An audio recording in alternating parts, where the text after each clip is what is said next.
Tantor Audio, a division of Recorded Books, presents Mr. Grayson by Raylin Marks. Narrated by Stephanie Rose and Jeremy York. Introduction. Bree. I sat perfectly still while my best friend and makeup artist, Cassie, did a complete makeover on my face. My mind was reeling with how I would handle this night. The night that Mitchell and Associates celebrated the merge of two highly acclaimed architectural firms. I wanted to chew my dad's ass out for being charmed by Alex Grayson, letting the perks of Grayson's investment company seduce him into allowing this merge. But that would be impossible, since Dad's Alzheimer's took a turn for the worst 2 years ago. Dad had set up this merge without telling me, just like he waited until the last minute to tell me about his diagnosis. I suppose he was trying to protect me, but his lack of faith in me was a tad bit soul-crushing. Why couldn't he trust that I'd keep Stone Architects Group moving forward and expanding globally without the help of Mitchell and Associates? It doesn't matter anymore, because Mr. Alex Grayson no longer worked as the vice president for that company anymore anyway. Now Alex would be my partner, because he'd recently become the owner of the architectural firm that was intended to merge with mine. My partner. God help me. I should have taken more time to research this man, but I was too busy losing my London deal instead. Another story for a different day. "All right," Cassie said, stepping back and taking in her artwork. "The highlights in your hair were needed big time."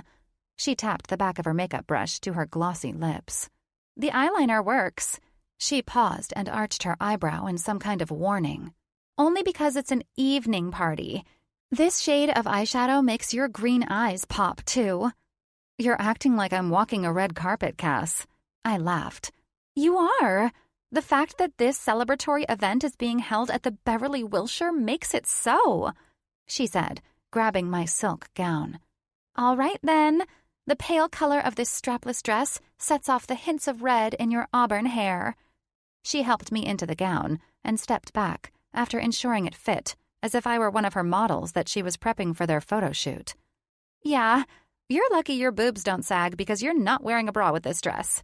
We can't have lines." "Hold up," I sighed. "What if the spotlight falls on me while I'm on that stage? Have you thought of that? This dress could be see-through, and I don't need my high beams becoming Mitchell and Associates' newest headline because they're throwing this unnecessary merge party for Brooks' architectural firm and us." "James Mitchell would never allow that," she said, more worried about ensuring the dress hugged every curve in my body. "Perfection," she smiled. "Now, you're ready to show your new partner how lucky he is to help run your company." I arched an eyebrow at her. "I think you have that one backwards. I'll be helping him run his company." "You'll both be running the company together," my assistant, Nicole, spoke up with a sigh. She sat cross-legged on the sofa in my dressing room, scrolling through her phone. She pulled her reading glasses off and eyed me. "Sheesh, if you can't accept this merge by now, all you're going to do is make the man hate you, and then neither of you will be getting anywhere with two great companies merging." Yeah, I exhaled. "I'm the artistic one, and he's the businessman." "Exactly," Nicole said while she shot me her usual smug grin. "Keep that in mind tonight, please." "Hard to do when Theo and I have been the ones running my family's company since Dad left," I answered, grabbing my clutch. "But I'll be a good girl and do my best to accept Alex Grayson as my new business partner." I left my best friend and assistant in a rush, knowing I was pressed for time already, and I headed straight to the elevators that led out of the luxurious apartments that my dad helped design years ago. I loved my home. It would have been nice to have a place near the beach, but that wasn't in the cards since I didn't want that crazy of a commute to work. I would rather stay close to my business and fully immerse myself into the company that I suddenly felt I was losing in this merge. Shit, don't think like this, I had to remind myself, knowing I was already missing the first part of this event, and showing up late was not what I'd planned on for first impressions while meeting my new business partner. Buzz, buzz, buzz. I glanced at my phone, knowing I was minutes away from the Beverly Wilshire where the party was taking place. "Hey, Theo," I answered my vice president and the man who was as close to me as a brother. "I'm almost there. An accident jammed up traffic and now I'm seriously late, I know." "For God's sake, Bree," he said. "Why would you choose tonight, of all nights in history, to be late to something? Why?" "No shit. I'm sorry, but I don't control the traffic. Also, I had a client go over this evening and I wasn't about to drop them because of a company merge that would happen whether or not I was at this stupid party. Besides, we both know this is just a bragging event for Mitchell and Associates. The official merge is when we start collaborating on Monday." "Damn it, Brienne," he practically growled. "I know you're deliberately avoiding this, but you've screwed yourself by not getting your ass here when the press was snapping pictures of us all walking in. You also missed the official announcement that Mr. Mitchell made to all those cameras for business insiders. The best part came when I had to stand in your place alongside Mr. Grayson while the man was forced to make a speech in his new partner's absence tonight. Well done. You've officially dodged all the important reasons for this event." I felt a knot tighten in my stomach. Theo had every reason to be pissed at me after all the work that had gone into this. "All of what you just said is the reason I hate this. It feels like they slipped this all under my nose. It's like every other thing that's happened with this freaking merge." "Listen up," Theo said. "I know the personal reasons why you're not mentally on board with this, but you need to snap your ass out of this fast. You're never late to anything. Ever. You're the face of Stone Architects Group, and it was sort of a slap in everyone's face that you weren't here for the kickoff of this merge." I felt tears of frustration start to surface, and I never cried. This was the last thing I needed. "Well, I didn't realize they'd make the official announcement tonight," I said, trying to defend myself and keep the tears back. "That's because you're in denial," he said. "You've been avoiding this all month. Now you missed your time to show them they are fortunate that Stone is merging with Brooks. And let me reiterate the fact that you're not just a little bit late. Dinner has come to an end, and the dancing has commenced." He exhaled. "You know what? I'm done lecturing. I'm exhausted. Just get here, Bree. I think Mr. Mitchell already took off, and Grayson with him, too." I sensed his frustration. But what was I supposed to do? Did he expect me to get out of the car on the gridlocked freeway and run there? I had to defend myself and lack of professionalism. "It looks like the traffic has forced me to meet Mr. Grayson on Monday, which was when I genuinely believed this would all be considered official." "I want you to listen to me when I tell you something, okay?" "Okay," I sighed, pinching the bridge between my nose. "This merge is a good thing for you, us, and our company. Primarily, it's a blessing for you. You're our imaginative and overly creative dreamer. You always have been. That part of your happiness in this field was stolen when your dad was diagnosed, and we lost him soon after that. You not only had to grieve his death, but you also had to ditch your dreams of designing amazing shit when you had to take over the business side of everything.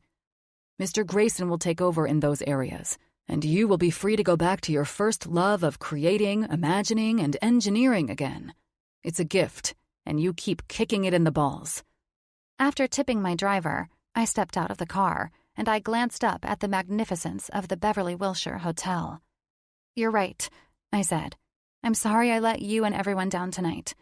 I am, Theo." "Just get your ass in there and mingle a little bit.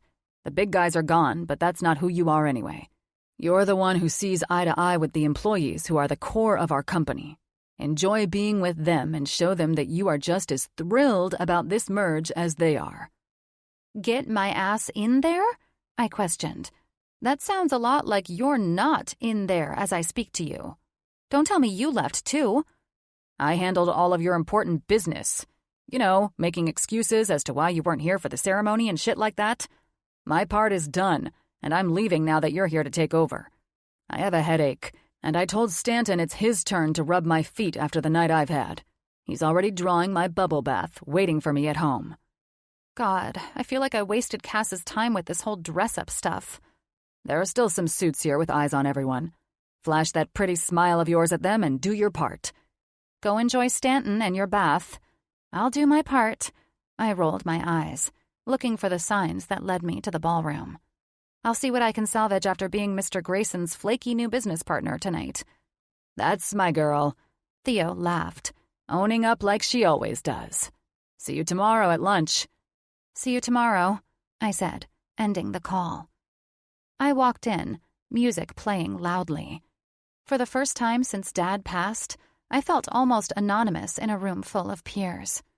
At least it didn't appear as if I were running one of the best architect firms in Southern California, and I didn't feel like the woman who ran the company. I was Nope, get out of your head. You're Brienne motherfucking Stone, and even though you're late, you're still one of the executives. Time to woman up, I thought, hating that I'd put myself in a position to look bad at this event. Instead of cowering, I raised my chin and smiled. I wasn't going to allow being late to break me down in front of mixed company. Brooks' architectural firm employees and my very own employees. I was a tenacious woman who ran a badass firm, and I was late because I wasn't about to tell a client they were interfering with my party time. Sphere Company was expanding on the coast, and I needed them as my clients. They would be my gift and show of strength that my company carried with them into this merge. I worked overtime, showing them my plans and visions for the hotel resort they were planning to build in Malibu. I was their girl, and I landed the deal. I just needed to seal it. That's why I was walking in late. It was a shame that Alexander Grayson couldn't be bothered to hang around a little longer to meet his new partner. That was on him, and I'd question his priorities with this partner stuff when I met the man on Monday. The fact that he left early tonight was a slap in my face, actually. Would he have treated a man with the same lack of respect? Doubtful. But that was the price of being a woman in a man's world. Unfortunately for him, the patriarchy could kiss my ass. I deserved my spot at this table. Theo was right. These employees were my people, the ones who were the core of the company. I wasn't a stuck-up suit, and I didn't act like one either. Now, it was time to interact with these new faces and enjoy mingling with the employees who kept these two firms running. You know, the important ones behind the curtain that business executives never gave too much credit. People like Alexander Grayson, my new partner, who left early, would differ from me in this merge. He'd be the stuck-up jerk in a suit, and I would be the down-to-earth boss they could all relate to. After an hour of laughter, new faces, and meeting the lively group who'd received the exclusive invites to the event tonight, I felt quite satisfied that I'd done my part. Everyone enjoyed themselves, and after the room started to empty, I felt the need for a stiff drink. I remained at the party with the small group who'd stayed behind for the free drinks and dancing, and I found myself at the bar. I ordered a gin and tonic, with no desire for my usual martini. After the stress of this night, I downed my cocktail faster than I expected and called for another. Damn, I needed this drink like a month ago. I felt my nerves unwind with the first cocktail down the hatch, and it was the most relaxed I'd been since finding out about this merge. A slight buzz washed over me just as I spotted my ex-fiancé with an animated, leggy blonde hanging on his arm. Of all the times and places, what the hell is he doing here? I thought, knowing I wasn't ready to see this man again. I would never be ready to see this man again. I squinted my eyes to be sure. Yep, it was Max. Oh, hell no. He was not seeing me sitting at a bar and drinking alone. I had the upper hand on this jerk since our split, and I wasn't about to lose that. Yet, here I was, and there he was with some beauty on his arm. It was as if the devil himself had sent my ex to ensure this night was a complete failure. Maybe I was getting payback for the way I called it off with Max. I did ditch the bastard at the altar on our wedding day, but it was after I saw a video of him cheating on me, so I figured I wasn't the monster in the situation. But it's not like blaming him made me feel any better. Now, here he was with a perfect-looking broad. She was stunning and dressed in a tight black dress, complete with bouncing boobs nearly spilling out of it. Seeing them together made me feel sick to my stomach. Why the hell do I suddenly care about what this miserable prick does and who he does it with? It was a year ago, Bree. You're over this loser, I reminded myself when I saw him beaming. And then they turned and moved in my direction. God damn it. He can't see me drinking alone. That asshole would just fucking love that. No way. Think of something, Brienne. You're creative. It's what you do. Create shit.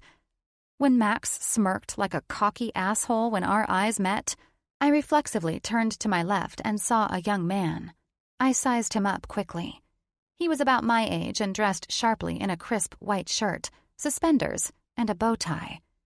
This could work, I thought, as he ordered a bourbon sour.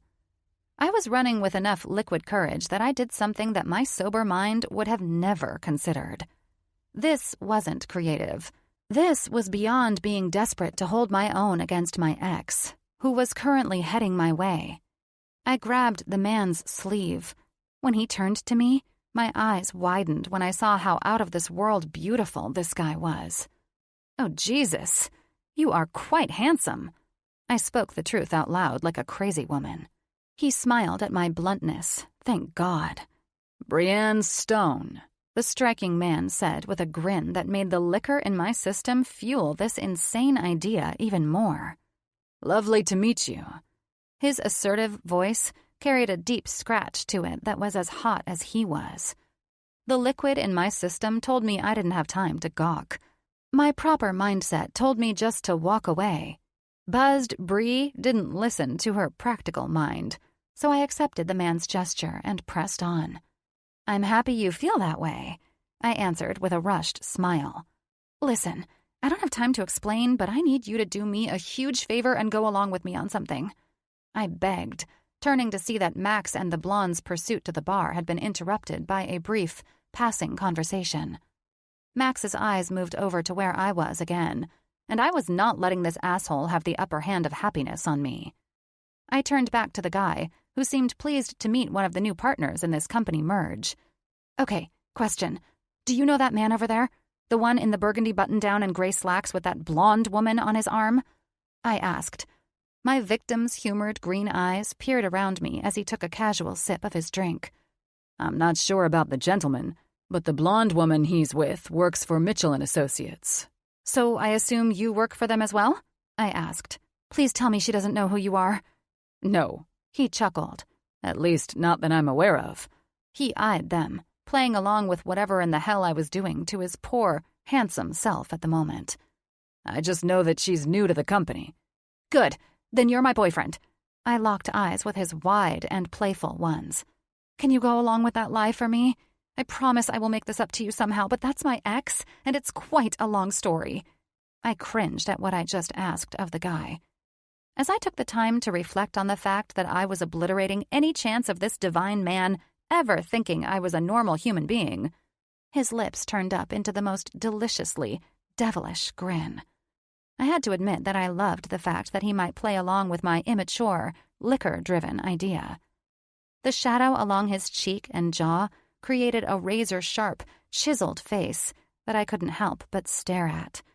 His face was well-defined, and his hair was cut longer on the top than the back and sides. He must have been a model, hired to be a seat filler at this party. Mitchell & Associates had models that covered their magazines, and I knew for sure this guy wasn't one of my employees. Bree? I heard a familiar laugh come from behind me. Max. Hey, I said as I turned around. Why are you here?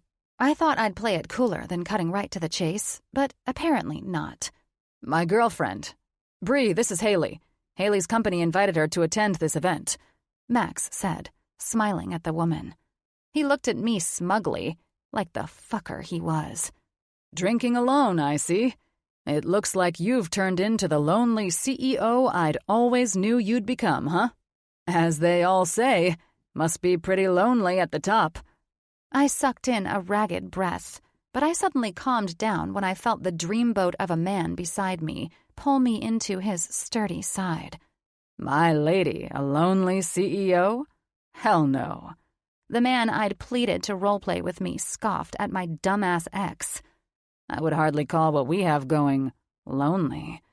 Would you, Brienne? The man's voice was authoritative, mature, and confident. He was perfect for this, and I owed him big time. Hardly lonely. I looked back at my savior. "What's your name?" I mouthed, and he smiled some cheeky grin in return to me. "I'm Logan," he announced to Max as he pulled me closer to him and extended his hand to shake my ex-douchebag's hand. "I worked at Mitchell for a time," he said, looking at the blonde who was just as taken by this stone-cold fox as I was. "You've been pretty high-spirited tonight that you work for them. I've heard you talking about it." "Oh," she snickered as she blushed. "I love it there. Do you still work for the company, too?" Dreamy eyes looked at me. "Not anymore." He arched an eyebrow that would make any woman melt and smiled at me. "Now I'm Brienne's #1 man. And soon to be." He stopped. "Should we tell them, darling?" "Darling?" I smiled, then turned back to my ex and his arm ornament.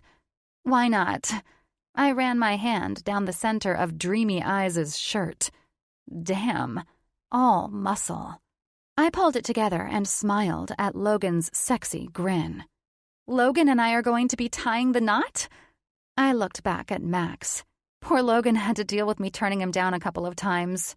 You know, due to all the past traumas and insecurities I have from being cheated on. But in the end, I said yes. I smiled sweetly at Logan, who was watching me ramble. "You're still not over that?" Max asked defensively. 3 years ago, and she is now. Logan spoke for me. Max eyed Mr. Hotness. "How long have you two been—" He stopped watching me with some cowardly look. "God," Logan said with a dramatic sigh and a shit-eating grin. "It certainly has been in the works for a while. Call me a sappy romantic." He locked eyes with me. "Nonetheless, since the moment we announced the engagement, the time has practically flown by." He took a sip of his amber drink and looked at Max. "Now it feels as though this festive event is pretty much celebrating us," he said, and clinked his glass of bourbon to mine. "Cheers to us, Brienne." "Cheers." I grinned at his excellent response. I turned fully to him, my eyes thanking him for the fact that he was going along with this charade for my benefit. I certainly didn't expect a demon from my past to join me in my night of fuckery after showing up late to this important event. And I didn't expect for it to have this effect on me either. Max was a worm, and I knew my sober self would have walked the hell out of here without a word. But here we all were. Thanks a lot, Jin. "I heard you are working with the former VP of Mitchell," the blonde said, cutting through the silence of my locked-up thoughts and the tangled mess I'd pulled myself into. I looked back at her. "Sounds like you're the lucky one," she said. "From what I understand, Mr. Grayson is pretty hot."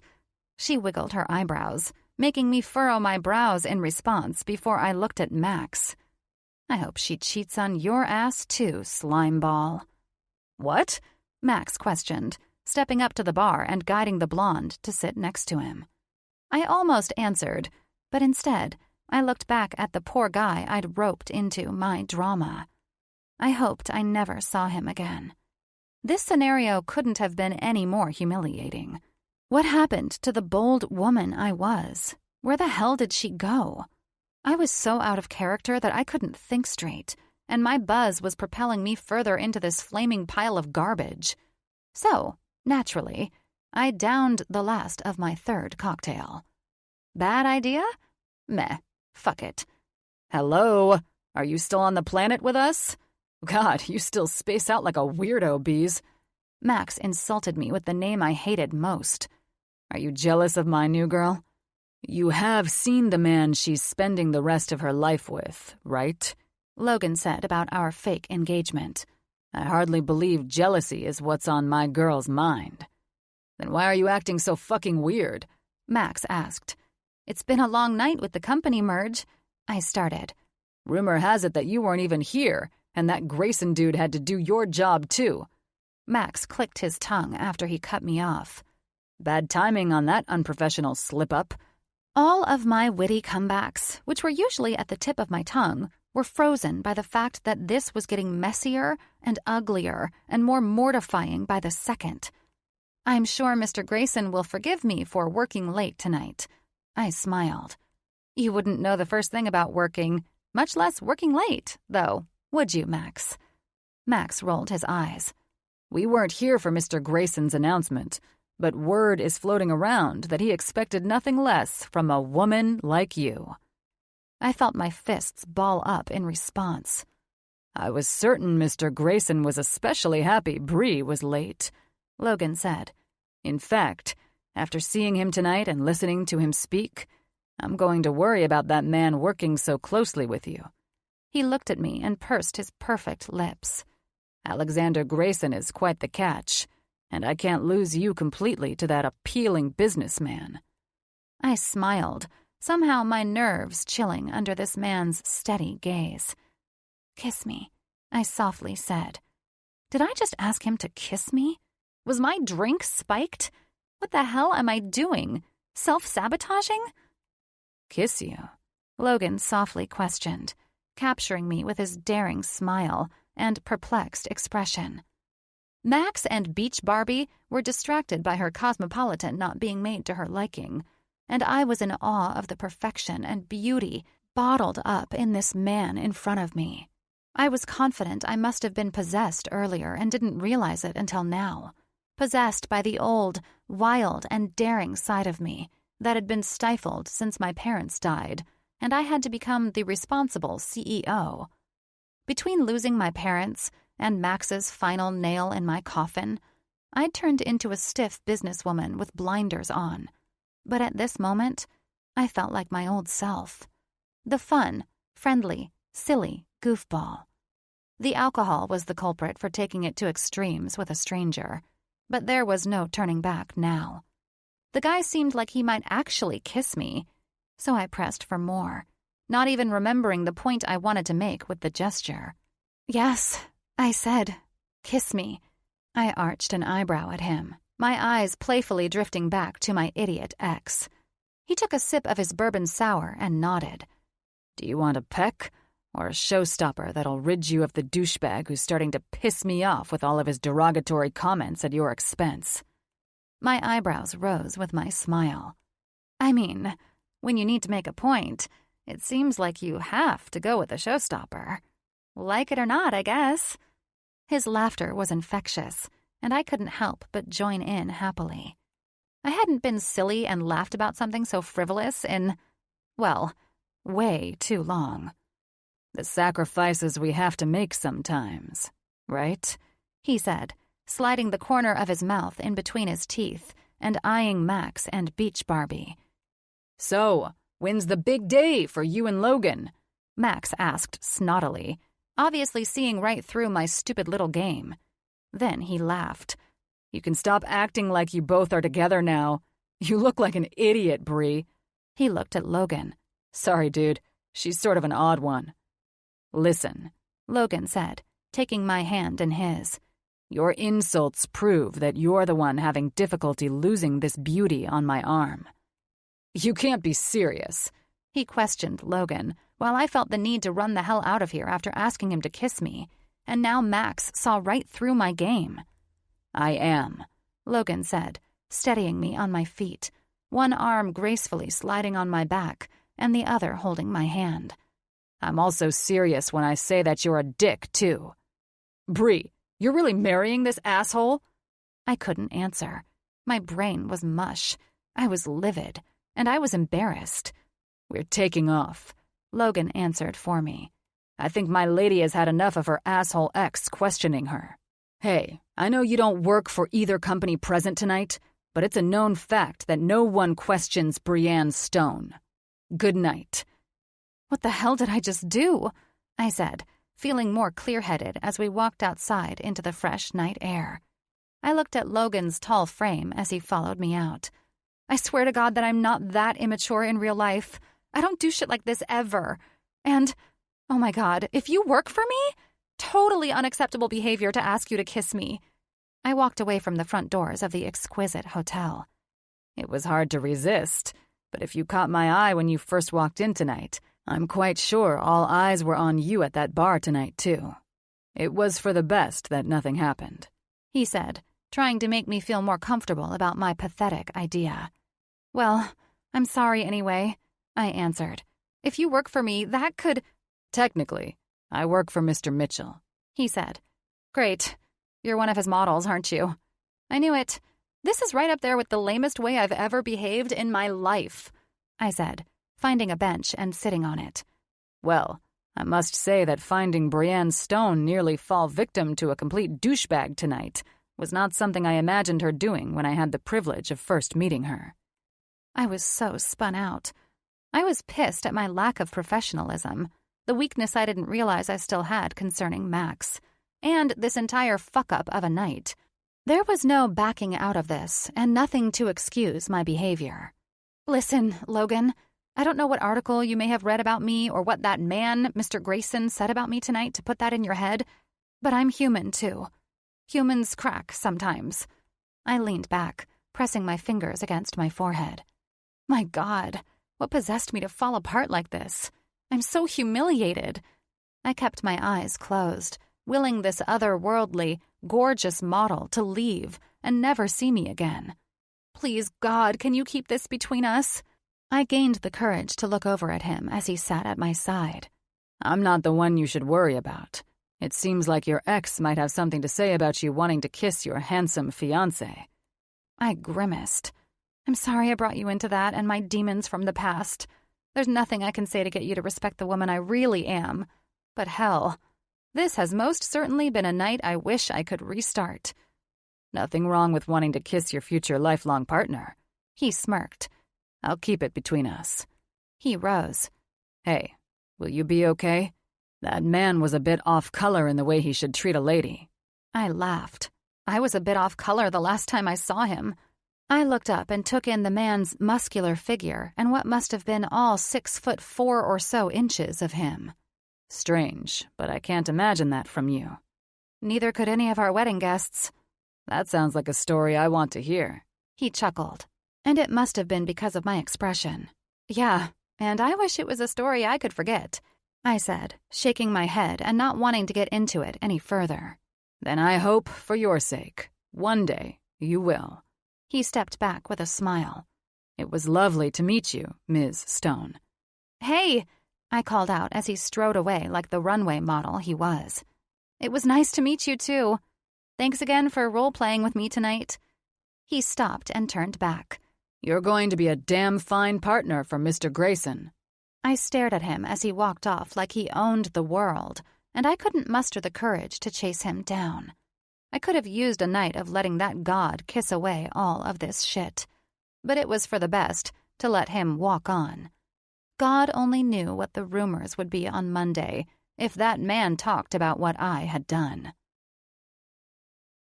"The suits are here," Nicole, my assistant, proclaimed while I sat in our conference room, waiting impatiently. 5 minutes early, unlike you who— "Nicole?"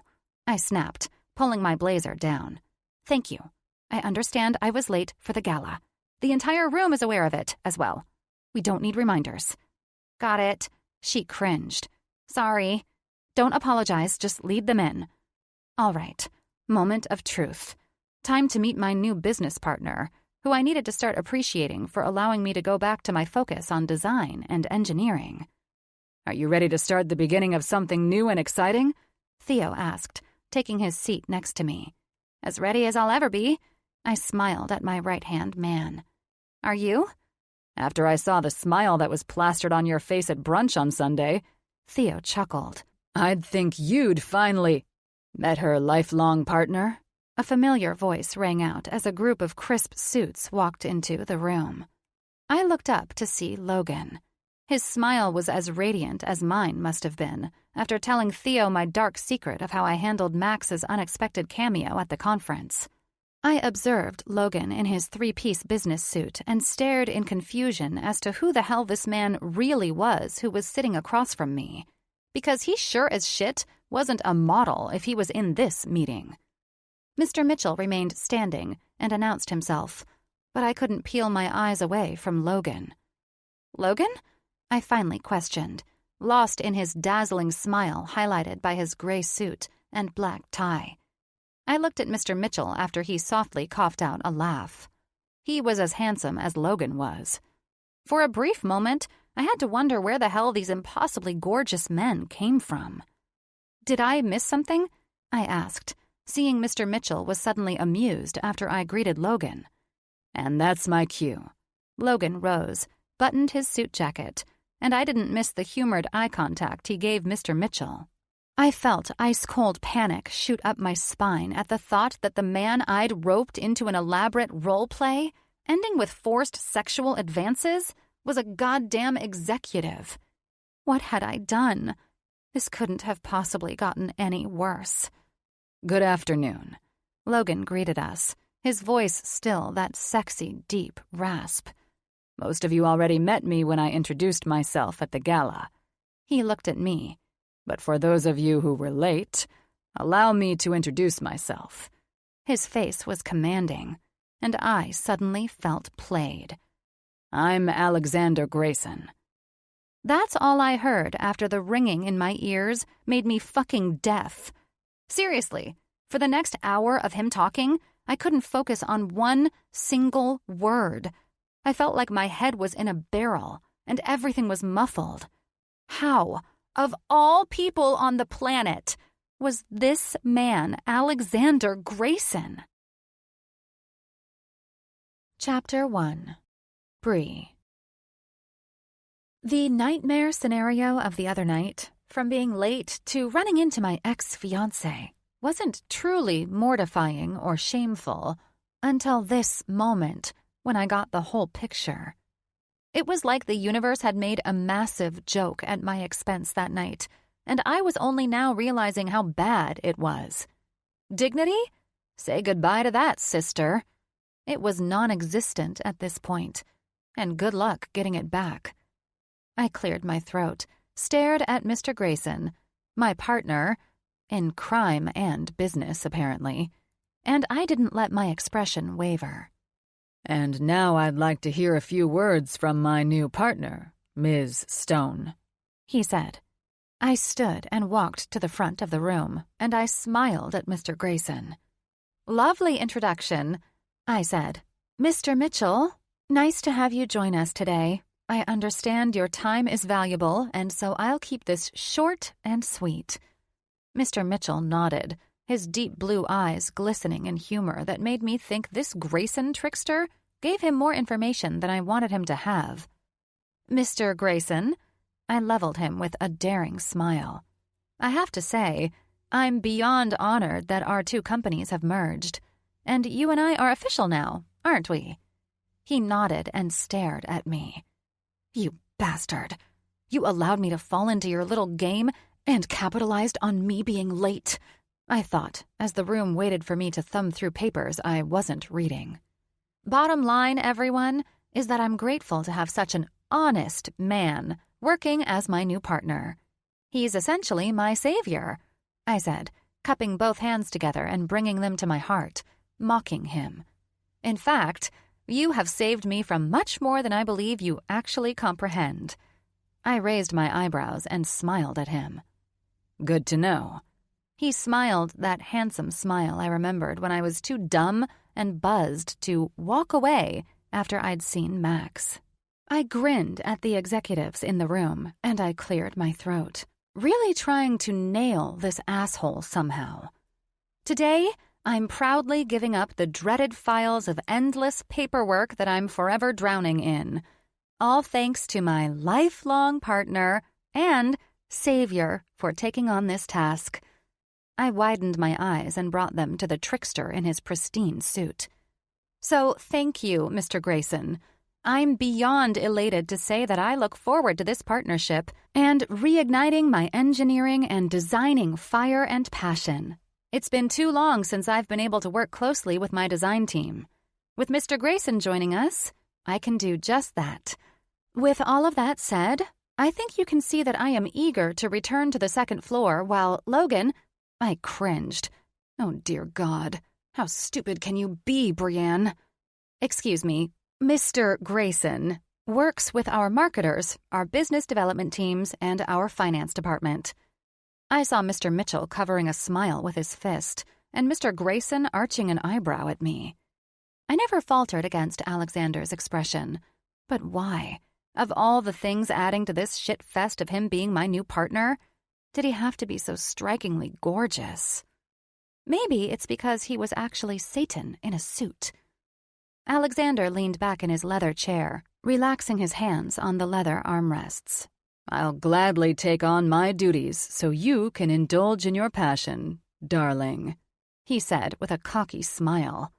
I ignored that and smiled at everyone in the silent room. That is all I have. I'm truly excited about this new direction our companies are moving in together, I said, pulling up my files and tapping them on the table. Any questions for Mr. Grayson or me? The room remained silent, as to be expected. This was a merge, and they were waiting to see if they'd be keeping their jobs and continuing to work with the employees from Brooks' architectural firm. Truth be told, I should have been the one remaining silent.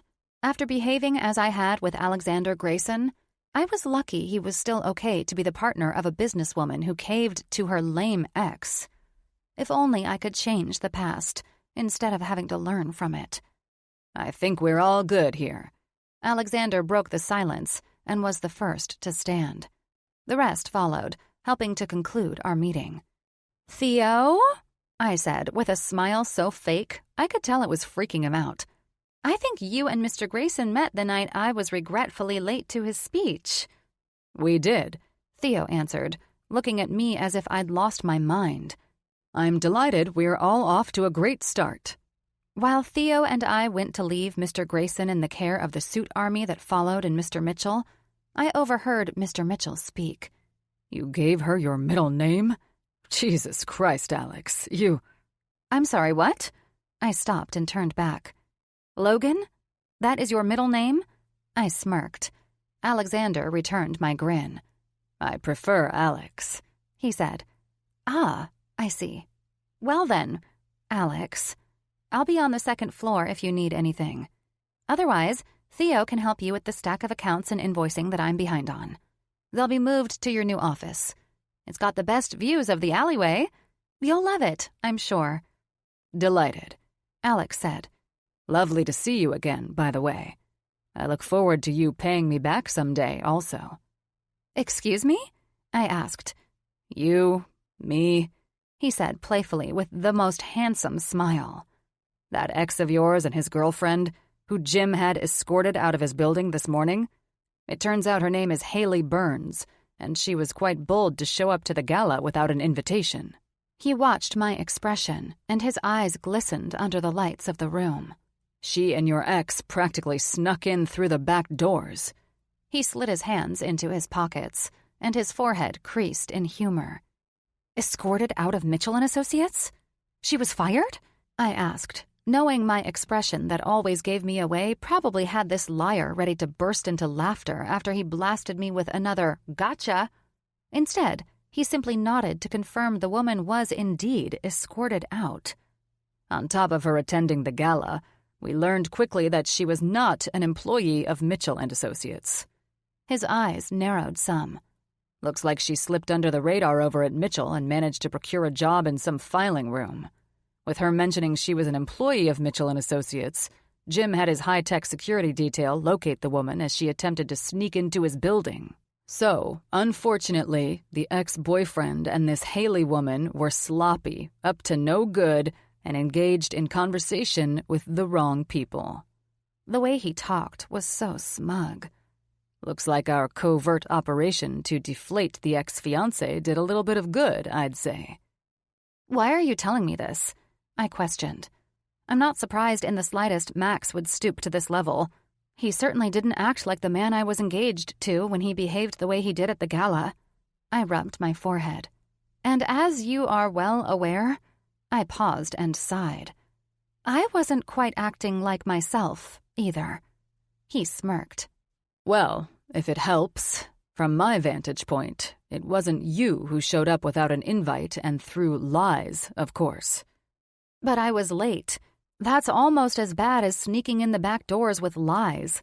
I widened my eyes and chuckled. You were late, yes. He grinned. But sneaking in? Hardly. You stole the attention of the room from the moment you entered the building, Ms. Stone. In a good way, of course. Of course. I felt my cheeks flush and ignored it.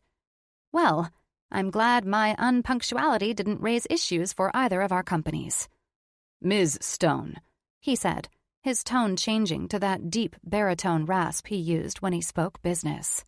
Aside from the gala occurrences, I wanted you to be aware that we may be raising security some. Your ex and this woman were there without an invitation for a reason. The woman he was with didn't seem as though she understood why her new boyfriend was insisting that she tell the entire room she worked for Mr. Mitchell's company after they seemingly snuck into the event. Was this woman questioned? I crossed my arms. Then I sighed. Not trying to defend the man, but Max wouldn't hurt a fly. I'm not sure why he was there. He was most likely seeking revenge for the way I left him at the altar, as I mentioned to you that night. Instead of him acting like a fool to embarrass me somehow, I did that to myself. The woman was questioned by security when Max and she made the mistake of approaching us. The two executives the gala was being hosted for. He answered. I'm only making sure you're aware of that bizarre situation and what we learned. I appreciate the information, I answered. I would have also loved knowing exactly who you were at the time that I dragged you into the middle of my charade last night. Why wouldn't you have just told me that you were Alexander Grayson? Not to add more insult to injury, but if you were on time to the gala, you would have known that it was Alexander Grayson who you wished to kiss in front of our employees. He smirked. My eyes widened, and then I exhaled. I encouraged Alex to follow me to a more private spot in the room. Theo had already been in conversation with Mr. Mitchell and some suits, so it wasn't too conspicuous. That was the booze, I quietly argued. You understand that, right? I do not ordinarily behave like that. That's too bad, because I was certainly hoping for that kiss as your new savior, of course. You lied about who you were, I said, trying to keep the conversation a little more proper to defend my actions. I withheld information, he chuckled. And let us not cast stones, Ms. Stone. You obviously didn't do your research on your new partner, as I had. He crossed his arms and grinned. Do not get lost in this man's gorgeous looks, sexy smiles, and cunning words. We're done here, Mr. Grayson. Enjoy your office at Stone Company. As I said earlier, Theo will bring an overwhelming amount of paperwork to your new office. I'll be down on the second floor if you have questions or need my help figuring anything out. He smiled. I believe I will manage just fine. However, are you sure you don't want to go through this first part alongside me? Numbers, spreadsheets, expense reports, revenue. I trust you're an educated man, I said, cutting him off with a smile. And if you must know, I did do a little research on your capabilities. And I trust you were highly impressed? He was flirty, and I was struggling to remain firm in my business frame of mind. Alexander was the opposite. He was relaxed and somehow seductive, and I didn't know if he was trying to charm me into some trap of his. Yes, I was impressed. I see it took 3 individuals to replace the one position you held at Mitchell & Associates. Not only that, but you're remaining on the board at St. John's Hospital as well? That's correct. Well, I said, it looks like we'll hardly be seeing each other at the firm. As partners, you'll be doing your duties up here, and I'll be doing mine 2 floors down.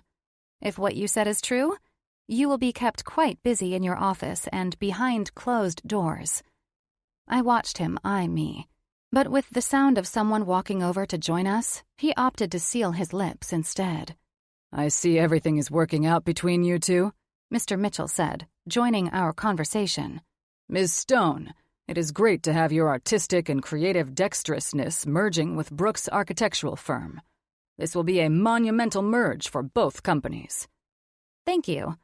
Now, gentlemen, if you'll both please excuse me, we are facing a deadline, and I'm sure you, Mr. Mitchell, I politely smiled at him, would not be thrilled if we missed it. Then I won't be keeping you any longer, he said. Mr. Grayson? I studied his beautiful yet tricky eyes. It was a pleasure to meet on a better day. "The pleasure is all mine," he answered. "Theo," I looked at my vice president. "If you don't mind, please introduce Mr. Grayson and Mr. Mitchell's team to my assistant, Nicole. She has information packets and everything else should any of you desire to take a full tour of our building." That's when I took my exit. I rolled my eyes at how lame Max and I had both behaved, and Mr. Grayson officially had all that garbage and immaturity to throw in my face if he wanted to. I should have walked out with a good buzz and just went home. Now, Grayson had the upper hand, and I couldn't allow that. I wasn't allowing a suit to run my dad's company with an iron fist. I knew this merge would suck. All company mergers did. Let's hope the trickster of a man I'd met at the gala at least had a heart when it came to successfully merge the two companies. Chapter 2. Bree. 1 week had passed, and I officially hated merges more than I knew. It was no thanks to the rumors and whispers I'd been hearing and trying to ignore all week, and the one word I despised: restructure. Alexander was starting in, and I swear to God that if one more employee walked out of this building in tears, I was done trusting his skills. Mr. Mitchell had guaranteed this would be a fair and equal merge, but it certainly wasn't feeling as if that were the case. I had to trust Mr. Mitchell, who was known to be a fair and fantastic businessman. I also learned this week that he and Alexander were best friends, and there would be no way that Alex would make Mr. Mitchell out to be the fool. That knowledge was the only reason I hadn't thrown open the door to Mr. Grayson's office. Yet, I was beginning to think the man lived in his office. Or at least, that's where it seemed Alexander Grayson's personality was transformed from a trickster and into the devil. Alexander took no prisoners. I only thought this way because I'd been informed that it wasn't just Stone Company that was dealing with the good and bad of the merge. Theo confirmed Brooks' architectural firm was going through this dreadful process, too. I was patient only because I knew I had a huge heart. A heart that would allow the companies to merge without a single person being laid off. I may have been a stiff businesswoman when I needed to be, but to pick and choose who remained employed during a restructuring wasn't my thing. Now, though, it seemed like every single day someone was on the chopping block. Would it ever end? My emails this morning, with 3 more employees from marketing given their severance packages, told me the devil in his suit hadn't put the pitchfork down just yet. It was as if a disease had entered our building, and our employees were dropping like flies. On the positive side, Alex left the design and engineering teams alone. For how long, though? Were our architects up next? At this point, I wouldn't be surprised if my ass was getting sacked. Stop being dramatic, Bree. You already agreed on restructuring this division together. I needed to calm down. I understood restructures. I understood mergers. And I needed to refocus. Alex had already informed me he would interview all employees and go through resumes and work accomplishments before making these cuts. Even so, this whole thing was becoming too much for me. I needed to eat something, get my coffee, and for the love of God, stop letting that damn email with the newly dismissed employees get under my skin. Once I'd eaten, I started feeling better. The coffee added to my encouraged spirits, and the barista's jokes at the coffee shop were a perfect way to lighten my mood. Then I walked in the damn front doors of my firm. I should have chanted away the evil spirits, but alas, the sense of gloom wafted over me anyway.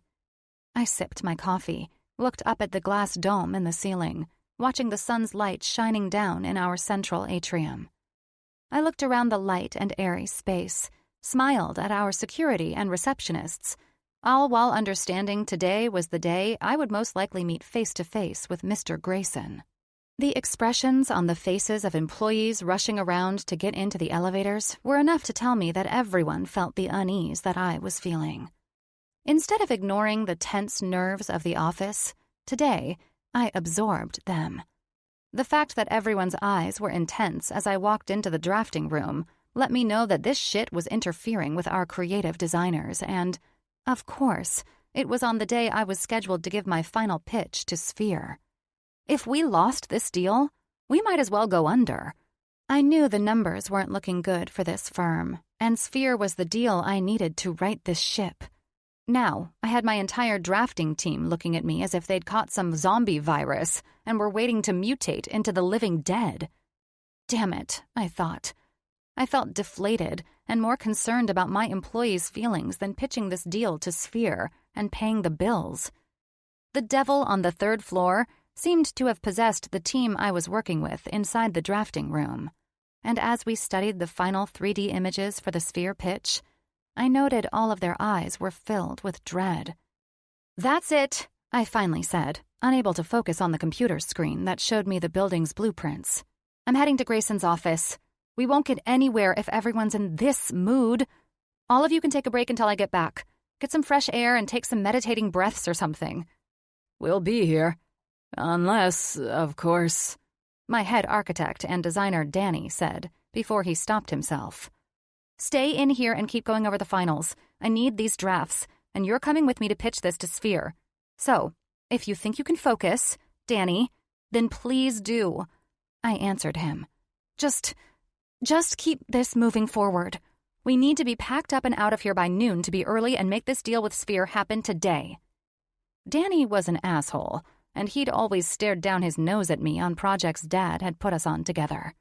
I bet the jerk was livid to see me on the second floor again, heading up our teams. The guy and I never got along, but he was a kick-ass architect, and I hoped we'd build a better relationship by me allowing him to oversee this project. We still butted heads, but that didn't matter right now. We needed to focus on our final drafts and get ready to pitch our deal with Sphere. "Dany, I need you to dive deep into this final mock-up we're doing. I'm still finding mistakes as if it were our first pass." "It'll be finalized. You worry too much," he said in a dismissive tone. "There's a difference between worrying and finding errors in a final project," I snapped. "Go deal with whatever it is Grayson's doing to piss you off today." You're an asshole, I thought, knowing that Dany not finding errors on this project was the main reason I hadn't even spoken with Alexander since he started making cuts. I was in this room, fixing this prick's mistakes. Here we were with a deadline, and I needed to speak with Alexander since he moved in and turned into Ebenezer Scrooge, Satan style. Too bad it wasn't Christmas, so he could be paid a visit by 3 ghosts. I'm sure the third and final Grim Reaper ghost could give him a run for his money. "Bree," Theo said. His voice was grim when it came out of nowhere. "We need to talk." My eyes were pulled away from Dany's indifferent expression and turned toward my right-hand man, Theo. Shit. My heart sank after seeing Theo's grave expression. No need to wait for the holidays. I'd play the Grim Reaper spirit and strangle Grayson myself. "Don't tell me," I said, tugging at his elbow and leading him out of the drafting room. "You got yourself a sweet little email from Mr. Grayson, and now you're here to tell me that you've been replaced?" I opted to take the stairs up to Grayson's floor instead of using the elevator. "Brienne," Theo said, keeping up with me as I took the steps 2 at a time. "Let me guess," I interrupted him. "Since you didn't tell me about this, and you haven't talked to me all fucking week, you want me to take this all casually, right? Responsibly, right? Hell no. I'm done with Grayson, and I'm not losing you." "You've been working on Sphere, and it's a long week. You know why we haven't had 2 seconds to talk?" "It's been a shitty week, to say the least, Theo." I looked at him as I approached the hall that led into the Devil's Den. "Stay here, and we'll talk when I'm finished dealing with this man." "Bree, I wanted to talk to you before he did—" That was all my vice president had to say. Grayson was mine. It was time he learned he was privileged to sit in that office and allow me to trust him on this end of the business. Now he was taking out Theo? I pushed open the cracked door to Alexander's office. A smiling and cheerful tiny blonde with soft red lips was the one to greet me. "Miss Stone," she said, shifting files to her left arm. "I'm JC. It is such an honor to meet you finally." "The pleasure is mine," I said, maintaining my composure to the kind woman. "Would you mind allowing me a moment for a private meeting with Mr. Grayson?" "Absolutely," she nodded. "If he needs me, I'll be next door." "Wonderful." JC closed the door behind her as I stood there and studied the tall man before me. Alex was on his phone. He had a hand casually slipped into his pocket as he stood facing the windows that overlooked the streets below our building. I was lying when I said his view would be an alley, but I wished it was. No, he would do better in the basement. That way he could be closer to hell where his true throne likely was. That's fine. Will the interns be placed on the Berkshire after that? He asked.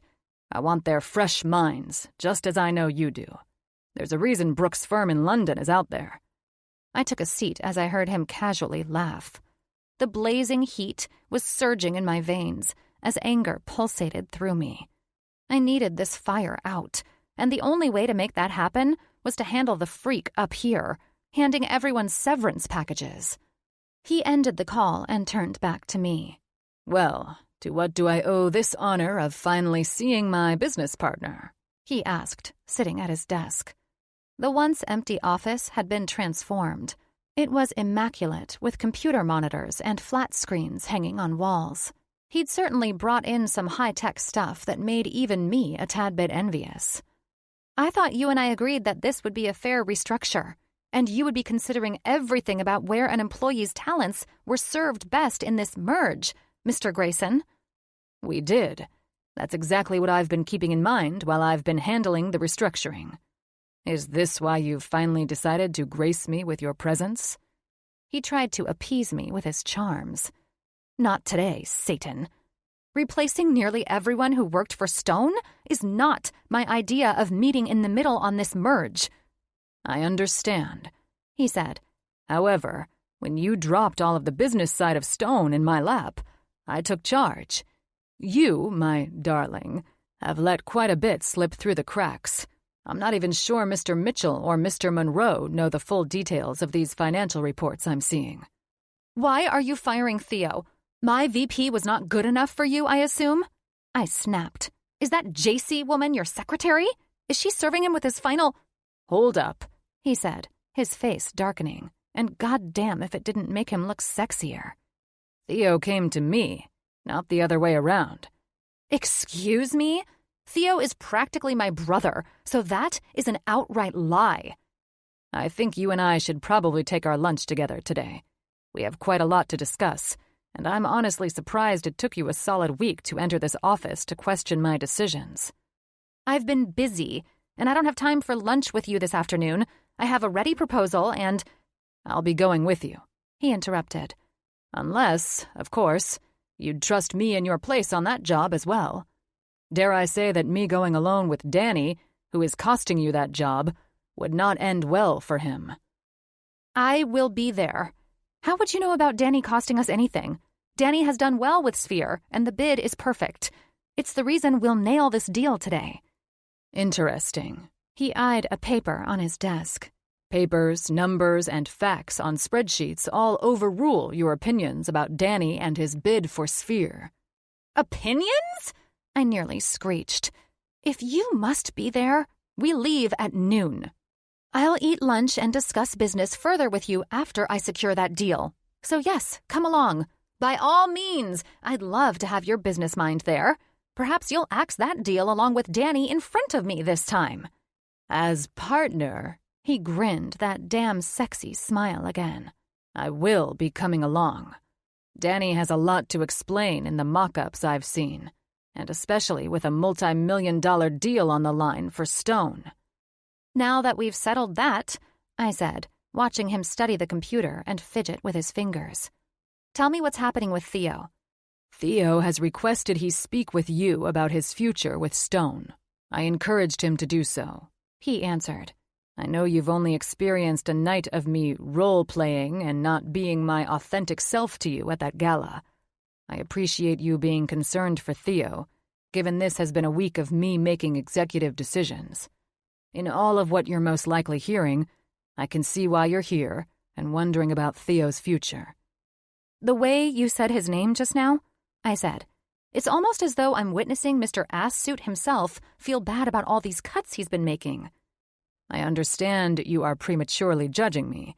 However, I haven't seen you up here once until Theo approached you. He grew bold, and I sat more erect in the chair I took across his desk. "That's on me," I said. "I'm just sad I've learned my lesson this late in your heartless game." "This is not a game," he answered. "I assure you of that." "You're right. Games are to be left back with me, getting buzzed and acting like a fool." His expression was unsettling. What the hell was going on? And why in the heck did I think I could pounce off in rebellion and leave my dad's company at the mercy of this man? I wasn't handling this merge well at all. I was trying to bury myself by returning to the design room, but ignoring the hard work was more than reckless. All I could hope now was that we landed Sphere, and it would be worth the negligence on my part. I turned to leave, knowing I needed to speak with Theo. "I will admit," Alex started, stopping me from leaving the room. "Admit what, Mr. Grayson?" His smooth and sexy voice pissed me off the more I thought about what Theo would tell me. "I wasn't lying when I mentioned you'd be a fine partner for me that evening at the gala. We need to start working together more. It will all be fine in the end. Trust me on that." "Good. Anything else?" I said, trying to keep it together. "Now that you mention it, yes. I will also admit that you are much more beautiful in person than online or in magazines. Also, your ex is a fool for letting you go." I narrowed my eyes at his playful tone, knowing I was on my way to find out why Theo was most likely getting axed by this man. "Thank God you're handsome," I managed to return. "I think because of that, I'll never have to worry about my idiot of an ex ever again." "Indeed. Fine looks and a dapper man was all you needed to rid yourself of that lunatic." "Dapper man?" I stared at him. "Interesting. I think even Satan's real name was Lucifer, right?" "I believe that is correct, Ms. Stone. How this analogy has anything—" He paused when I arched an eyebrow at him. "Lucifer was beautiful, possibly even dapper, all while being evil as well. You're nothing more than a devil in a suit to me, Mr. Grayson." He chuckled. "Well then, at least you've formed some manner of opinion about me. Now, you and I can get to work, merging these companies as the devil and his mistress." I rolled my eyes. Way to spin that into something that makes absolutely no sense at all. "Well, we are lifelong partners, and you've associated me, your partner, as the devil. That makes you my lovely mistress." We have more pressing issues than this nonsense of referring to each other as diabolical entities. We do. Might I point out that I wasn't the one to bring up the analogy of evil creatures and being associated with them? You were. Then perhaps you should quit acting like an evil asshole, and those comparisons wouldn't enter my mind, I said. "I have to go. I need to speak with Theo and make preparations to meet with Sphere today." "Fantastic idea. We have quite a busy day ahead of us. I'll have the car ready and waiting when we're set to leave and meet with Sphere." I wanted to get out of here. Alexander Grayson was flirty, tricky, and I wasn't about to get caught up in his handsome features as he used my lame references against me. What I'd seemed to fail to get across was that it felt like our firm had been possessed by some evil entity, bringing about the gloomy atmosphere all around us. I had to speak with Theo. I needed to regroup, get my head straight, and move forward. Alexander was probably right. I needed more time with him to form a better opinion of him. I certainly didn't want to continue to see him as a beautiful man who was nothing short of evil while he made cuts, handed out severances, and made life-changing decisions for both firms' employees. I had to get to know him and understand how the man ran a business, on top of adding my opinions about who we laid off in this merge. I would take full responsibility for avoiding this part, knowing I might have been able to save jobs if I'd stayed at this man's side while he made the hard decisions. I was blaming it all on him, as if I weren't supposed to be helping make all the cuts. After I left Alexander's office, I couldn't shake the way he mentioned Theo's name. That was what stuck with me. He was sincere, and I saw that in his eyes. I was too busy throwing insults around instead of appreciating that this man may have had a heart after all. Chapter 3. Bree. As soon as I walked out of Alex's office and Theo's phone went to voicemail, I was abruptly pulled aside by one of my architect designers on Sphere. Shelley insisted on talking to me, but I held a finger up when my phone rang in from Theo, and I answered the call. "Hey, are you in your office? I just spoke with Mr. Grayson, and he's tight-lipped about your future with Stone Company. We need to talk about what's going on and what he said to you." "In my office, but you need to talk to Shelley. She's looking for you," Theo responded. "She's right here, and I will, but I need to talk to you first, Theo." "Our conversation must wait," he said. "Sphere just called me, and they're pushing up the meeting to noon." "Why wouldn't they have called me?" I answered in confusion. "No idea. Something's up. Are you taking Mr. Grayson with you to meet with them? You all need to leave right now if you want to make the noon appointment." "Noon? You're right. Something isn't sitting well with me about them calling you to move up our meeting." I rubbed my forehead. "Alex and Dany are going to be there with me. About our conversation? That's on hold for the time being. Can we talk at lunch or something?" "Yes, and don't you dare worry about me for a second. My situation isn't as urgent as saving this deal. You need to focus on Sphere. Get your eyes on whatever they must have seen on those mock-ups. Some errors must have slipped past you." "What? Nothing slips past me." "I know, so just make sure it's clean and ready to go for the meeting," Theo said. "Got it. I'll call you when we're done." "Good luck. You got this, Bree." "Thanks." I felt like I walked out of Alex's office, and a tornado ripped me out of the hallway and threw me into the middle of chaos. "Shell?" I looked at my designer.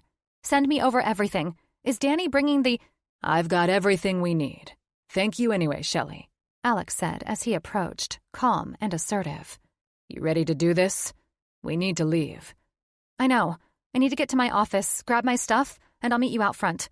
Can you call an Uber for me? I need to—" "I've got it all taken care of," Alex said as I looked up at the man who towered over me in heels. I held on to his smooth vibes. This guy was calm, cool, and collected amid a brewing storm. Then again, he wasn't likely losing his vice president or, from what Shelley's expression told me, a multi-million-dollar deal due to errors I apparently missed in our final mock-up.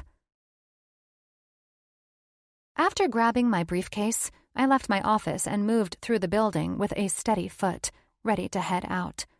I wasn't going to freak out that we were possibly going to lose this deal, or about the errors on our final project that were missed, the reason Sphere moved our appointment up, or, most importantly, the fact that it felt like everything was falling apart all at once. Theo and I would work things out later. Now, it was time for me to focus on keeping this deal no matter what I did.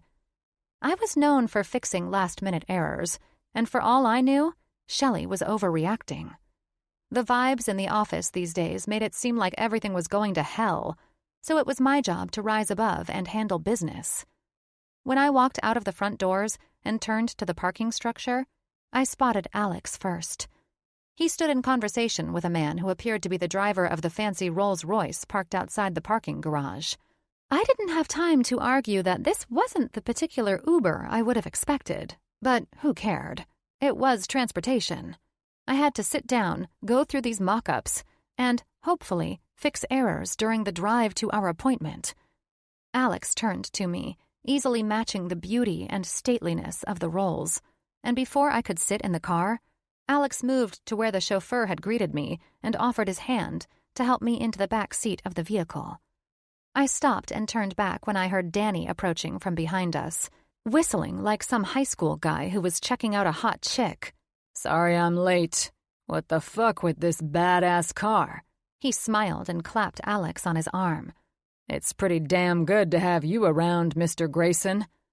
"I know," Alex answered as he looked at Dany over the silver rims of his Ray-Bans. "We'll see you there. You're in the car behind us." He nodded toward a microcar parked behind the blacked-out Rolls-Royce, and I wondered how the driver could sit inside it without getting leg cramps. "We're running late." Alex grinned at Dany, whose cheeks were red with anger, as Dany squared up to him. "Is there a problem?" "Yeah, there's a fucking problem," Dany said, trying to size up Alex, who was at least 3 inches taller than the 6-foot man. "I'm not riding in that tiny-ass car. I'll sit in the front seat of the Rolls." "Bummer for you." Alex dismissed the confrontational tone with a sigh. Because you're not riding in the car with Ms. Stone and me. Brienne and I have quite a bit of business to go over with our pitch to Sphere before we arrive at this meeting. This is bullshit. Dany looked at me. Just get in the other car, Dany, I said, looking at the guy acting like an overgrown toddler, throwing a fit. I'd trusted Dany with this project, and he dropped the ball at the last hour on me. And now he was looking at me for help? I don't think so. And by the way, I just want to thank you for not catching errors in our final project. This should be super easy to fix in a damn car on the way to our appointment. This is our last and only chance to nail down this deal. I was furious that this man was more worried about the car he was driving in than the fact that we had errors in our presentation. I'm sorry I didn't get the finals over to you until today, he exhaled, annoyed. Sorry doesn't pay the bills, I said as I slid into the back seat of the Rolls. I couldn't have said it better, Alex said. We'll see you at the site. I would suggest taking the car I called for you. We are already pressed for time, and now having to fix last-minute errors thanks to you. Alex paused while taking blueprints that were shoved into his chest by Dany. I'll take my car, thanks. Good luck finding parking in Malibu during lunch hours. If you don't make the meeting, I will make sure it will be the last one you miss. Are you threatening to fire me? Dany snapped. After learning you moved up the appointment with our clients, and now Ms. Stone is the one having to fix your errors, possibly resulting in losing this deal altogether, what would you suggest I do? Alex asked, as I was logging into my account to pull up the drawings. You're coming with us, and you will sell this client. Wait, what did you just say? I seethed from the back seat, watching their exchange. What did you do, Dany? Dany has plenty of time to think about what he did in his own car. Alex sat in the car next to me. We need your pretty little eyes on this project and making it shine before we get to our clients. I watched as Dany stomped to the little car behind us and crawled inside, and then our car took off, the microcar following behind. What did he do that I don't know about? I asked Alex. It's nothing that won't be handled after we fix errors and save our client. Alex nodded toward my laptop and iPad. We need your eyes on those building designs. I can't pitch this and make it work without you fixing the errors and making last-minute enhancements. I've researched your talents, so it's time to turn water into wine, Ms. Stone, he said with a grin before continuing. The team on this project found errors. While I may be a genius with spreadsheets and such, I will admit that I'm not an AutoCAD person. I need you to translate to me what we're looking at and how I'm to pitch it to Sphere. Shit, I said, rubbing my forehead. He glanced over his sunglasses that defined the sharp features of his face. Take a breath. Do what you do best. Let's fix the issues and get ready to land a multi-million-dollar deal, Brienne. He offered with a smile that comforted my frazzled nerves. Got it, I said. Then I intently focused in silence as the car moved toward the traffic on the freeway. Oh my God. What the hell? Is this a last-minute addition? We didn't go over this in the original plans, I whispered as if I were the only one in the car. No, I slid to the next diagram. How did he slip this in under my nose? Oh my God. The car was quiet and barely moving, still jammed up, while I was finding critical errors that Dany had snuck in. Of all the people who should have been given a severance package, I chewed on the corner of my cheek. That son of a bitch cut corners. His cut sheet is filled with cheap shit. Fuck, I said, my eyes wide in disbelief at how my beautiful vision had been destroyed overnight, and by the jerk driving in the microcar behind us. Okay. The suspense is killing me. Alex smoothly cut in. What have you found? I need to know what we're dealing with here. Do I need to call in the top architects from Brooks to look at this? We may need their eyes if the fixes are that difficult. Let me think. I kept looking at the unjustifiable inaccuracies that had me sick to my stomach. I can't believe I trusted Dany to supervise my vision and ensure this. I paused in disbelief. All of the sketches that I stayed up until 2 or 3 in the morning drawing up? I can't believe this. My work had to be translated into our programs to make this vision come to life. And now, it's as if Dany didn't use my sketches or design maps at all, I said, pissed and intently studying the shortcuts and flaws. Why weren't these discoverable until now? There's no way I missed this shit. I looked over at Alex's concerned expression. We can't pitch this project. I can't show these building designs to them. We have to cancel this meeting. Holy shit. This is a goddamn joke. This was a huge blow, and I was crushed that Dany had the audacity to destroy this project. Was it done intentionally? Shit. I knew he was an asshole, but I couldn't imagine him wanting to sabotage the one thing that would put our company in a good financial place.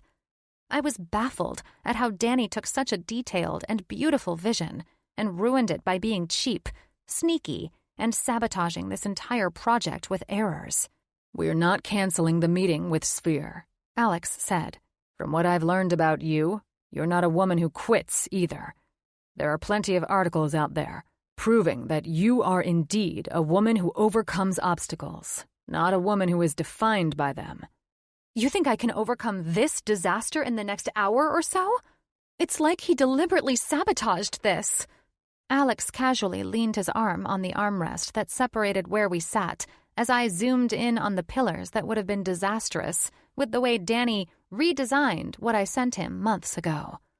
You can and will overcome it, Alex said. However, I do need to know and understand what you're seeing. Give me something, Brienne. I've seen where your bid is at least $3 million under what should have originally been pitched.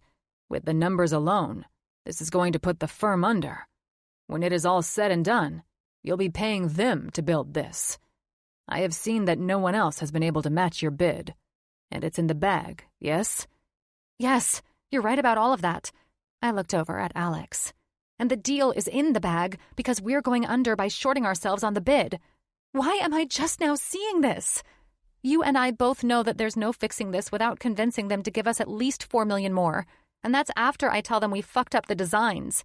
That's not even hiring the contractors, purchasing the correct materials, drafting new bids with real estate. I can go on and on. I can handle the negotiations of all of that, Alex said, his voice relaxed. Nevertheless, I need to know exactly what I'm negotiating now that you've noticed the errors. I could tell he was making an effort not to escalate my panic. Brienne, I understand that you're frustrated, but if I'm going to nail this down, I need you to show me the flaws that you see through your design programs. What is going through the designer's mind? I rested my head against the seat. What is going through my mind right now? Yes, he answered. Titanic. Titanic. As in that's how monumental you see this mistake is? No, the ship that sank. You're a numbers man, correct? Yes, he said in a curious voice. I'm now struggling to figure out if we're building a ship and heading to a shipyard. He chuckled. Do you find this funny, Mr. Grayson? I find the creative mind intriguing, and now you have my full attention. Please explain why you've questioned me being a numbers man while bringing up the Titanic. I must know what that has to do with a superlative ocean liner. Well, that's what this entire project and everything in my vision will turn out to be if it's built, I said. There's no last-minute fix to these flaws in the design. It will look grand and beautiful, yet flawed and built so damn cheap that it won't ever be what it was intended to be. So, this reminds me of the Titanic, of all the things I could compare it to. Titanic sank for the same reasons. Alex readjusted himself, his long legs seeking comfort in the back seat of the car. I find your mind to be as brilliant as it is somewhat wild, but I'm struggling to follow. Am I to believe that you're expecting us to land this deal and build this magnificent building? Then, after it has been built, it will take the lives of those who spend time there? So, back to numbers, I said with a sigh. I'm sorry, my mind is all over the place. Talk it out. We're stuck in traffic, and I'm quite interested in how you're tying this to a ship sinking in 1912. Okay, I said. The Titanic was the most glorious ship, and first of its kind, in the year it was designed and engineered. It was fashioned to captivate the world with its size, grandeur, and its speed. And it did captivate the world. With its sinking, of course. It still does captivate most, and I see that it seems to have you especially captivated. Back to numbers, I went on. With a crew of 900 people, the Titanic's capacity was brought to more than 2,000 souls on board. Some say 3,000. Yet more than 1,500 people lost their lives in that disaster. And from what I recall, it was deemed the unsinkable ship. Correct. He was humoring me, but I had a point.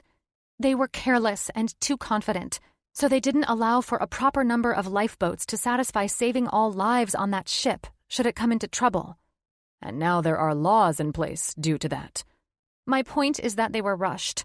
All of them, I said, knowing this was what was happening with my company and this bid. From what I learned growing up, the ship sank because the architects and the company were in fierce competition with others. They rushed everything. They took shortcuts. They were faulty in their designs. On the outside and the inside, that ship would have never felt like it could sink. But it could. In fact, if it wasn't rushed, or if cheap parts hadn't been used in critical areas, the ship would have been able to limp back to... I was going into too much detail. Bottom line, it was rushed and pretty much staged to appear to be unsinkable. How could anyone have known the owner of White Star Line at the time was rushing all of it? Because of that, the Titanic was doomed before passengers ever boarded it. This project is following the same pattern. I looked at him and shrugged. We can't pitch this. It may look as beautiful as Titanic did, but the engineering shortcuts and cheap materials will force Sphere to shut down their new hotel chain for safety reasons alone. The glass walls? They won't stand safely in their frames with weight on them like this. They may last for a good 6 or 7 months, but they could easily explode under pressure. Alex had the most curious look on his face, but there was something else behind it. He probably thought I was a nutcase. That's just one wall in a dining area. I'm not even pointing out all of the other intricate details I designed to help their patrons feel as though they were in a hotel that was virtually on the sea. The illusions are still designed well, but they're more deadly than anything now. This is a hazard zone, and the building, though beautiful, should be condemned if it's ever built in this manner. All right, I think I may be following you some now, Alex responded. So, this project is doomed before we even start it? You might feel that way, but we can make modifications so long as you're finding mistakes. I'm not letting this go. I'm not letting Dany, the lead architect, off that easy. I felt tears stinging my eyes, and it wasn't due to my lifelong obsession with why such a unique, state-of-the-art ship sank, either. We have to reject this Sphere project, Alex, I said. Hold up. Alex draped an arm over the seat behind me and looked at the models I was flipping through.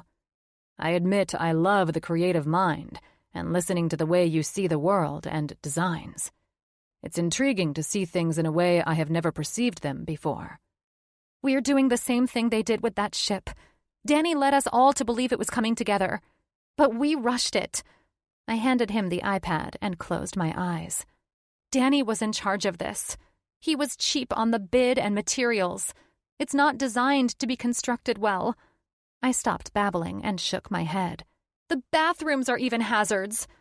Well, shit. That's a damn problem. He winked at me and took the iPad. Let me see this. I should have never trusted him. He always hated me when I was head architect, and my dad ran the business side of things. Well, that's what Brooks Engineers will help fix. And, of course, the permits and inspections in California will never allow a building of subpar work to be erected. I watched as he studied the raw numbers instead of the images. He glanced at me and flashed a smile. They also would never allow us to pass inspections that would lead to the untimely demise of hotel occupants, especially while using the bathroom. I'm serious, I said, somewhat smiling at him, lightening the mood. Hey, I am too, especially if this hotel is going down as if it were the great tragedy of losing the Titanic. He grinned. I hope you can loosen up a little and understand that we will make the revisions that are needed. It's not all lost. This won't be a repeat of the year 1912. I promise you that. Funny. I rolled my eyes. I wouldn't even know where to start fixing this. We're coming in with a bid that is undercutting everyone. We will get the deal and then end up delivering subpar work and cheap materials. I won't allow my dad's company to put its name on that, and I won't allow the late John Brooks to have his company's name put on this either. That's why you have me as your partner, because I'll ensure that won't happen. So you'll walk away from this multi-million-dollar deal? No, he answered resolutely. I'll inform Sphere that we have their best interest in mind and that we have noted that such a highly acclaimed company would want nothing but the best for their newest hotel chain. Then, if I feel like we're losing them, I'll bring up the Titanic sinking. I'll have the number of lost souls, and after I relate their hotel's future to that, they'll be writing us another check and keeping our design. Really? I said dryly as I eyed his handsome and dazzling smile. Do you even comprehend why I even brought the Titanic into this? Not really, but I will accept you've seen the comparison. I'm not questioning your upset with this. Well, perhaps I'm humoring you a little bit. I don't need humoring, Mr. Grayson, I said. I need you to understand that we're acting like desperate fools. We're rushing the finish date. We're delivering on a project that will fall apart within a year. It's a joke. Well, I did notice that you were utilizing cheap materials for an extremely luxurious company, and nothing that would compare to the models I've seen once it was built. I read through the multiple bids that were pitched aside from yours, and noted that stone was well under the $3 million it's worth to see this particular vision come to life. Well, I've noted it's all dog shit. It's a disaster. And I think I hate Dany for being a prick and even considering shortcuts, cheap materials, and rushed dates of completion. We don't deserve their business if we believe we're worth nothing more than cheap bids to get them or anyone else for that matter. Well, you're certainly thinking along the same lines as I am. It only took a dipshit screwing up to help you realize I'm not the devil in a suit. He smirked at me. We will meet with Sphere, and we will ensure Dany will explain why he did a sub-par mock-up to our clients. I don't want him there. I spoke. I'll face this myself. Good, bad, and ugly. Speaking of cheap and shortcuts, I believe you're taking your own. What is that supposed to mean? Well, first of all, you're letting Dany off easy by facing this alone. Make that asshole face the people he tried to fuck over. Fire his ass and quit taking the shortcuts. It's business, Brienne. It's not personal. You have to make this man accountable for costing this firm time, energy, money, and possibly our reputation. I just want this over with. Then let's fix this shit and go over the flaws you're finding together while we still have time. I need to make a few phone calls to some contractors while you point out the errors as I speak to them on the phone. When we meet with Sphere, I'll inflate the bids to give us some room for error and possibly earn back money already lost. Your job is to sell your creation and vision. Then, if you nail this down, he smiled at me. I'll gladly fire that asshole myself for making you give me a history lesson on the Titanic's demise. I grinned. Probably dumb, but the point was there. That ship sank for the same reasons that I have no faith in this horribly planned-out model. The project is rushed. We're in a competitive market, and using subpar materials, yes? Titanic all over again, he said with a silly and fun expression. I grinned. So funny how you can sum that up so quickly. I leaned my elbow on the window. I can't think or easily explain things like that sometimes. Actually, it takes someone telling me to get to the point when I talk out my thoughts. You're painting an image. He smiled, looking ahead. And to get some people to visualize what your artistic mind sees, I would imagine that, occasionally, it takes some elaborating on the matter. It also helped keep my mind off traffic. He softly laughed. So, what are you visualizing after this crazy revelation and me trying to relate it to the Titanic's flaws? That if I were a man on that ship, I'd be pretty pissed off that I was dying because some asshole like Dany took a shortcut. And then, when it was too late, and I found that ship had flaws after I was told it wouldn't sink. He looked at me with a raised eyebrow. Frankly, it would just suck. The worst of it all would be if I had a beauty on my arm, such as you, and I had to put you into the lifeboat, never to see you again. Hell, now that this has all been brought up, I'd be fucking livid at the designers of that ship. I shook my head. You question what goes on in my mind, and yet I do wonder what goes on in yours. Numbers, of course. He winked. That and the fact that we need to handle this error, fire the asshole who made it happen, and then to enjoy that I get to watch you bring it together and win Sphere over today. More than all of that, I believe you're due for a solid and resounding compliment and a win. When they accept our amendments and new bid, which they will, you and I will celebrate over dinner tonight. You still owe me for that night when I assisted you running off your ex. I already have a date with Theo. He's coming over and we'll be talking about what the hell is going on with him, too. I arched an eyebrow at Alex. God, I can't think about Theo right now. Alex nodded. One thing at a time, he said with a slight grin. Then dinner tomorrow night? You and me to celebrate you winning this bid? Wow, I laughed. You're that confident about all of this? That we'll get this deal after putting them in a position to think we lied to them? Of course I am. Well, at least one of us is. I feel like I'm going to barf. This is like bringing in a project only to watch the model fall apart when you touch it. How about this? Let's leave the Titanic analogy out altogether, and we'll be on point. In fact, bring that analogy up to Dany after he asks why the asshole in a suit fired him. You can also let him know I got the last lifeboat because we needed my muscles for rowing, and he was a worthless and self-centered man who tried to steal a seat from a lady.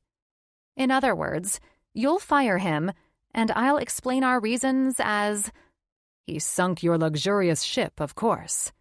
I have to admit, in watching you speak and study the errors in that project, I don't believe I ever wished to see you this upset over your vision being destroyed by an ass that you trusted again.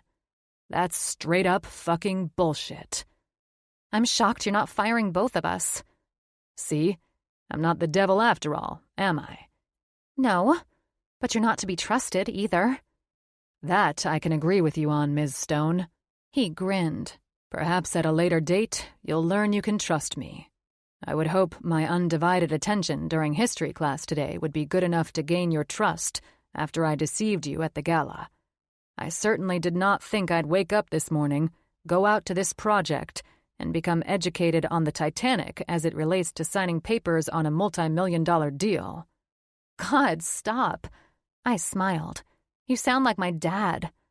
Funny story about me? I always brought up that ship when I saw design flaws in any of our projects. I laughed at how I drove Dad insane with my obsession with that ship. Why is that? Are you a woman who loves ships? I just think of it because it sank due to greed. That's a conspiracy, you know? That's my take on it, and I'm sticking to it. I grinned. And yes, I love taking cruises and being out at sea. I'll take note of that. It was the way he said that last part that made me stare at him as if he'd build a ship and let me set sail. I couldn't figure this guy out, but I liked that he was a fun, mysterious, and, from what I'd expected thus far, a kind but firm businessman. He could have ripped into me for not overseeing this project better, but instead, he offered help. He listened to me, crazy assumptions or not. He actually heard and added some input. Perhaps we'd work well as partners. In the drive down here, he'd humored my creative mind, and he also found a way through my confusing analogies, something that I used to bore my dad to sleep with at night. Now, time would tell if we could truly work as partners with our talents and save this deal. Chapter 4. Alex. My phone was blowing up with details about this project, but I ignored the incoming calls. Instead, I got my construction engineer, Adam, on the phone and started relaying information to him as Brienne walked me through the different aspects of this project. I'd worked with the man on various projects after Brooks' architectural firm became my responsibility. He was a master of his trade, and he would put this shit together as fast as I spouted off numbers to him. I had no time to think, just to give information, as I watched Brienne work magic with her adjustments to the joke of a project Dany had messed up on every level. If I hadn't had a taste of the woman's fiery side, her vulnerable side, and learned about her true passion for designing, I would have called in for the lead architects at Brooks to salvage this chaos. Before taking ownership of Brooks' architectural firm, acquiring businesses from Mitchell & Associates was my expertise. I lived and breathed to land million-dollar projects like it was nothing. It was all second nature to me. Never once, though, had I been put in a situation where it seemed my company had lied to entice a client. This was an entirely different level of dirty business, and it was why I had to have Brienne in the car with me. I had to see her reactions to what I'd learned an hour before Sphere unexpectedly moved up our appointment. My conclusion? She had nothing to do with this shady shit. I felt for the woman, but I wasn't going to let her cave under pressure.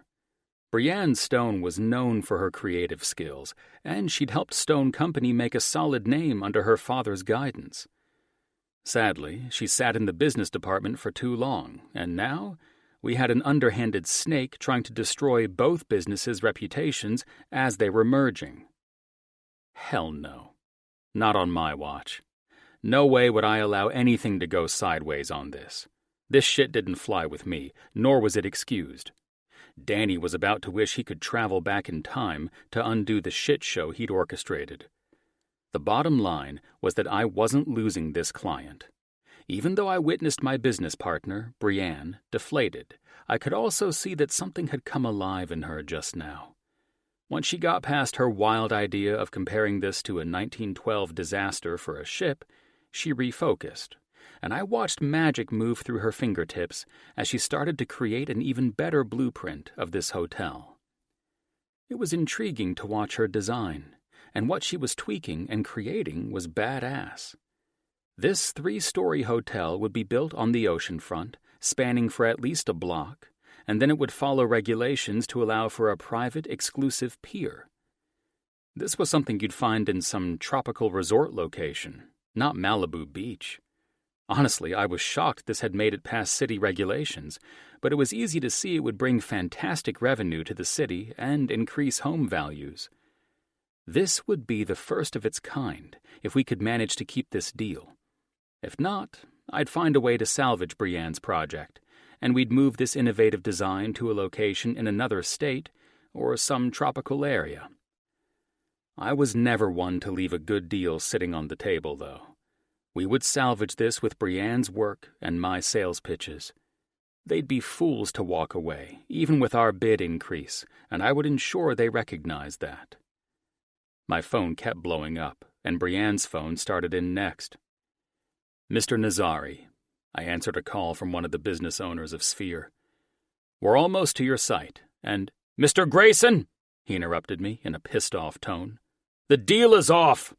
We just spoke with Dany, the man who is in charge. Excuse me? Dany is merely a contracted architect. He's hardly in charge, sir, I said, while Brienne's face was black with anger after she ended her phone call. Then that is yet another lie that your company has communicated to us, Mr. Grayson. Another lie? My voice became firm. Allow me to explain something, Mr. Nazari, I said, hoping I'd keep this upset client on the phone. We understand your grievance with Dany, and God only knows what else that man has said to you. Allow me a chance to rectify all of this.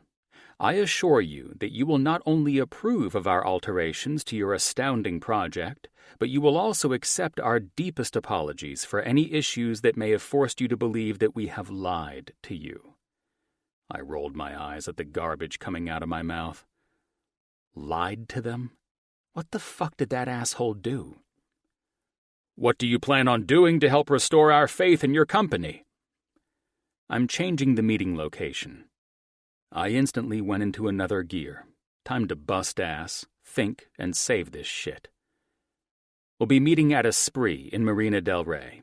I'll send for a driver to pick up you and your team so we can meet. Suppose you are not impressed with us after we've clarified things and made accommodations to express our apologies for your inconveniences.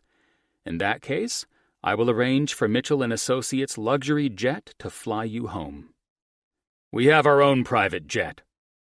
"Not like ours, chump, but okay." "Very well, then. Allow me to gain your trust by insisting that we buy your property site in good faith that we will deliver on our designs." "We're not selling our beachfront property. We will be moving forward with another architectural firm." "Is this other firm willing to purchase that property and then sign the deed over to you?" Brienne looked at me as if I were more insane than comparing this to the Titanic. I smiled to reassure her I knew what I was doing to salvage this part of the deal. "I'm sorry, but did you say you would sign over the deed?" "Paid in full. All yours. Now you're just fronting the investment and capital on our project to give you the grandest hotel on the Malibu shoreline." "So you're willing to front the money for our property?" "Correct. Paid in full, as I just stated." Silence on the line made me glance at Brienne's panicked expression. "We'll wait for your driver," he finally came back. "We are pressed for time, Mr. Grayson." "Is there another arrangement or business dealing you are required to be at? Or can I make this right by providing at least 2 days of relaxation after we agree on this project?" Silence again. I needed these guys to myself until this was a signed deal. Just the mention of his interest in another firm told me I couldn't let him jet set off to meet with someone else. "What the hell are you doing? It's over. Dany's going home," Brienne whispered. "The fuck he is," I mouthed as I winked to help settle her down. I put the call on speakerphone. It was time to find out the name of the Uber driver for the chicken shit who'd fucked us in the ass and bounced. "Give us a moment," Mr. Nazari said. "Take your time," I answered, while taking down the license plate of the Uber behind us. While our friends, who currently hated us, deliberated on the other end of the phone, I began doing a data lookup on the Uber driver behind us. This Dany character was about to see a different side of me. Brienne was about to see a different side of me, too. The poor woman would probably never come to a healthy assessment of who I really was, and maybe that was for the best. I was her partner, and she needed to understand I knew how to run global empires and business deals. Shit like that. I wasn't just a devil in a suit. I was a bastard in a suit. For that reason alone, I handled business dealings as if I were playing cards with kids. It was second nature to me. We would get this deal, and the price of the property I just agreed to purchase would be inflated and placed in the final bid. First, it was time I used my methods of persuasion to finesse Sphere with words, money, lavish lifestyles, and the temptations that I knew greedy elites loved. They wouldn't be going anywhere when I was finished with them. Even Jim would be outraged that we were losing this company. There was a lot on the table with them in future dealings. Mitchell & Associates were waiting patiently to invest in Sphere, and the new vice president, Spencer Monroe, was also awaiting my call to inform him that we'd sealed this first deal, and Mitchell had the green light to invest. We wanted more from Sphere on the architectural side, and Mitchell wanted in on their holdings, shares, and the potential of new money coming to Southern California. Sphere wasn't going anywhere so long as I was on the phone with them. I would charm them, and they would be the happiest sons of bitches on the planet when they signed on the dotted fucking line. "There will be 5 of us," Nazari said when he finally came back on the line. "How many days of apology do you plan on giving us to relax?" "As long as you desire. If you have significant others, bring them along too." "Don't get too far ahead of yourself. We'll await the driver. This better be worth our time, Mr. Grayson." "I assure you it will be. Where am I to send the driver to pick you up?"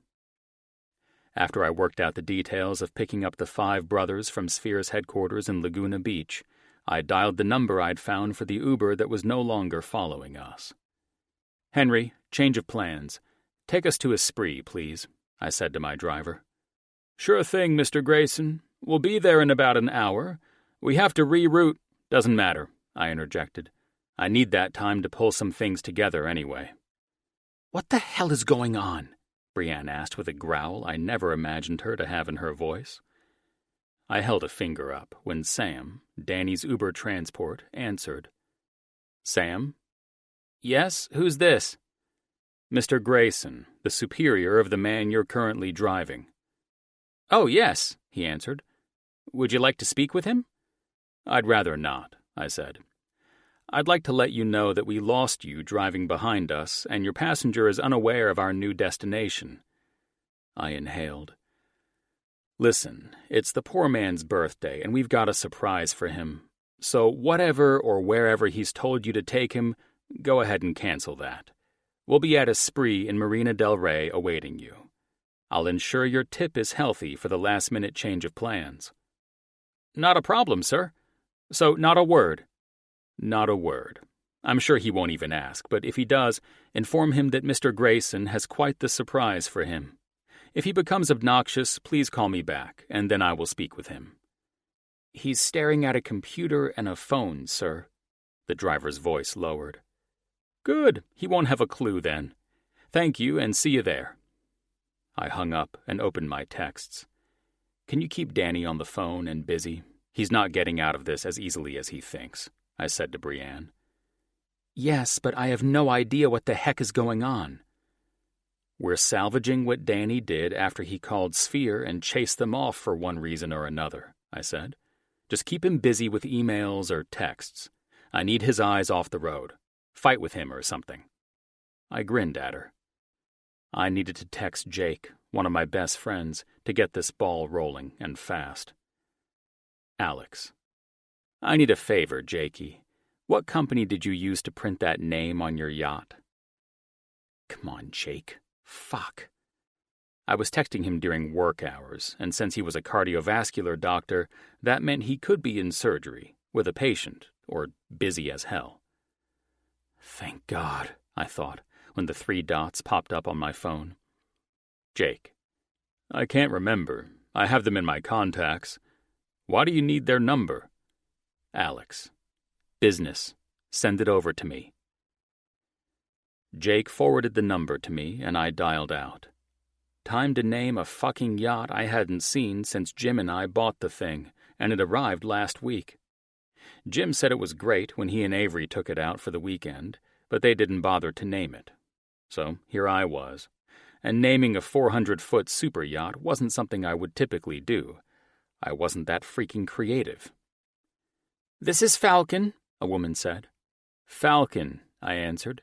"You come highly recommended by Dr. Jacob Mitchell. He's a good friend of mine, and I need your talents. Can you be in Marina del Rey in 5 minutes to get a name on a yacht?" "I'm out here printing a yacht name now. What slip?" "The one I need you on is too large for a slip.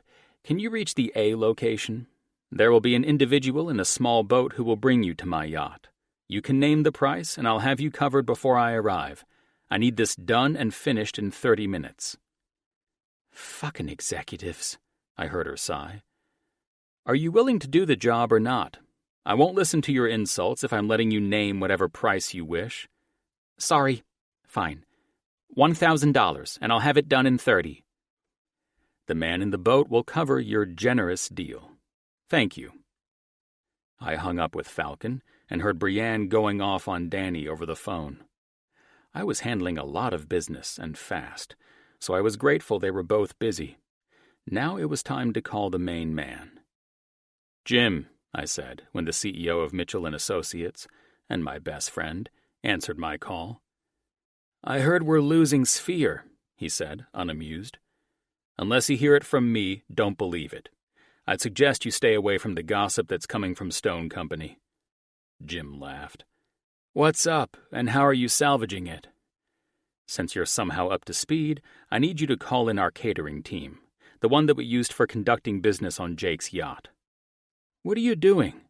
I thought you were—" "Can you please have your secretary handle this for me? I'm saving a goddamn project for you, so your VP, Monroe, won't have an aneurysm if we lose Sphere altogether." "What happened?" Jim asked. "I'll tell you later tonight. Now I need shit pulled together fast. I need that yacht up and running as if we'd planned for a week trip on the coast. Can we make that happen?" "I'm on it," Jim said. "Alex, don't fuck us over." "Have I ever?" "No," Jim chuckled. "I'll handle all of it." "Thanks. Oh, call the marina as well. I have Jake's yacht lady who needs to be picked up. I'm naming the damn boat." "What?" Jim laughed. "Hope you and Avery like it." "You better hope Addie likes it. She thinks it is her boat." "Let's hope the client likes it. It ran well, though, right?" "Avery and I couldn't have been more impressed." "Great. Talk to you later." Ding! My phone alerted a new text just when I thought all was settled and I could finally talk to Brienne.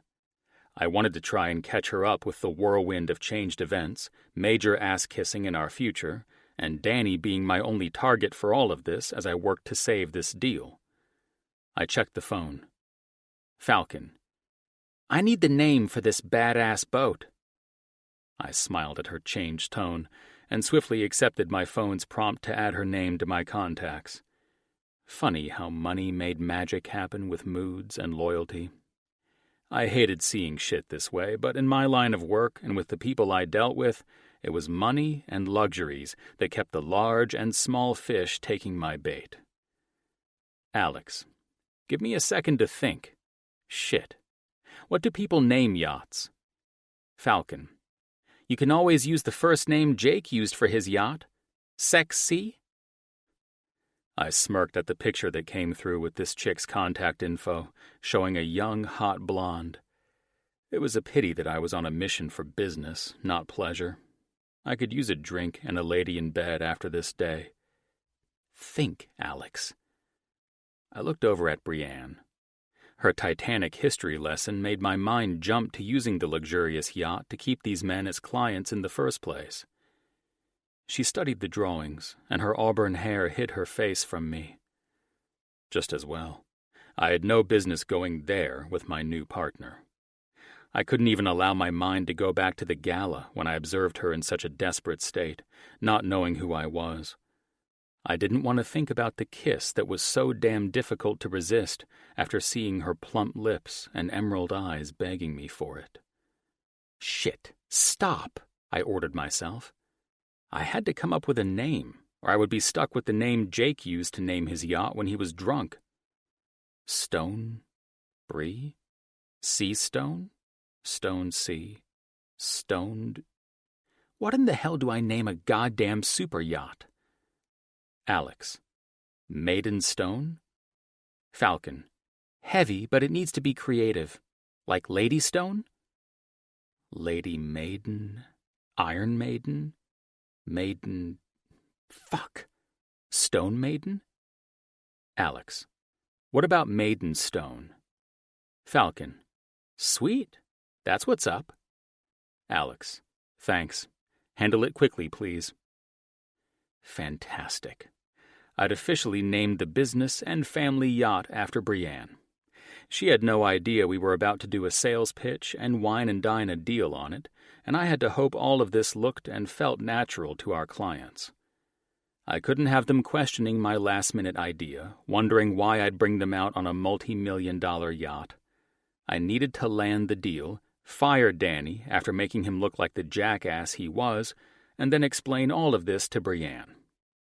I had to prep her that more was on the line than her vision of this one hotel.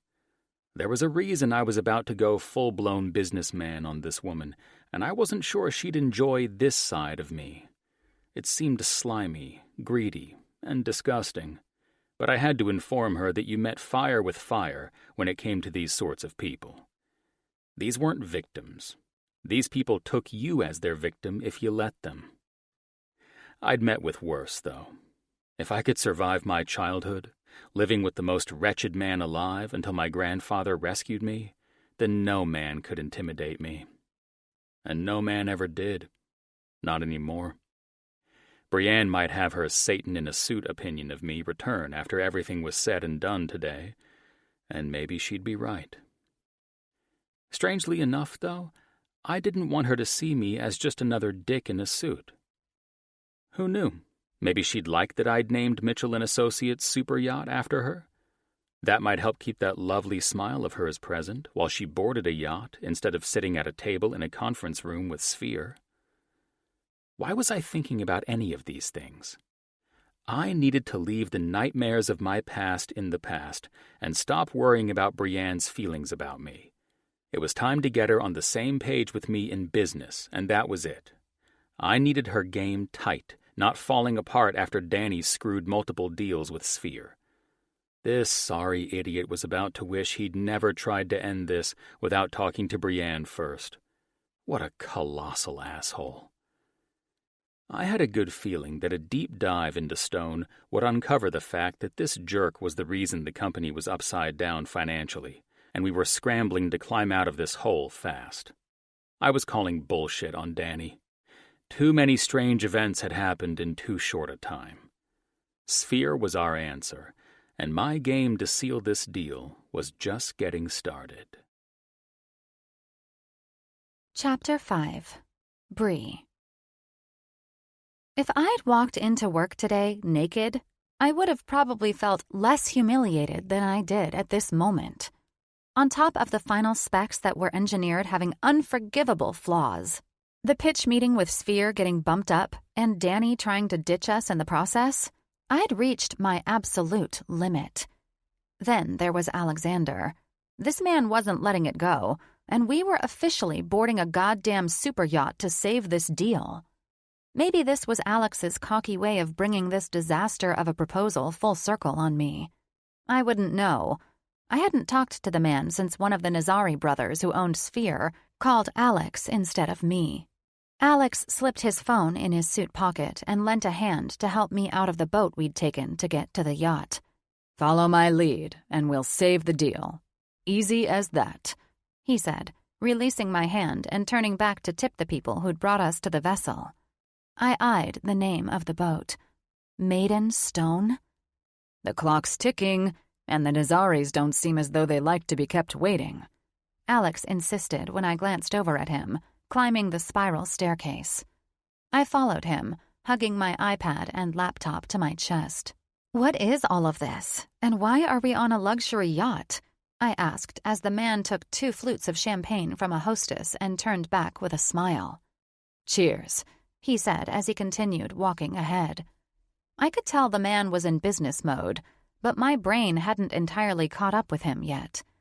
I took the champagne and glanced up to where I heard music playing on one of the top decks of this insanely elaborate yacht. I reached for his elbow, stopping the tall man who was taking long strides toward the interior of this floating hotel. "I'm not sure this will work. Dany tried to ditch out, and I have no idea where he is. The final designs have been redesigned to the point that I can't fix the fucking things, and—" Alex's light green eyes leveled me. "Excuses, Ms. Stone?" he asked, as if I were the architect and engineer who'd screwed up all of this. "Is that what we're going to talk about while we keep our clients waiting? Clients who are trying to fire our asses, I might add." I glared at him. "I don't plan on keeping them waiting. I don't plan on keeping them at all. I can't fix this shit," I growled. "Dany sabotaged this." I eyed his impatient expression. "There's something more. You know more, and you're not telling me." "All you need to know is how you're going to use your creative mind to build a vision on the Nazari's real estate that we are going to see from the yacht in about an hour. I need your brain working, and I'll close the deal that Dany sabotaged." "If it's obvious to you that Dany did this, then it should be obvious to the brothers who own Sphere." Alex sighed. "If it were obvious that we had an architect who was planning on stealing Stone Group's design while he decided to jumpstart a new business in the architectural field, we'd be having a different discussion. I wouldn't have gone through the trouble of securing this yacht and bringing Sphere out to sea as a way of kissing their ass and giving us one last chance to keep them as our clients." "Dany wouldn't steal my vision and my work." Newsflash. Alex's eyes widened. "That motherfucker was already in the process of doing precisely that while you were enjoying a latte this morning." "I can't do this," I said in full honesty. Dany has always hated me as head of the engineering department while Dad was running the company. I was speaking my thoughts, and I didn't care who heard them. Why would he do this? We pay him well above what architects and engineers would ever make. He was always compensated nicely. I ran my now sweaty hand over my forehead, fighting back tears of anger and disbelief. Alex was brutally honest about something I should easily have known Daniel Kyle would do to me. It was a matter of time. Forgive me if I am not one to waste time on this episode of Coworkers Behaving Badly. He interrupted me with some humor and a cocky way of mocking my current situation. But let us be the ones who nail this bastard in the end. We certainly can't do that here on the helipad of the yacht. We need to be up there. He pointed toward the upper decks. Charming the shit out of the Nazaris, who decided they'd call me up and try to fire my ass. None of this makes sense, I said, feeling like my blood pressure spike was either going to make me pass out or jump ship. Literally. Why would they call you? Alex ran a hand impatiently through his hair. The simple answer is that they don't trust you, he said. Now's the time to regain that trust. I don't want their business. Not like this. I spun away from Alex's intimidating businessman expression. God damn it. I can't believe this. What can't you believe, Ms. Stone? Alex questioned, stepping around to make me face him again. You can't believe that someone who's never liked you would sabotage you and steal your business and designs? Precisely that, I said, annoyed as hell that this man was so fucking sarcastic when I could hardly contain my anger as it was. Well, get used to it. It sort of happens in a cutthroat business. Even I could tell that prick was a piece of shit the first time he shook my hand. Let's move forward and save this as partners. You understand I know very well that Stone needs Sphere, correct? How would you know that? Alex's eyes narrowed. Because after you bounced on my ass all week, allowing me to run this fucking business and complete this merge, I found out rather quickly that Stone is upside down in just about every fucking aspect. If it weren't for this merge with my firm, you'd be filing bankruptcy within the year. It felt like my blood was boiling beneath my skin. I was so pissed that I didn't know where to direct my anger anymore. Who was I angry with? Was it Dany for fucking me over? Alex for speaking to me this way? Or myself because none of the above would be happening if it weren't for me? While we're on the topic, he continued, you've yet to prove to me that you're even interested in working as my damn partner at all. All I've witnessed so far is a woman who has her head buried in the sand, allowing the financial directors of Stone to mismanage funds. Financial directors who I fired, by the way. You're welcome for that.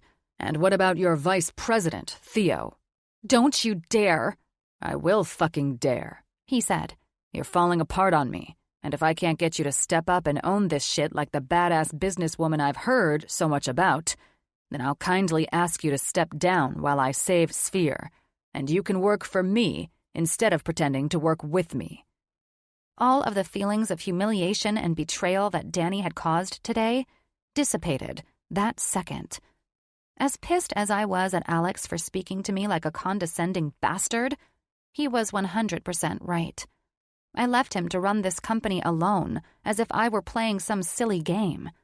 I knew I needed Sphere because our debts were burying us, and I chose to trust my financial department and directors to ensure we stayed afloat. Hell, I'd sacrificed numerous personal paychecks and donated them back into the company to keep the lights on. I avoided difficult decisions like the plague. That was Dad's specialty, not mine. Theo is quitting on me, isn't he? I asked, jumping straight to the only question that mattered to me. No one likes to work for free, Ms. Stone, Alex said, seemingly loving to drive the point home that I sucked at running a business. I tried to keep him, letting him know that he would actually have a boss to work for. Enough! I seethed. We stay here until Dany boards this fucking yacht. I unlocked my phone and called Dany's phone. How do I get Dany brought out to the ship? He's going to explain everything to you and me and the Nazaris for putting us in this situation. Alex smirked. Wow. He took a sip of champagne. It looks like we finally have someone who wants to run the company. I've had enough of you and your bullshit for one lifetime, Alex, I said. Again, how do I get Dany on this boat? 3 steps ahead of you, Brienne. He tipped his glass toward the stern of the boat. The engines aren't firing up until after that snake boards the yacht. I saw nothing but red, and I was ready to bury Dany for stealing Sphere. Or trying to, anyway. In reality, I was angriest at myself. I'd acted childish about this merge ever since I found out about it. I was so smug about wanting my rightful seat at the table, but I'd shirked all of my responsibilities and let so many other things slide, and Alexander wasn't about to baby my ass. He should have been firing me after I let Stone Company go to hell by not holding my employees accountable since Dad died. What hurt the worst was knowing what I'd put Theo through. Theo had offered advice on handling everything. He even told me to fire Dany, but I was too stubborn to listen. He'd been my right-hand guy for so long, and I'd been so wrapped up in my self-pity that I hadn't bothered to make sure he was okay. Obviously, he wasn't. It was no wonder Theo had been so grateful for the merge and Alex joining me as a partner. I'd overwhelmed my dear friend and burnt him out while I pretended to be some incredible businesswoman. It was all biting me in the ass at this very moment. Alex was officially seeing me at a low point for the second time, but this time wouldn't be like the last. This time, I was going to do what was expected of me. I was about to save Sphere and own up to everything I'd created while playing the avoidance game after taking on this company. Instead of cowering, I knew I had a fire in my spirit. I hadn't been acting like it, but I knew I deserved to remain as Alex's partner. I just needed a little nudge. The nudge of Alex being a complete jerk and enjoying it a little too much, if you ask me. He wasn't wrong, though. Nothing he'd had to say about me or my actions was wrong, and I needed him to say it all. Dwelling on the past and my mistakes would not save Sphere for me. I had to save it by accepting full responsibility for what I'd allowed to happen. That would be my starting point. Looks like your personal Judas is about to board. Suit up, Brienne. It's time to save Sphere, Alex said. Good. I nodded at Alex. We're going to use that son of a bitch to make our case to the Nazari brothers. Now we're thinking like partners. He clinked his glass to mine. Nice to have you with me, Ms. Stone. Chapter 6. Bree. When Dany appeared through the luxurious entrance at the back of the yacht, I could only stare in disgust that he'd deliberately put me in a position to fail. While Dany walked over to join us, Alex called up to the captain to get the yacht moving. Mr. Kyle, Alex said, ending his call and using his sharp features to level the man. I do hope you gave Bradley a fat tip for chartering you out to our yacht. Why would I do that? He waved his hand around the opulent deck we stood on. I would imagine that Mitchell and Associates would take care of my expenses for me. You're a creep, you know that? I said, unable to keep my mouth shut. I think he knows that well enough, Alex said dismissively. But no, Mitchell will not be paying for former employees to be collected from the ship once we are done saving Sphere in an hour or so. Dany laughed off Alex as we turned to walk into the yacht. Marble floors greeted us, and my eyes were drawn to a grand staircase with polished wooden rails. It was as glorious as a magnificent hotel or resort. From where we walked, it was evident that this yacht had been designed with a taste of elegance that weaved itself around you and filled you with a sense of grandeur and importance. I had to keep reminding myself this was a yacht and not some trillionaire's toy. You realize that the Nazaris no longer want Stone Company's bid, correct? You're out, Bree. They're moving on, Dany said smugly. It's just a matter of who they're moving on to, isn't it, Daniel? I said. Daniel? Alex quipped in a way that snapped my attention over to him after we walked into an area where the elevators were hidden. Damn. Alex hit the button to open the elevator doors, and he looked back at Dany. Ms. Stone seems to have moved on from the friendly nicknames to the "your ass is mine" names. Bree, Dany started. That's enough, I interrupted. Both of you. I've met with the Nazaris on multiple occasions. I can easily say that when our tardiness adds their reasons for trying to fire us, this magnificent yacht is only going to prove we're desperate to keep them. But we sort of are, aren't we? Alex leaned down and whispered in my ear, taunting me. I glanced up at him and back to Dany as soon as the doors opened to reveal the insanely awesome party deck at the top of this boat. Desperate or not, I tugged on Dany's arm. We're going to be honest and do what's right, since all we've done is waste their time and insult them.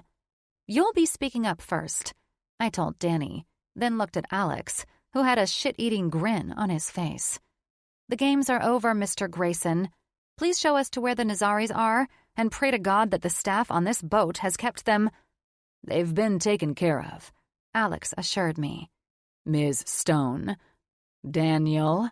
He mocked Dany's name. If you'll both follow me.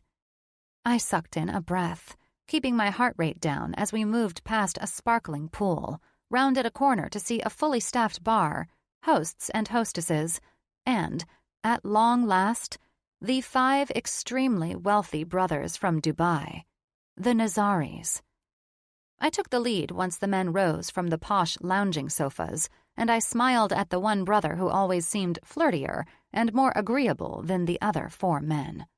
Xavier, I smiled, locking eyes with his stunning amber ones. Damien, Latif, I nodded at the 2 always stiff brothers after Xavier met me with a smile.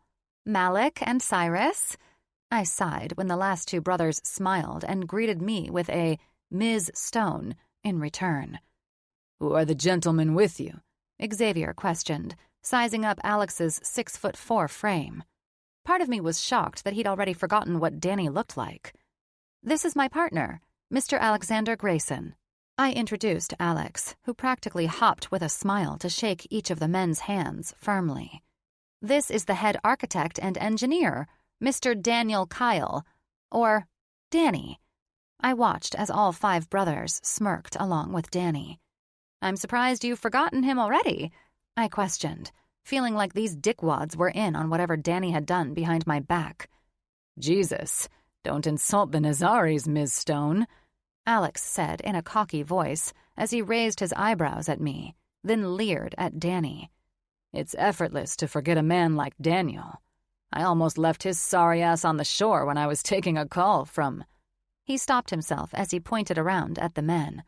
Well, you'll all have to forgive me. He was using some assertive yet condescending tone. Which one of you called to fire me again? And behind Ms. Stone's back? That was me, Damien said indignantly. And for good reason, too. I would imagine. Let's have a seat. I believe that we all need to clear the air, Alex said, nodding toward a woman who held a tray of food. Please, after all of you. Alex sat next to me, and I looked across at the other bastards, who were smirking in some knowing game. It wasn't hard to pick up on the idea that no matter what Alex did for the Nazaris, Dany would walk away smelling like roses, and we would be left to look like lying shitheads. I glanced at Alex as he casually crossed one ankle behind the other and saw that this man wouldn't be made out to be a fool. His Italian leather shoes, his bespoke Brioni suit, his fancy-smelling cologne being blown around by the sea breeze, and his unshakable confidence. All of it assured me that I sat next to a powerful man. I glanced at the smirk on his face. I could instantly tell that this man lived for shit to go south so that he could come out on top in the end. As intimidating as Alex Grayson could be, I was his partner, and we were both going to bury Dany here and now, just as Alex said when we boarded the yacht. Gentlemen, I spoke after everyone settled into their seat. I will admit that there are errors in your final specs, and the drafts of the hotel resort you entrusted us with at Stone Company. To say the very least, Ms. Stone, Latif said. It seems as though all of Stone Company has fallen apart. If what I've heard is true," he looked at Dany, "Stone Company will be going under soon enough. It will be our company that saves you." "Excuse me?" I looked over at Dany. "You heard my brother," Cyrus said. "Loud and clear." Dany smirked. "Sorry, Brienne, but you and I both know that underbidding this job to save Stone's ass will only put you under that much more." Everyone snickered as fire surged through my veins. Well, everyone but Alex, who remained attentive and unexpectedly quiet. "In the end," Xavier said with a kind smile, "you'd be paying us to build our dream hotel. I'm sorry, but we'll be taking Dany's bid instead." "Dany's bid?" I looked over at that Judas-ass motherfucker. "Well, this is news, isn't it?" "Bree, it's not what you think," Dany said, seemingly shocked that Xavier admitted that Dany was stealing my clients. "Please explain then, because what I'm thinking is that you're in violation of Stone Company's—" "Violation my ass," Dany interrupted. "Stone Company is gone, Bree. Accept it so we can be done here." "Yeah, can I get a bourbon sour?" Alex said to a host who stood next to the bar, utterly off topic from what was going on. He looked at me. "You look like you could use a stiff drink, too. The bartender is phenomenal here. In fact, I'd hire him as my personal bartender if James Mitchell wouldn't kick my ass for stealing him away." "I'm good, thanks," I stammered, caught off guard by his question. "Can we focus on—" "How about you, gentlemen?" Alex ignored me and looked at the arrogant Nazari brothers. "Beers all the way around?" He wound his finger through the air, then looked at Dany. "Sorry, that was rude of me to interrupt your thought as if we're not going to sue your ass for stealing our clients." He took the bourbon that was quickly brought to him and sipped it. "Go on. This is fascinating." Dany leaned his arms on his knees. "It's no secret that Stone is going under. We've talked about how Brienne allowed the engineers to cut corners, the contractors who are known to ghost on projects." "Mr. Valance?" Alex interrupted, calling over a steward. "I'm going to need another bourbon. It seems I'm thirstier than I realized." He blew out a breath and reclined against the cushion of the sofa. "Tell Anthony we're thrilled he's behind the bar again," he continued in some damn world of his own. "Just keep the booze coming." He looked over at Dany. "It seems like it's going to be a while of listening to your lies." "Wait," Malik spoke up. "Who exactly are you?" Alex licked his lips and smirked at me.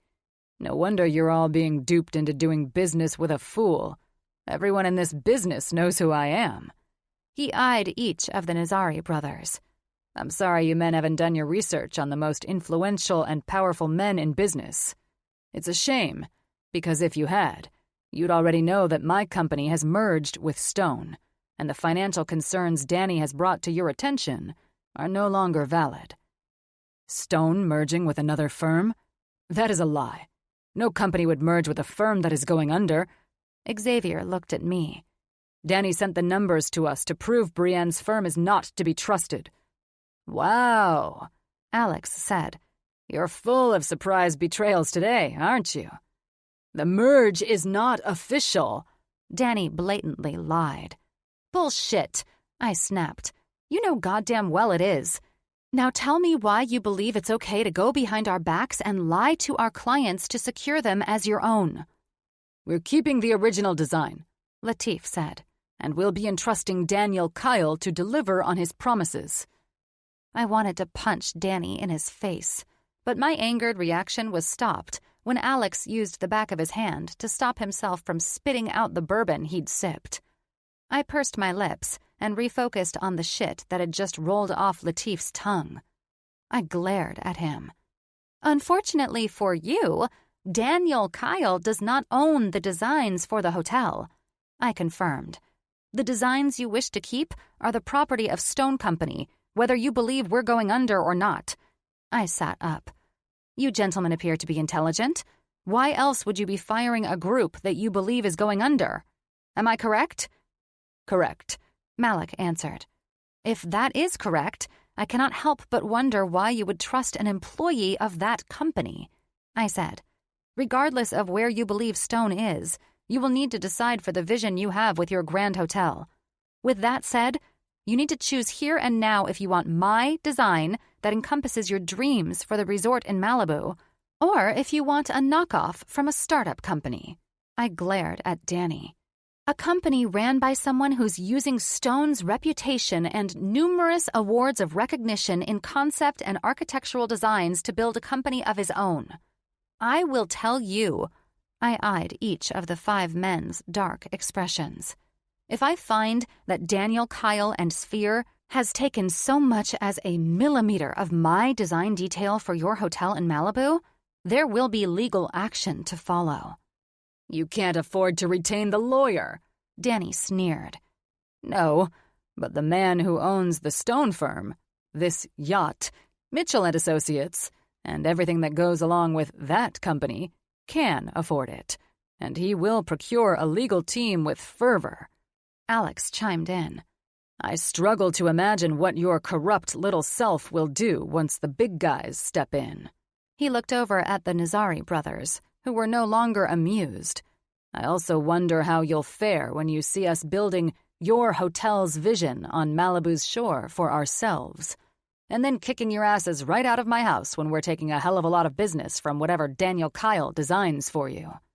That's our vision, our hotel, and our agreement, Xavier snapped. Not if you go with this twisted chump. Alex sipped his bourbon and pointed toward Dany. It's Brienne Stone's concept and vision. In fact, he sat up and moved his glass between his palms. It's the only reason Mitchell and Associates merged my company with Stone.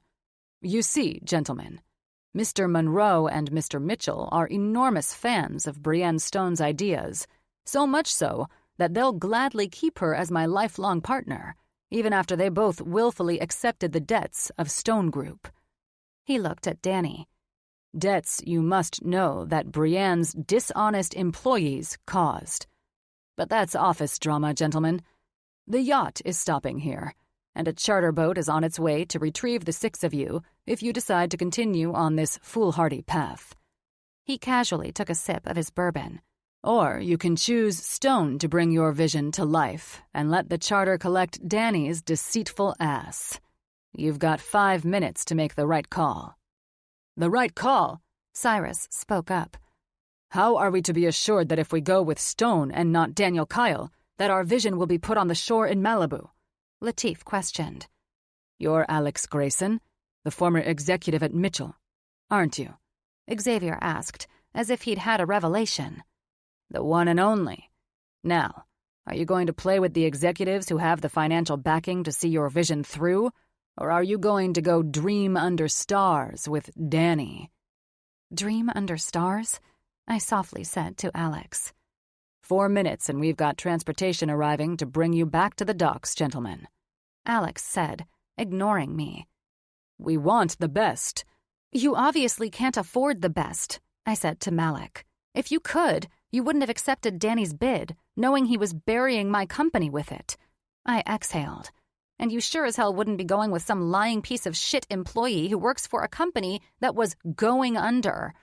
If you want our business, the bid increases by 10 million, I said, going for broke. Fuck it and fuck them. I didn't care. This meeting was insulting enough. Jesus Christ, Alex whispered under his breath, sitting up and looking at me in humor and shock. We were told you'd buy our real estate, and it would only cost half the original amount due to errors. That's before I found out that you were leaving my firm for Dany's offer, I said. If you want my design and my vision, you will trust that I will re-engineer a bigger and better hotel, and you will pay the 10 million extra. I know very well as I sit here and quote you on this higher bid that James Mitchell will snatch up the designs in a hot second if you pass on them.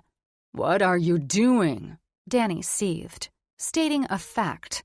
I smiled at him and the 5 brothers who were now at the mercy of paying for my design and work. What makes you so sure that Mr. Mitchell or Mr. Monroe will buy your design? Xavier asked, more agitated than I'd ever seen him. Because they bought a company that was going under for my design and engineering talents alone. I looked at Alex. Isn't that what you mentioned? I'll call Jim Mitchell right now and tell him the offer is officially on the table.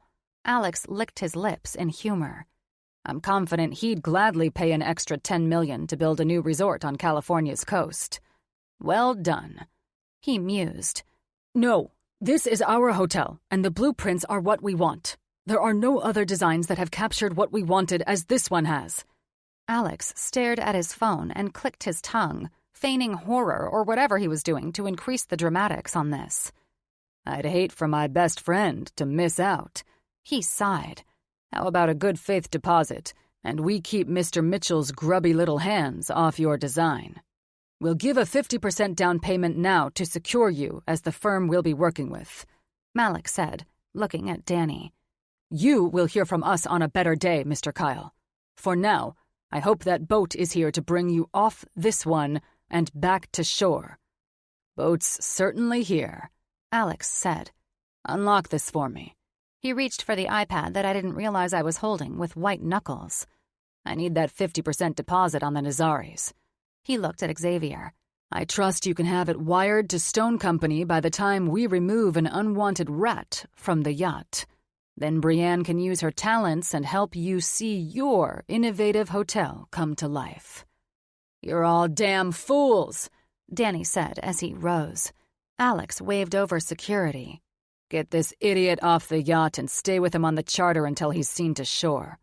Yes, Mr. Grayson. I watched in shock as Dany tried to walk with his head up and disappeared through the private area that hid the elevators in the lavish yacht. Did I just upsell myself by $10 million and seal the deal without ever addressing or fixing the errors? What the hell just happened? I questioned Alex after the men picked up their phones to make contact with their bankers. You just blew my fucking mind. Alex grinned. 10 million additional dollars?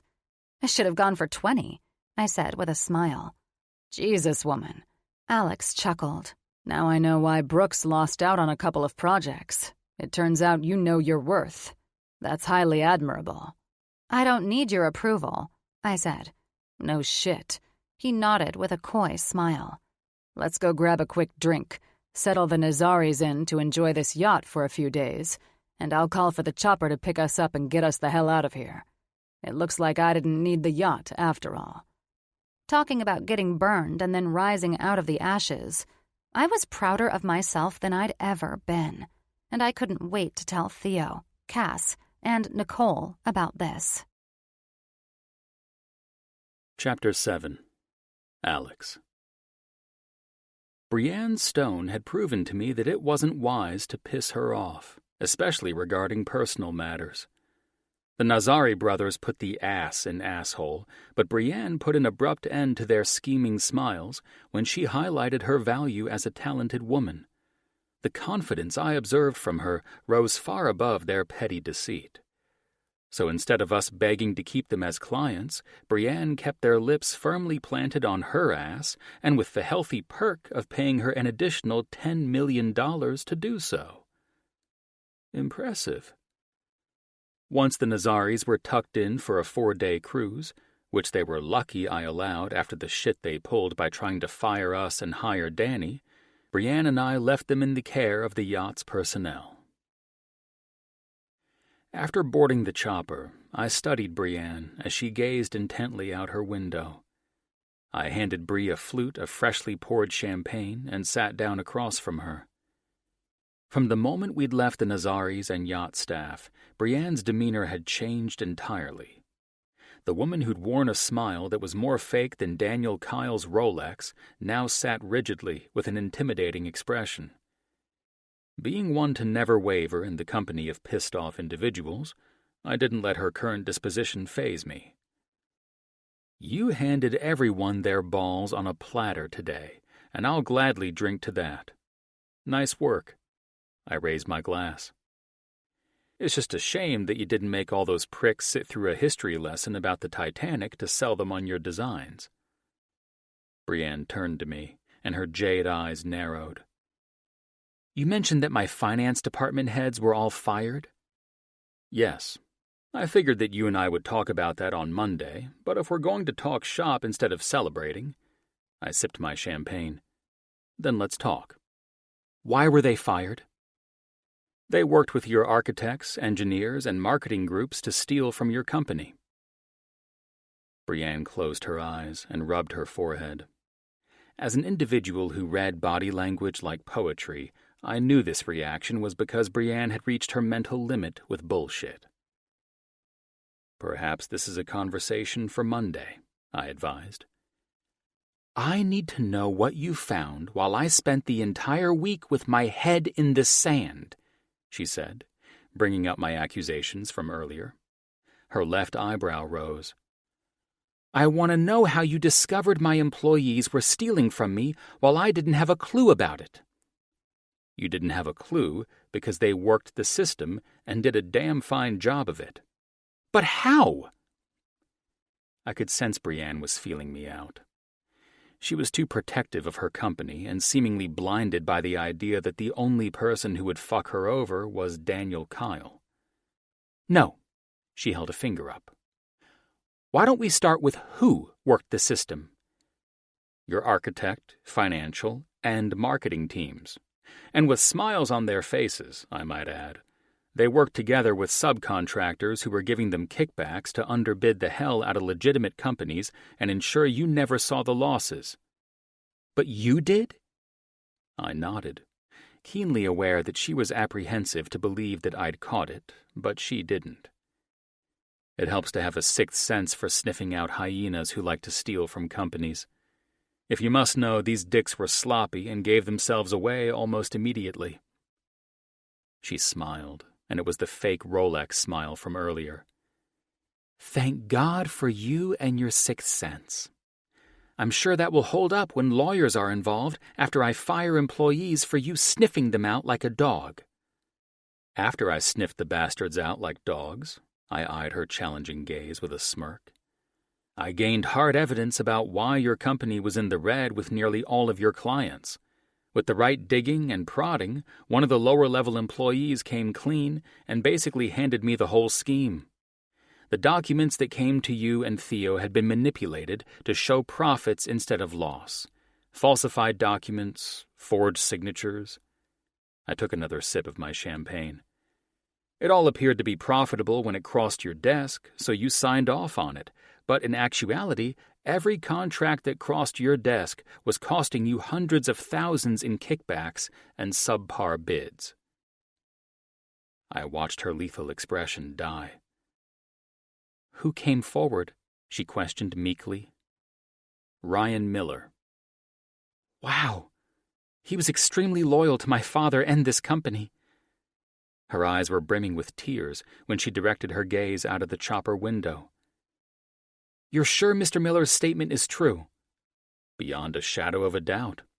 The man showed me how they worked the process and offered up documented proof." "He will face the consequences for being involved," she said, wiping a tear away as swiftly as it rolled down her cheek. "Why would he come forward? Why would he do this?" "He came forward to save you and Theo from facing legal action with Mitchell and Associates.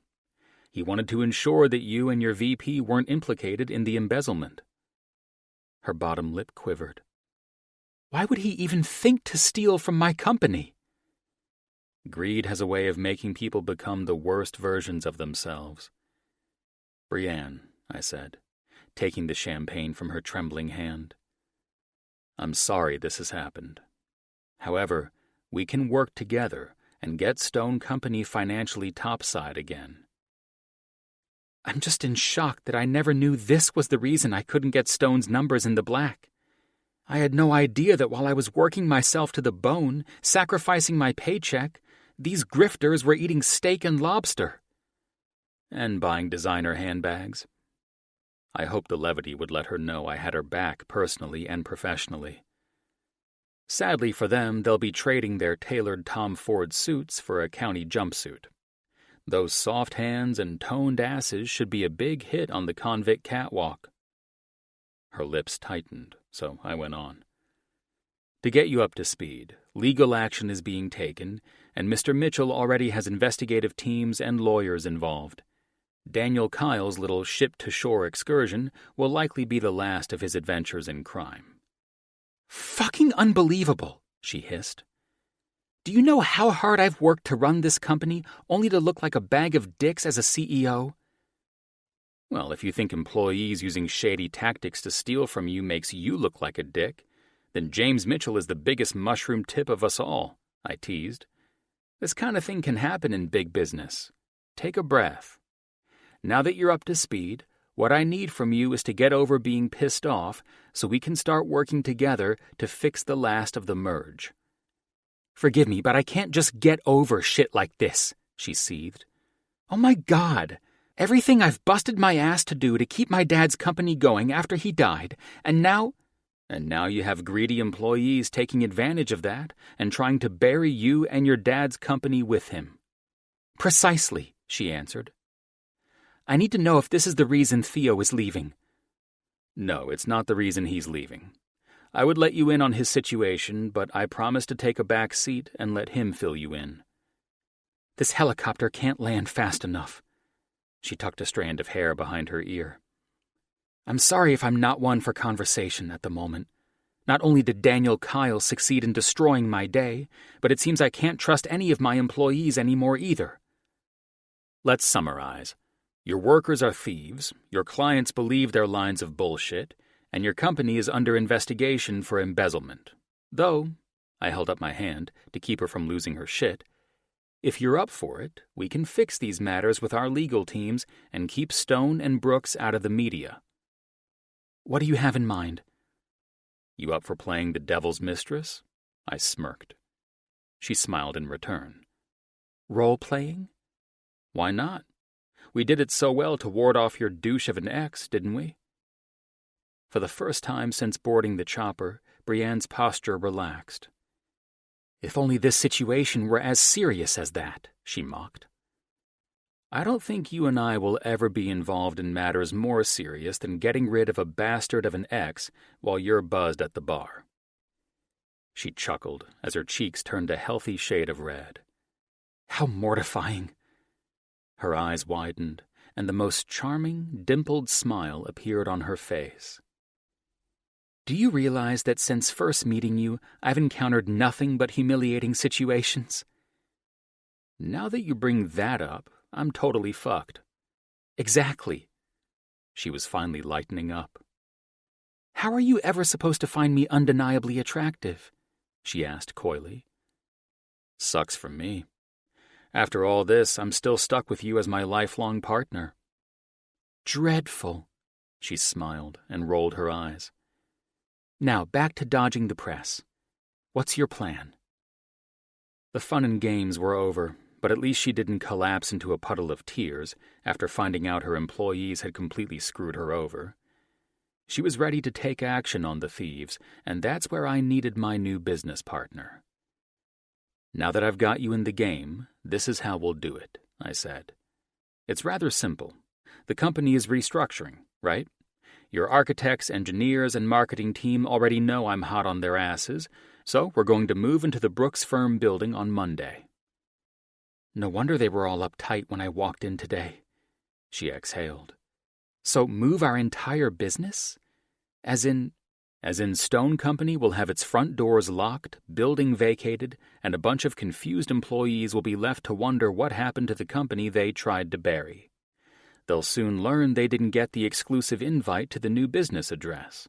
I'll have my VP send out the memo for the employees who are moving with us as soon as we land, and they'll have their offices ready for them on their respective floors at Brooks on Monday. For the others, they'll get an exclusive invite to meet with our legal teams at Mitchell & Associates." "You honestly think we can move everything over to Brooks by Monday? That's 3 days from now, and tomorrow is Saturday." "That super yacht isn't the only perk of having Mitchell & Associates as our parent company. I'll hire a moving company to bring everything over, and I'll even give you a lovely office with a corner view." I paused. "A corner view of the alleys, of course." "God, I was such a bitch to you. I'm sorry for that." "I've dealt with worse," I teased. "Though it was obvious you weren't thrilled about the family business merging with another firm." "I wasn't. I had my reasons. I'd like to say they were all valid, but with you doing some investigative work, it looks like I have to accept that this was the best thing for my company. Personal question before the chopper lands, and we part ways until Monday. No, I will not date you. I smiled. She was back. She took the news better than I'd imagined, and I saw determination dominating her expression. She'd been fucked over by the people she trusted, and it was apparent she wasn't going to allow them to have the last laugh. What started as an interrogation from her was ending with her flirtatious grin. You won't date me? I laughed. But you're thinking about it. I can see it in your smile. Her cheeks tinted red again, and I crossed an ankle over my knee. Back to my personal question. I'm curious if you enjoyed being the one to fill your father's seat after he passed. Her expression darkened after I brought up her late father.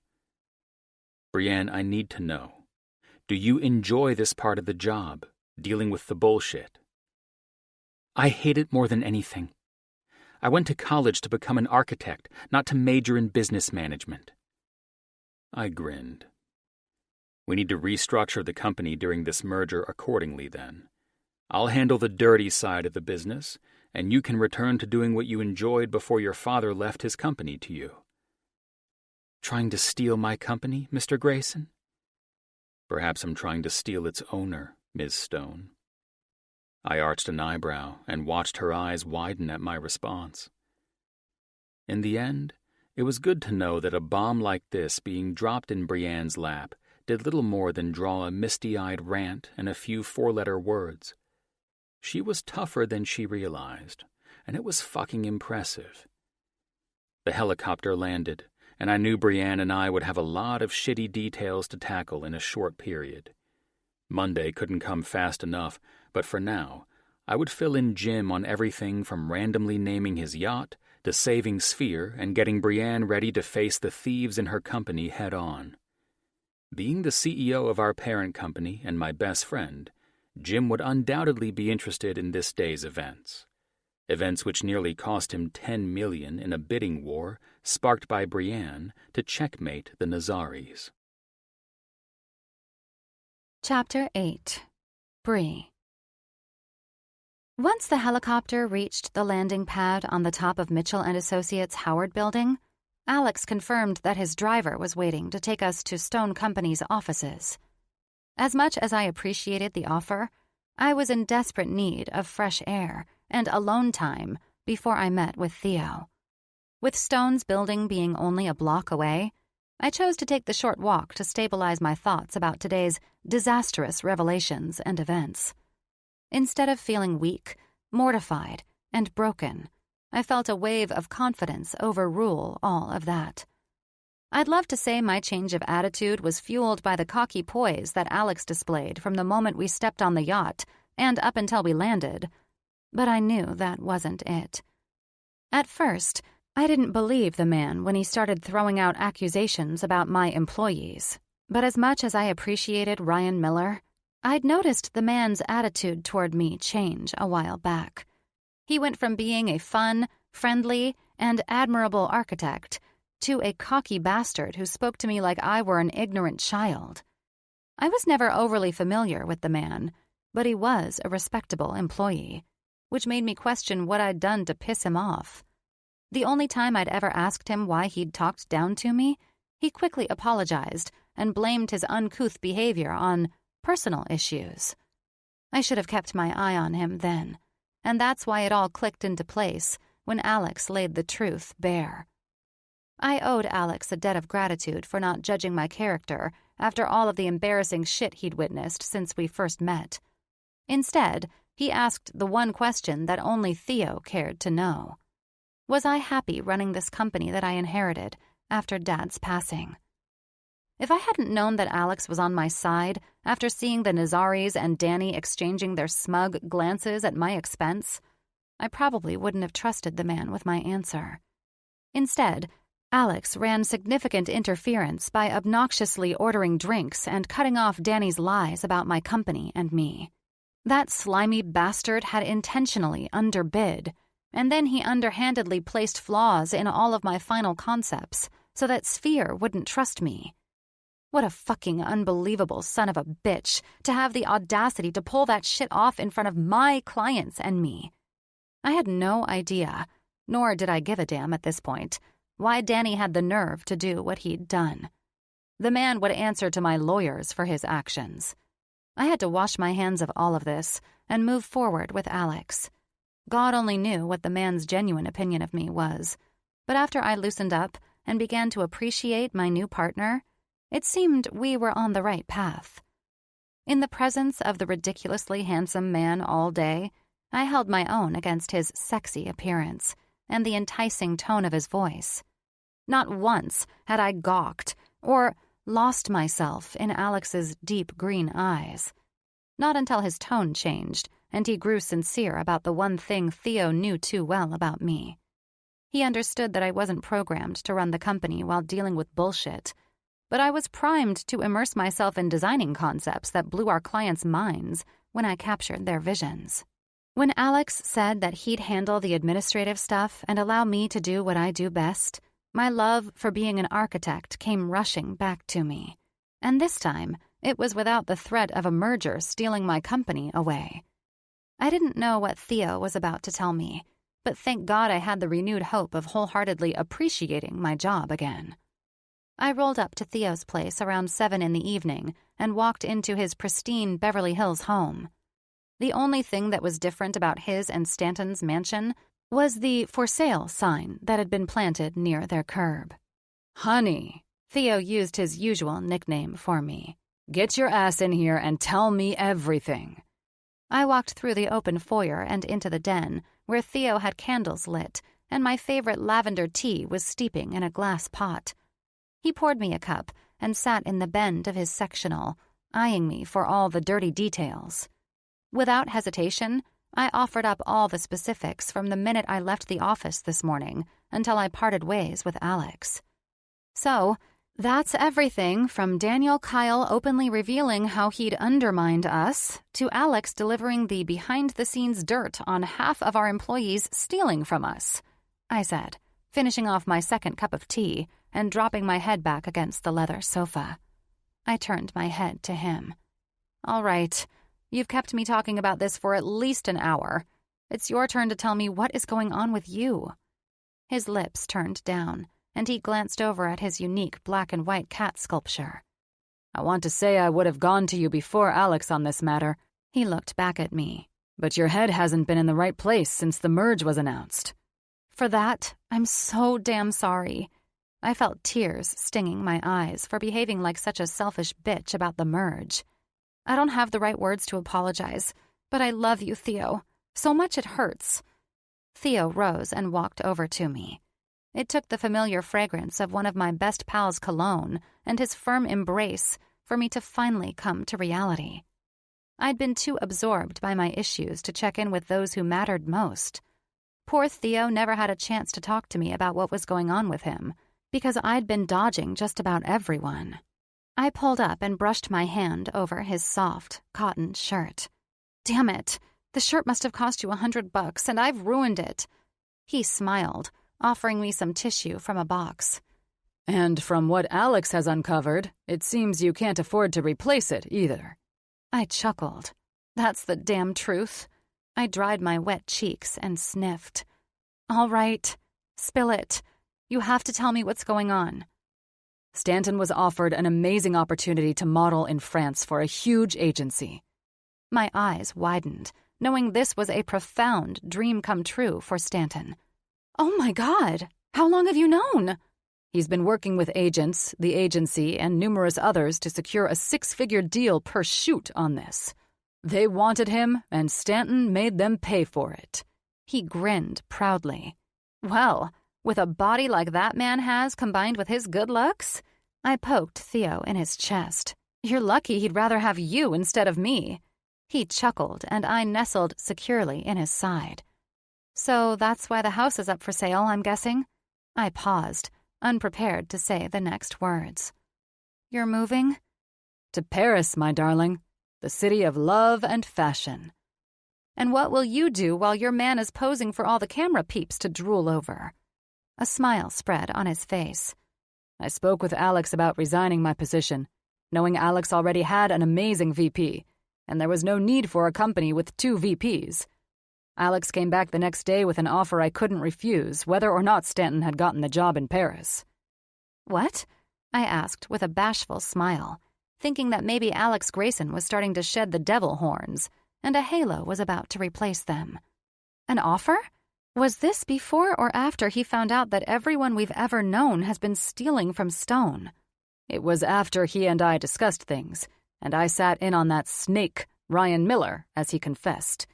He held a finger to my lips when I went to speak. You weren't going to learn about any of this until after you finalized Sphere, and I told you I was moving. The last thing Alex and his sexy self needed was you blowing up like a volcano over nonsense. I was in a bad place.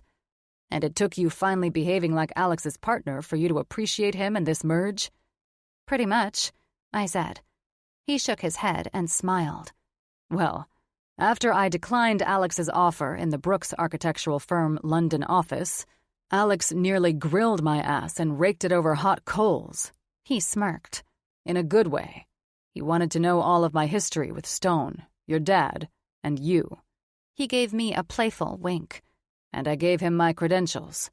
So, now, it looks like I'll be replacing the VP of Brooks' firm in London while they prep to merge the London offices with Stone down the road.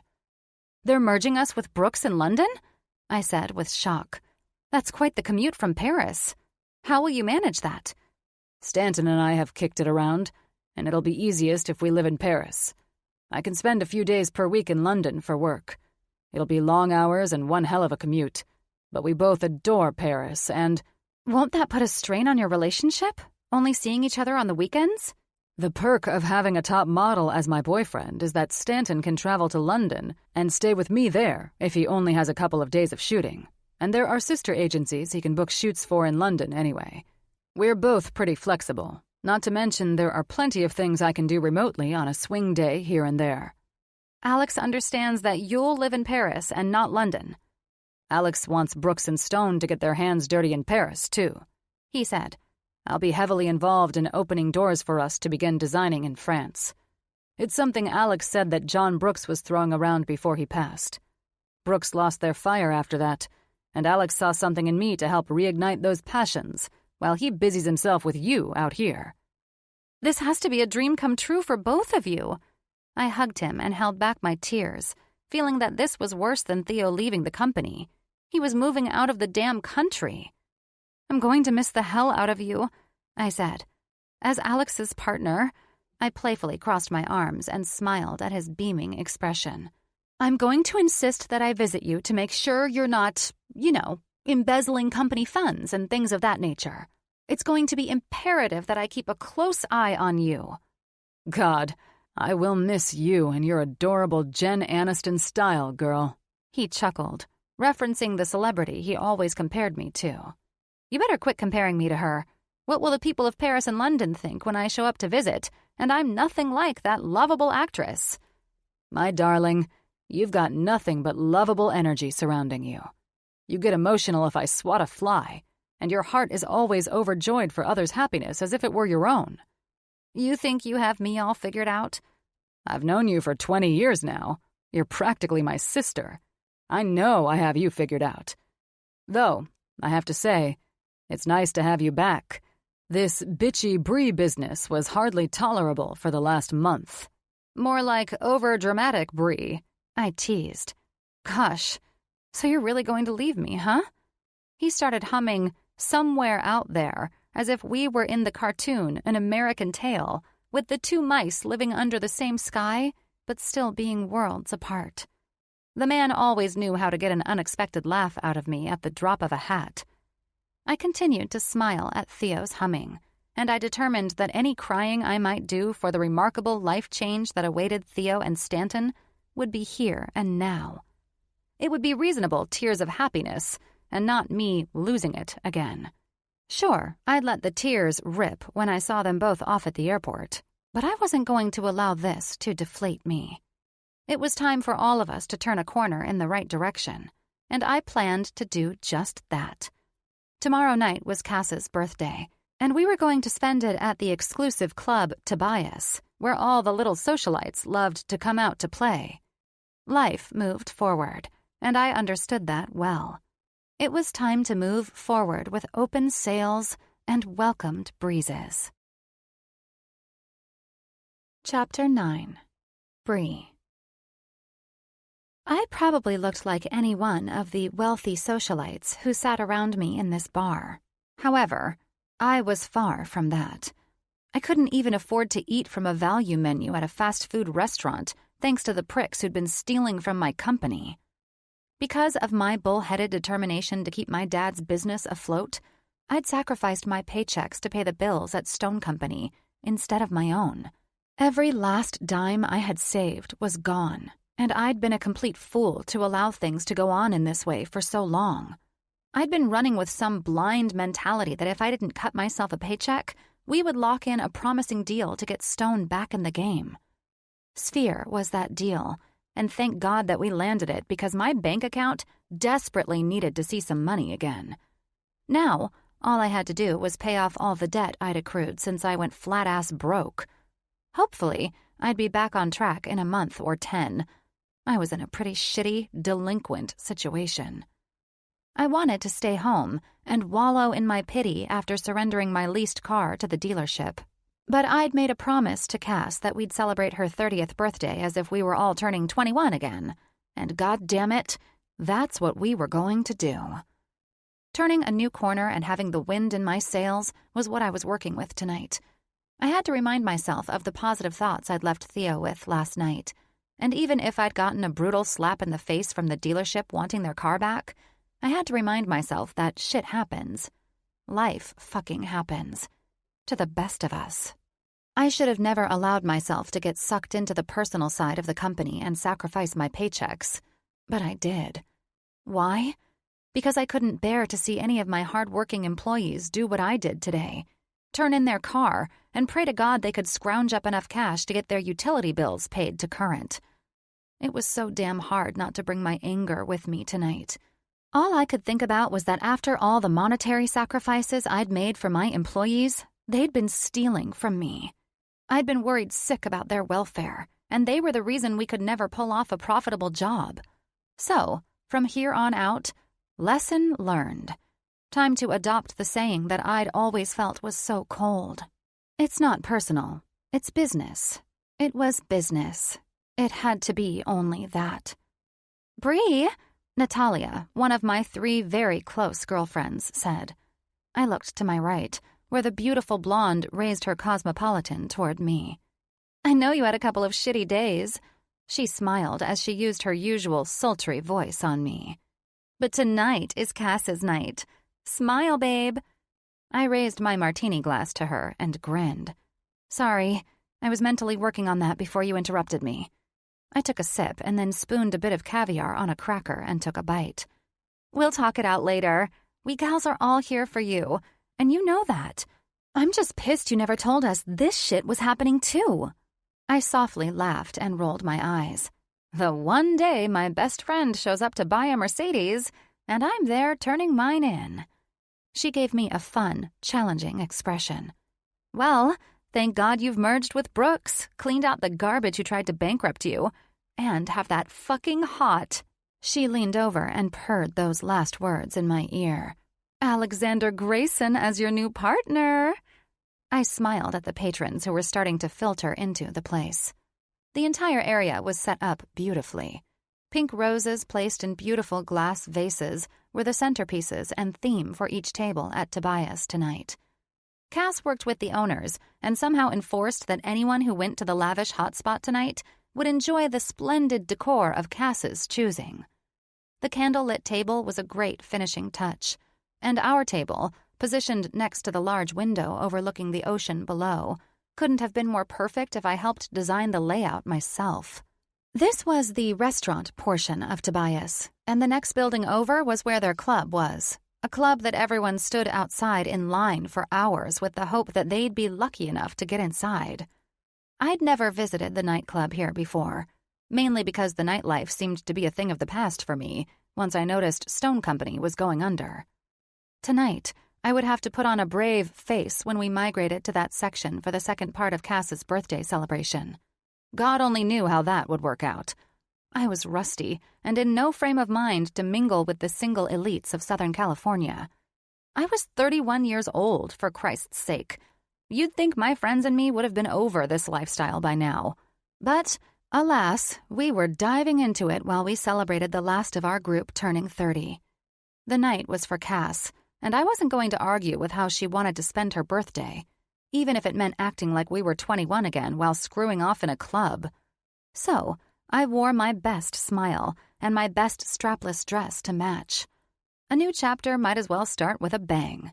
"Ladies," Sammy, a best friend I hadn't seen in too long, announced. "Well, well." She looked at me with her radiant smile as she sat. "Look at you finally out of leggings and hoodies and joining us with a smile. I've missed the hell out of you, Bree. I've missed you all more. Let's just say this last month took its toll on me in more ways than one." "Well, you've heard it from Theo, Stanton, and all three of us a million times," Cass said, joining us as she sat across from Nat and me with a cheeky grin. "The merge was a good thing, and from what we're all aware, thank God it happened." Cass arched her eyebrow at me at the same time as Sammy and Nat peered at me knowingly as she sipped her Cosmopolitan, making it evident that my friends had learned that not only was Stone going under, but they knew I was in financial trouble for the time being as well. Yes, thank God. I tried to ignore all the expressions. "You are dead meat for not telling me that you're completely broke," Cass said, ordering another round of drinks for the table. She sat perfectly erect in her chair and folded her arms. "Spill it." "Spill what?" "How about this? Happy birthday, Cass." I smiled at her authoritative look. "We're all here to celebrate your big day, and I'm feeling more like myself again and hoping to add some cheer to the festivities." "More like yourself, eh?" Sammy sipped her cocktail. "Were you feeling more like yourself when you handed that dealership the keys to your car today?" I sighed. "Thanks, Nat." I looked at my no-nonsense friend. "What would I do without you helping me to get that out in the open for me?" No, babe," she said as she took a bite of her caviar cracker. "That's not how this shit works between all of us, and you know it. We're all as close as sisters here." She gave me her warning look with a smile. "You also know we confide in each other when things go wrong. No one here is ever on her own." When I exhaled and looked at Cass, she looked at me with a guilty frown. "We could have done pajama night, like when we were in college instead of doing all this. You know, staying in and hanging out. That would have been fun too." I laughed. Pajama night in college was like a lingerie show for Nat to bring frat boys back to our place. I glanced over at Nat's glossy and proud lips as she nodded shamelessly. And so what?" Natalia covered her full cleavage. "We were in college, and there were gorgeous men on campus. How else were we supposed to survive USC?" I shook my head and instinctively fixed a loose curl on her shoulder-length blonde hair. "Natalia, you got us in trouble more times than we could count. We're lucky we didn't get thrown out of college." "I say I did all of us a favor. All those raging hormones needed to be released somehow. I was just doing my part to keep everyone balanced," Nat said with a devilish grin and a laugh. "And as much fun as lingerie and men in a dorm room sound, we're all finally out together after Bree has come up for air from that suffocating company. So yes, we're celebrating Cass, good friends, and great conversation tonight." She gracefully lifted her chin and then raised her glass to Cass. "Cheers to that." I held my glass up for Cass. "Shall we kick off the celebration with the fact that you're the last of us four to leave the roaring 20s behind?" "We shall." Cass raised the martini she'd just ordered. "All of us together, and Bree finally dolled up for a great night out, too." She eyed me. "After learning about what happened with that fucker, Daniel Kyle, and that big heart of yours bankrupting you, I'd like to thank you for coming out. But know this, we'll all be here to help you get through." "I know. It's why I love you three." I tipped my glass. To new days ahead as we pull Cass across the line into her dirty 30s. Toasts went up, and we enjoyed laughter, silly talk, and a few drinks to loosen up. Being out with my friends felt renewing to my soul. Even if I was in a pitiful place in my life at the moment, I knew it would pass. That one there, Natalia started sizing up someone behind me. That man is a good prize for Bree. She sipped her drink as if she were tasting the dark-haired man herself. My girlfriends were daring and full of nonsense once the booze kicked their brains into another gear. Nat undoubtedly trailblazed into flirty and frivolous behavior, which always led to a good laugh. She seemed to oddly balance out the four of us, in her own crazy, horny way, of course. No, not him. Cass laughed along with the rest of us at the table. He's too proper with that polo shirt tucked into his khakis. She winked at me. Our Bree is looking for someone a little more put together. Maybe someone in a nice button-down shirt and black slacks? True, I teased. I'm officially a gold digger tonight, so sniff that one out with your constant wondering eyes, will you, Nat? I'm sure he'll join us when we head over to the club after dinner. Ask and it shall be given, Sammy teased, knowing Nat would take this as an open invite to find the man for me. Probably shouldn't take that leash off Nat while we're still in the restaurant, though, Bree. She played along. Then her eyes widened, and she gulped down a sip of her cocktail. Dear God in heaven. Sammy paused like a deer caught in headlights, and then it felt like the entire room paused with her. The whole area except for the 6 men who'd just moved through it like they were the owners. It was James Mitchell and Company, so they probably did own this place in one way or another. All 6 men grabbed the attention of the room like A-list celebrities, and, Mother of God, they were all agonizingly gorgeous. Smiles were flashed around from a blonde man and a dark-haired man, the dark-haired man being Dr. Jake Mitchell. We all knew his face and story too well after the paparazzi had taken an interest in the hot chief heart surgeon at St. John's Hospital. The others, aside from Alexander Grayson and James Mitchell, were unknown to me. Well, Jesus, Mary, and Joseph, Natalia said. Your new partner is hotter in person than in those business magazines. She leaned into me. And you're telling me that you despised him being your partner? It was personal. I smiled, enjoying that Alex was oblivious to the fact that I was sitting a few tables away from him. Yeah, we all officially know now what personal gets you, don't we? Cass raised that damn eyebrow at me. Thank God for those men at the table. They're saving your dad's company. She reached for my shoulder. And your adorable, perfectly plump ass. Cheers to that, Sammy nodded as she sipped her martini. Now, who's going over there to thank them? Nat asked. No one, I interrupted with a smile, holding on to Nat's arm with a death grip. And if you so much as move a muscle to get up and go over there, I will break both of your kneecaps.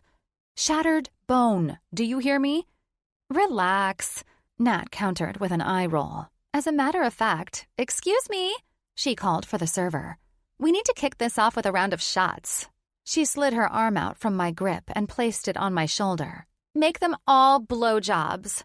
She winked at the young man and then carefully sipped her drink. Oh, Christ, you're going to get us all in trouble, I answered. You'll all thank me in the morning. While nursing hangovers? Sammy laughed. Or maybe waking up in some stranger's bed? Cass chuckled. That will never happen again, Nat said, referencing the worst experience she'd ever had during a weekend in Vegas. I still have nightmares about that pitiful situation. We all broke our promise of never going to another club again after that happened to you, and here we all are. I chuckled. Well, we did mature, I think, Sammy said with a laugh. So we are safe tonight. Yes, and how are we supposed to accept our maturity while we have blowjobs for shots in a fine restaurant? I couldn't help but look at Nat and laugh. Just like this, Nat answered me when she took her shot glass, knocked it back, then slowly used her tongue to lick her upper lip seductively. We all laughed while I raised my shot towards Sammy and Cass. To maturity and Nat insisting we're still the girls gone wild in college. Cheers, Cass and Sammy said in unison while we downed our shots. I couldn't help but smile when Alex Grayson's eyes met mine at the very moment I set my shot glass on the table. He raised his bourbon, winked, and then flashed a smile that made my insides warm before he brought his attention back to his group. I noticed how strangely beautiful the man suddenly became to me at the current moment. It wasn't the booze either. I'd already encountered the strikingly good-looking man with enough alcohol in my system to understand this was different from that. "Brienne," I heard the girls laughing, their voices ringing through my head, while my brain misfired because of that charming smile of Alex's. "What?" I asked, our delicious dinner plates being placed in front of us. Sammy's lips were tight with humor. Nat had her head down to prevent bursting into laughter, and Cass wore a sympathetic grin while she raised her cloth napkin to her upper lip. "You have whipped cream all over your lip." She covered her smile with her napkin.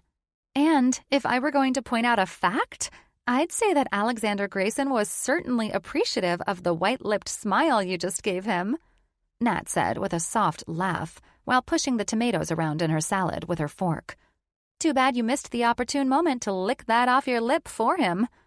I shook my head with embarrassment. "I seriously can't win with that guy. Swear to God," I said while briskly wiping the cream off my face. Now, not only did the man find my employees stealing from the company, but he's also watching his business partner act like she's a hot piece of ass who most likely gave him a stiffy that he has to hide under that table. Sammy chuckled. "I saw that smile on that devilish face of his." Nat nudged me. "Nice work, Bree." Change of subject. I handed Cass a tiny jewelry box. "I had this made for you," I said as I pushed my dinner plate to the side, folded my arms, and leaned on the table. "Bree?" She grinned. "You know I love gifts, but I was serious when I said that coming out and being with you girls was all I wanted." "Open it," I smiled. She did, and gently pulled out the delicate charm of the sun I'd designed and had a jeweler create. The engraved lines were meant to reflect light, as if the charm itself were shining. It was simple yet unique in how the jeweler had fashioned it. I was quite blown away when he held it up, and rays shone as if I were looking into the splendor of a diamond under bright lighting. I always referred to Cass as our beam of light, and I couldn't help but design and have the jeweler create something symbolic that represented our Cass. "That's positively stunning," Nat said, she and I being on the receiving ends of the light hitting the charm. "I love this," Cass said, holding it out, all of us impressed by the prisms beaming from the dainty charm. "How in the world—" She stopped and looked at me. "You are amazing, Brienne Stone. You designed this yourself, didn't you?" "Bree, how do you come up with this stuff?" Sammy asked, touching her fingertip to it. "Well, it was your 30th, and I got a little sentimental with ideas this year. Better than a gift card, eh?" "It's the most beautiful gift ever, sweet Bree." She blew me an air kiss, and then we all returned to our meals before moving the party to the club in the next building. While we went straight to dancing, laughing, and forgetting the world around us, I found my spirit again. I was sparked with energy and filled with revitalization. I loved it, and I'd missed this. The girls and I must have spent an hour on the dance floor between drinks and laughs before I needed a break to catch my breath. "Damn, I'm out of shape," I laughed when Cass joined me at the bar. "What do you say we go back to my place, do pajama night, and—" "Hang on." Cass stopped and took a sip of the Cosmopolitan she'd ordered. "We can do pajama night and use that brand new lingerie to do the catwalk as we did in college." Cass danced where she stood while I ordered water, seriously in need of hydration and catching my breath. "Why don't you take your tipsy self back out to the dance floor? The catwalk will have to wait for another time." "We're doing it, Stone." She arched an eyebrow at me. "Even if we have to take a few cuties home with us tonight to be our judges." "You're drunk," I laughed. "You're proposing a damn good idea," the low, scratchy voice of Alex said from behind me. "Right?" Drunk Cass answered Alex. "You can be Bree's judge." She laughed, then chewed her lip after my eyes widened to what she'd said, and the fact that Alex was actually in this club. Off to dance! I turned on my stool to face Alex as he sat next to me with his drink. You and I are not having this conversation, I said. I'm drinking. Have been drinking for a while. We're not doing this again. I figured I'd use this opportunity to get my kiss from you finally. He sipped his drink, then looked back at the dance floor. I was also quite tempted to steal you away from a few men out there. Right. I nodded. So, what brings Mr. Suit into a club? His expression succeeded in reviving all of the once dead sexual parts of my body. Well, after you teased me with that shot at dinner tonight, I figured I'd stalk you like a crazy man into the club. My body wanted to believe he was serious, and the liquor in my system would have helped my brain believe it if I hadn't been cautious about not getting wasted tonight. But the man was enjoying teasing me, so why not play back? I don't do one-night stands, sorry. I shrugged and drank my water. Might have to keep a wandering eye on that dance floor, though. That's good to know, he said. Now I won't have to worry about taking you back to my place, because it wouldn't be for just one night. Ah, I answered. Sounds like you want to cross some serious ethical work boundaries, eh? Nah, he shrugged that sentiment off. You're my partner, lifelong, as I recall. And therefore, ethics go out of the fucking window when you own the company with me and don't work for me. Goddamn, I said. You've done a little research. It seems you have it all figured out with our lifelong partnership, don't you? Well, there was no way I wasn't going into a relationship for life with a beautiful woman and not having sex with her. You're insane. I finally laughed. Seriously, what brings you in here? Just finishing up dinner and thought I'd congratulate you on a job well done again. Also, it appears you're doing well with the news of Theo moving. I nodded and smiled at him. What you did for him was a very kind thing. He's a great man and deserves nothing less than the offer you gave him. So, you're handling the move well? Suddenly, Alex and I transitioned into a more casual and friendly conversation, and I sensed his concern about my mental state more than anything else. I couldn't blame the guy. He'd seen me stupid drunk, crying, and insecure, and he'd also seen the bitch side of me. He was probably wondering if Theo leaving was going to be what made me finally break. I'm looking forward to better days for all of us, I admitted, and for you and me as partners.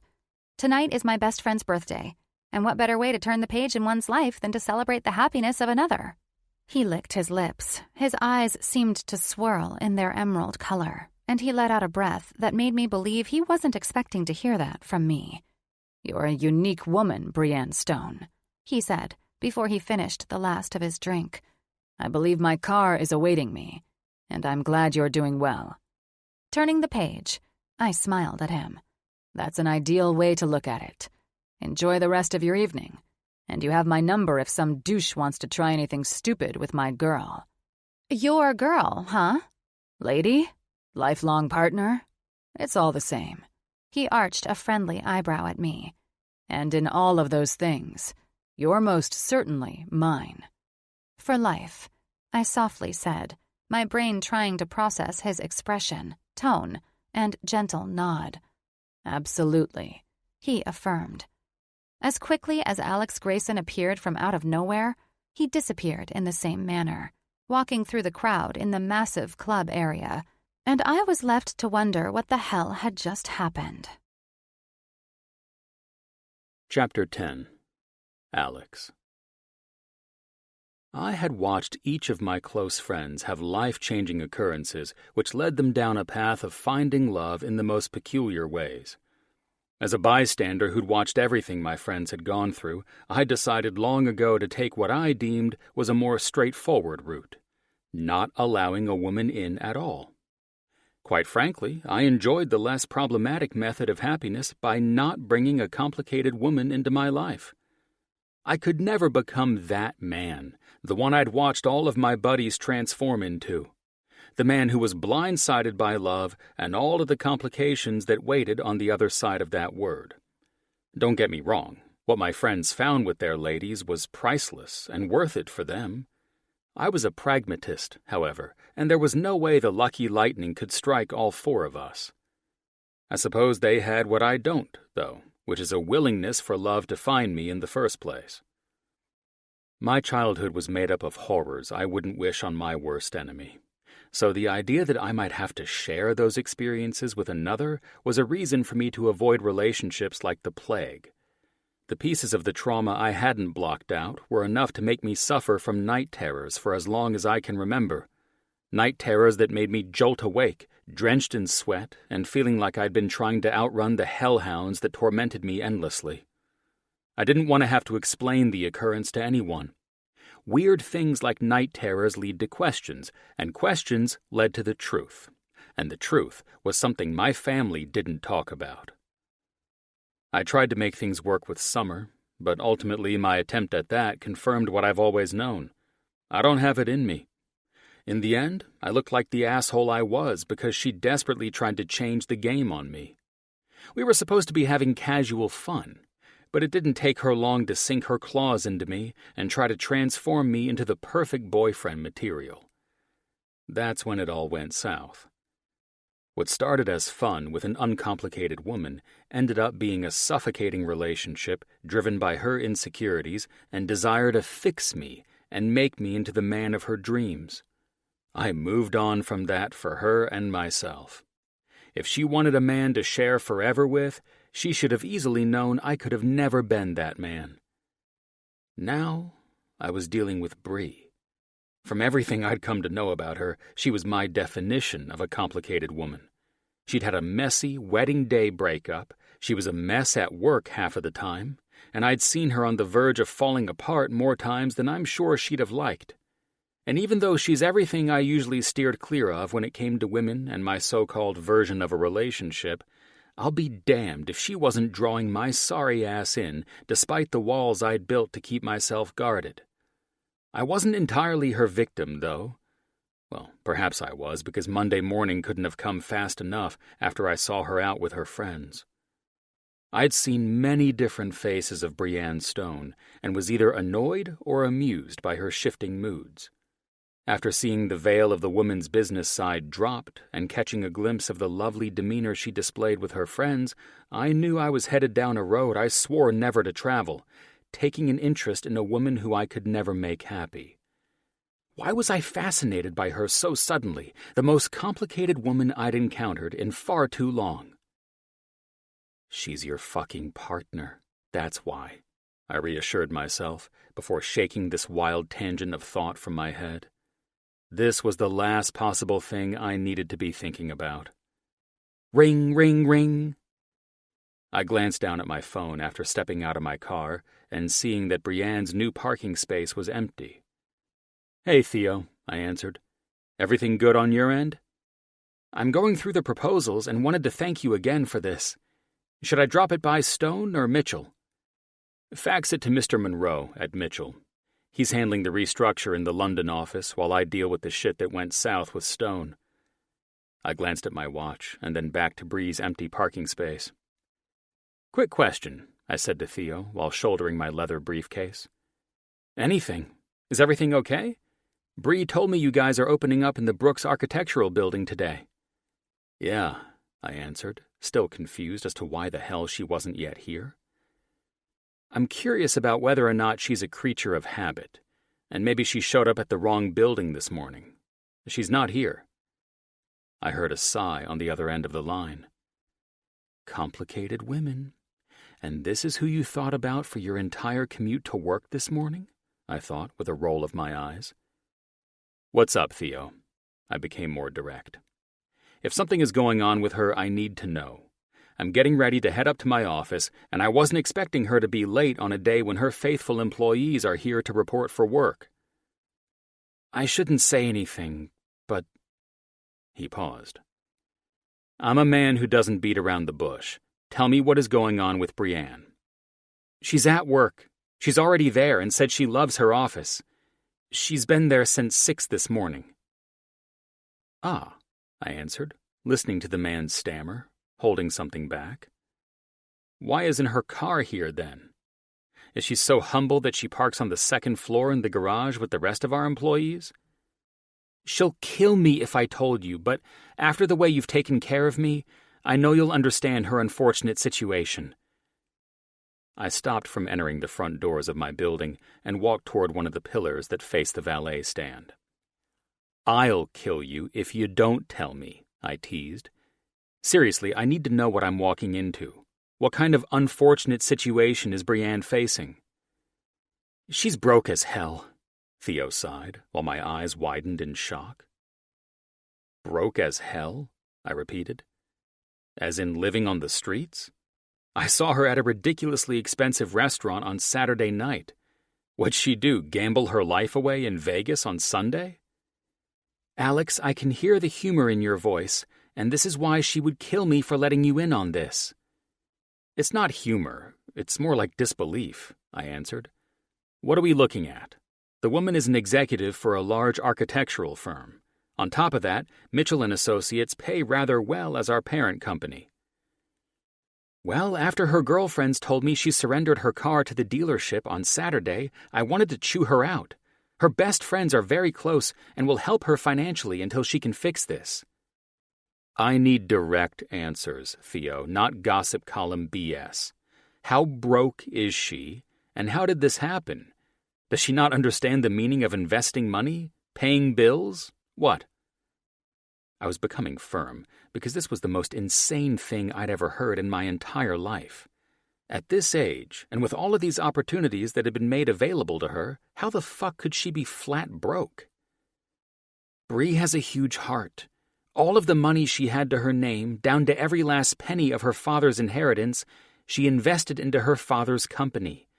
She was determined to keep Stone afloat and save her father's legacy. This is why I hope you bury every last son of a bitch who stole from her.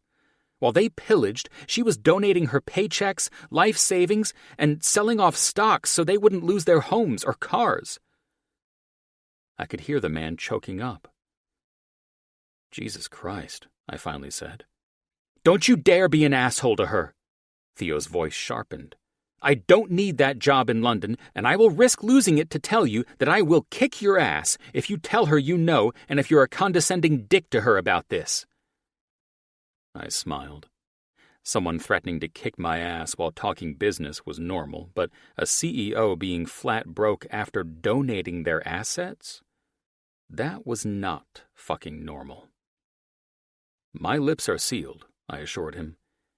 I am in shock that she considered doing that shit, but my new partner never ceases to amaze me. Don't worry about Brienne. I'll manage to get her to tell me, and we'll ensure the woman isn't auctioning off her belongings at high noon today. This isn't a joke, Alex, Theo said. Brienne may have a huge heart, but the woman is as stubborn as a mule. Got it, I responded.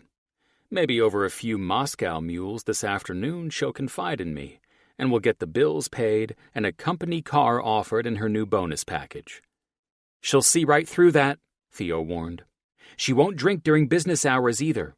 She stated that after her run-in with you while she was drunk at the gala. She vowed never again to let liquor interfere with her thoughts while in your presence. I'll find a way. I always do. I smiled, knowing there hasn't been one woman or business transaction that I couldn't have my way with. Take care, Theo, and fax over the details. Spencer Monroe will be working on your transfer and ensuring you're taken care of. Not a word to Bree, he warned again. Her dark secret is safe with me, I teased. I don't like that tone. And I don't like keeping secrets, I answered. However, I'll get the news directly from the woman. Rest easy, friend. With that, I hung up. Brienne Stone may be a complicated woman, but she wasn't complicated enough that I couldn't manage to sneak this out of her. I was her partner, and I would do anything to help her rise from the dust pile her employees threw her in. For the love of God, who in their right mind would allow themselves to go bankrupt with their company? That shit would have to be explained to me because I would never figure it out on my own. Failing businesses either close up shop or get sold to the highest bidder, eager to take them on. I'd never heard of a CEO going bankrupt along with the company. Executives could usually see a bad thing coming, and they'd jump ship long before they went down with the damn thing. This woman was dangerously attached to her father's company, but to the point of bankruptcy? What the living fuck? My new mission today, on top of shaking the last of the rotten apples out of the tree from Stone, and the joys of sitting with HR and legal at Mitchell this afternoon, was to crack Brienne Stone. The woman had done the most mind-blowing thing I could imagine, and I was going to get it out of her. I knew trust was something she needed to find in me, so I'd start there. I sure as shit hoped the friends she was out with on Saturday were helping the woman, because I couldn't lend a hand unless I confessed that Theo had sold her ass out. With a new smile of determination on my face, I walked into the magnificent entrance of Brooks, happy to be back in the intricately designed building, designed by John Brooks himself, and eager to get some coffee and meet with my destitute business partner. Strangely, I welcomed this because I had a feeling the woman was going to lie at every angle to save herself embarrassment, and I wasn't going to let up on her. It's how I was programmed, to find answers and seal deals at any cost. My vice president, J.C. Grant, was the first to greet me after slamming into me with a pile of papers, which exploded all around us, falling like feathers to the ground. I laughed, as I always did when J.C.'s mind was spinning, and she was trying to handle shit behind the scenes. "I thought we were going green, Jace," I teased her, seeing her hair falling out of its once intricately styled bun, her cheeks heated, and her eyes pleading with me to leave her to the day that was trying to go to hell on her. "This is bullshit," she said. She was never one to cuss, around me anyway. I knelt and started to gather the papers that were scattered in the hallway. "What's bullshit? What happened?" "I'm getting calls from Stone Company employees asking why their place of business has locked them out." "Why haven't you directed them to Brienne or me?" "Bree jumped my ass for it earlier." She smirked and raised her brows. "She certainly has fire in her spirit." "Jumped your ass?" I frowned, off-put at the idea of Brienne being a bitch to the women we shared as a vice president. "In a good way. She wasn't mean," she said, looking over her glasses at me. "She told me to block their numbers from my cell and that they were her problem, not mine." "Here's the deal." I handed her the last of the papers and stood with her. "They're neither yours nor her problem. Unfortunately, these fuckers who robbed Stone blind didn't get the memo that Lexi sent out on Friday night." "You're playing it too nice, if you ask me," J.C. eyed me. She was unbelievably gorgeous, albeit a bit neurotic for my taste. She was also completely off-limits if I wanted to keep a good vice president running this place. "Well, you're a big, bad New Yorker," I said. She'd come from a badass firm in Manhattan, and she proudly graduated top of her class at NYC, and being a native East Coaster, she didn't mince words. "Sometimes we Californians don't operate as boldly as you." "You take the easy route," she chuckled. "We tend to play the long game and give you enough rope to hang yourself," I countered. "While you blast people with truth bombs, I'm more inclined to put someone in the hot seat and watch them squirm and suffer a little bit." "Whatever. Because you love watching people squirm, I'm left to deal with their BS in the meantime. I say cut and run." I grinned, then nodded toward the papers she held. "What's with all the papers? Did our marketing team start printing flyers?" I pinched my lips, trying not to laugh at her rising frustration. "They're the last of the papers we're inputting from Stone," Brienne said, walking up to us. "Here, J.C., I'll take those." I eyed Brienne, and though I loved her Michelle Pfeiffer-esque mysterious eyes and lips, my primal male instincts begged me to see if the cleavage that was alive and well in her cocktail dress was still pronounced to perfection. This woman hid a body underneath that business attire that I wanted to discover in more ways than one. She wore her usual pencil skirt, and I could tell her matching suit jacket was draped elsewhere, while she and J.C. were up here busting their asses, making me feel like I was the schmuck who was late for work. With her business jacket abandoned, My eyes were grateful she wore a fashionable pink silk blouse with a loose V-shaped neckline. I could tear this woman up if I wanted to destroy my business relationship, and part of me was starting to believe it would be worth it. "You look pissed off," JC said, eyeing Brienne, then me. "I'm sort of feeling like I'm late to the party." I looked at Brienne. "In fact, I was about to jump your ass for being late on your first day here when I noted your car wasn't parked next to mine in executive parking." "Oh." Her eyes widened, cheeks turned pink. Then she looked at JC for help. "My car is in the shop." I slid my hands into my suit pockets, realizing that JC and Brienne had already formed a little womanly bond, and most likely about Bree being broke.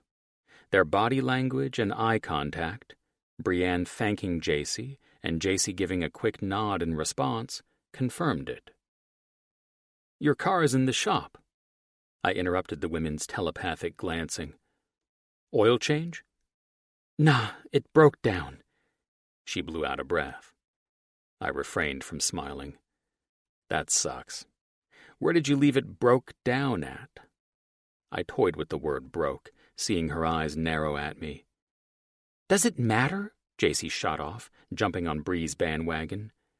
"How about we talk about the fact that we're moving Brienne out of the Dark Ages and teaching her to go green for the environment by inputting all of this into the computer?"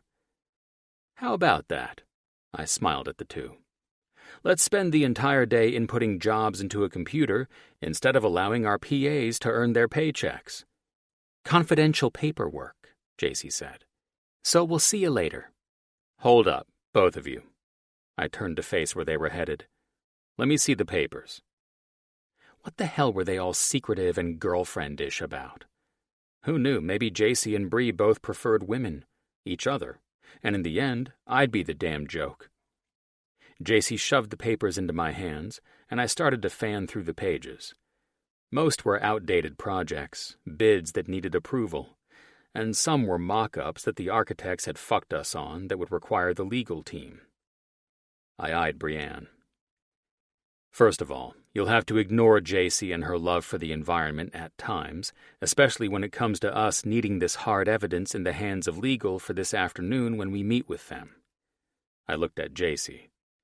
"I'm hoping this is why you're acting out of character and suddenly so skittish." "We're trying to handle the last of the business. You're slowing us down," JC said, with an arch of her eyebrow. "Brienne and I have a meeting with some new department heads today." I smiled at Brienne. "Well, one head, anyway. I think they're all mostly losing their heads with those papers as proof that they robbed you of virtually everything." "True," Brienne said. "All right, get the papers secure and in my office," I said to JC. "You're in this meeting too. It seems that you and Brienne have become close enough for you to learn how we will be handling the merge moving forward." "You're too nice by allowing them to step foot in the Howard building and giving them a chance to defend themselves in front of James Mitchell and Spencer Monroe," JC said. "I told you that I like to put people in the hot seat earlier, and Mr. Monroe prefers to sit their asses on hot coals. The man has a way with words that will make the litigators take notes on how to improve their interrogation skills." "I heard he's an absolute son of a bitch," Brienne said. "I'm not in the mood for assholes today." I noticed her demeanor change when her eyes moved toward the wall I stood next to. "Well, with your car being broke and leaving you stranded, I can imagine." "You say the word broke as if it's supposed to mean something else," Brienne snapped. "I'm bringing these to your secretary," JC said. "I'll let Spencer know we have more documentation heading his way, too." "If he gives you shit, give him Bree's number," I said with a grin. "He needs to be checked by the woman who's not in the mood for assholes today." She smiled, while Brienne laughed. "Yeah, if Spencer Monroe wants to be bitchy about this, I can certainly handle him," Bree said. "Have you met my buddy Spencer, or are these rumors that Brooks' employees have delivered to your itching ears today?" "I was told that he's a no-bullshit man. He's James Mitchell's VP, so I can guarantee he's a hard ass." "I'm all those things as well. Does that guarantee me a seat at the table where you prematurely judge people? Her lips twitched. I'm sorry. I'm being rude. This whole day has been hell from the minute I woke up and realized I didn't have my A smile spread across my face when she stopped herself from telling the truth about not having her car. I'm sorry. Are you from Boston all of a sudden? You didn't have a car when you woke up this morning? I teased. Alex. She tucked her hair behind her ear, ignoring my question. Our meeting is in 15 minutes. We should probably go over notes and how we're going to roll out all of this. I'm more curious as to how you went from having a car in the shop to waking up without one altogether. Long weekend. She threw up that excuse next. I'm not getting into it. I need to get my head into the game so that we can kick off this meeting properly. It was bugging me that she wouldn't come out and tell me that the sons of bitches who'd been stealing from her were the reason she was fucking broke. Time for the trust game. I'm hoping your weekend wasn't long because some dick ruined it for you. You never called the one man who promised he'd take care of what was his. Her eyes diverted from mine. You can think that all day long, but no man owns me. So you didn't go home with some dick who promised you what only I could give? Her eyes did that sexy, wide-eye look. Good God, Alex. We're at work, not at the bar. We're on the executive floors, I smiled, leaning my shoulder against the wall. And I want to know the truth about your car. You're covering something up, and I'm not one for secrets. Well, instead of you believing I'm holding a deep, dark secret, which you are, I thought, while I nodded along to her proclamation, it boils down to one thing. She arched a cocky eyebrow at me. It's personal, and none of your business. Now you've got my full attention, and I won't be able to focus in that meeting until I know the truth about why you and JC seem to be having a day from hell, and we're only 30 minutes into shop time. There's a lot ahead of both of us. My car not being parked next to yours should be the last thing on your mind. Just trying to make sure we're all merging, trusting each other, and two business partners are helping each other get through it all. She inhaled and put on the smile that shut my ass right up. The goddamn dimples that popped in her cheeks would certainly fuck me over if I allowed them to latch on to me. Well, if you need any help, she said, I'll be right at your side as you announce the new changes to our department heads and tell them why we're all moving into their building. When you smile like that, I stopped myself immediately and simply nodded in agreement with her, ending the conversation. Shit. That one smile was enough to make me have to fight to ignore my impulses. She was smiling at me as she had her friends at dinner the other night. She was goddamn beautiful, and I was the most dangerous creature she could ever meet. I was so fucked because I knew I wasn't wired to keep that smile on her face. I was a heartless bastard because, as my father always loved to remind me, I wasn't capable of love. Still, that had never stopped me from pretending I could be Mr. Right for all the wrong girls. But now, my voice was nearly cracking as I let her know that her smile does something to me, and the baffled, bashful look on her face, probably the knowledge that she knew I was smitten by her and she liked it, sucked me in even more. For someone who didn't let anything stand in his way, business or pleasure, I sure was having a hell of a time with this woman today. Chapter 11. Bree. My morning was a disaster so far, starting with me walking out to my car only to be reminded I didn't have the damn thing anymore. After spending all day Sunday, half hungover, going over the jacked-up paperwork from my embezzling employees, I could safely say that the last few days had been less than ideal. Regardless, I had all my paperwork ready for Mitchell & Associates' legal teams, and that's all that mattered. I secured an Uber to take me to the office, and instead of feeling sorry for myself that I'd lost my car because of my dickhead employees, I used it as fuel to ignite a fire under my ass to handle business with those thieves. I was doing great until JC overheard Theo on my speakerphone, asking me about the car. With perfect timing, she walked in as he mentioned my unfortunate financial situation.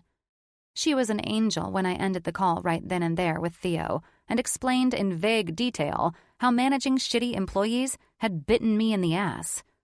With some resistance, and I'm sure confusion, she agreed to keep it between her and me. She tried to urge me to inform Alex, but when I explained that my new business partner didn't need to know about my crappy financial problems while dealing with my sleazeball employees, she backed off.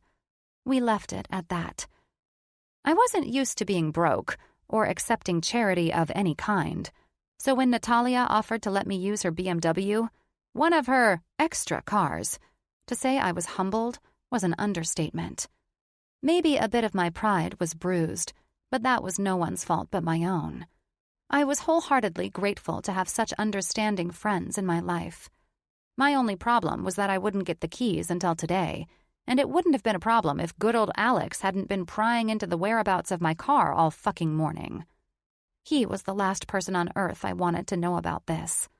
Learning my company was upside down because I'd been a spineless leader was more than he needed to know about me. My financial situation, however, was probably enough for him to walk away entirely. Someone like Alexander Grayson would never understand why I put everything back into the company because I was determined to keep my dad's legacy alive. Shit, I can't even imagine trying to explain that to Mr. Business in a suit. After pushing his nose out of my business, ignoring the dark three-piece suit that served to enhance his fine figure and beautiful face, I was prepped for our first meeting of the day with our heads of marketing and sales. While Alex talked and 7 other men and women sat around the conference table, I watched their reactions to his words. Some seemed annoyed at the changes that were taking place in the company, and some seemed confused. They listened to Alex as he explained the finalization of the merge.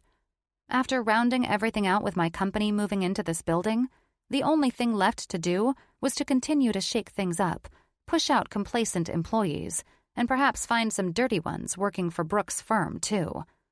As he spoke, I studied the real estate company Brooks had been using, the agents, and the land they scoped out for their customers, and I found a potential issue that could be a problem.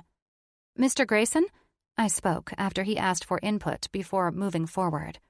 "I know we're going over in time here, but I've found something that's bothering me." Alex smiled and nodded. "Take all the time you need."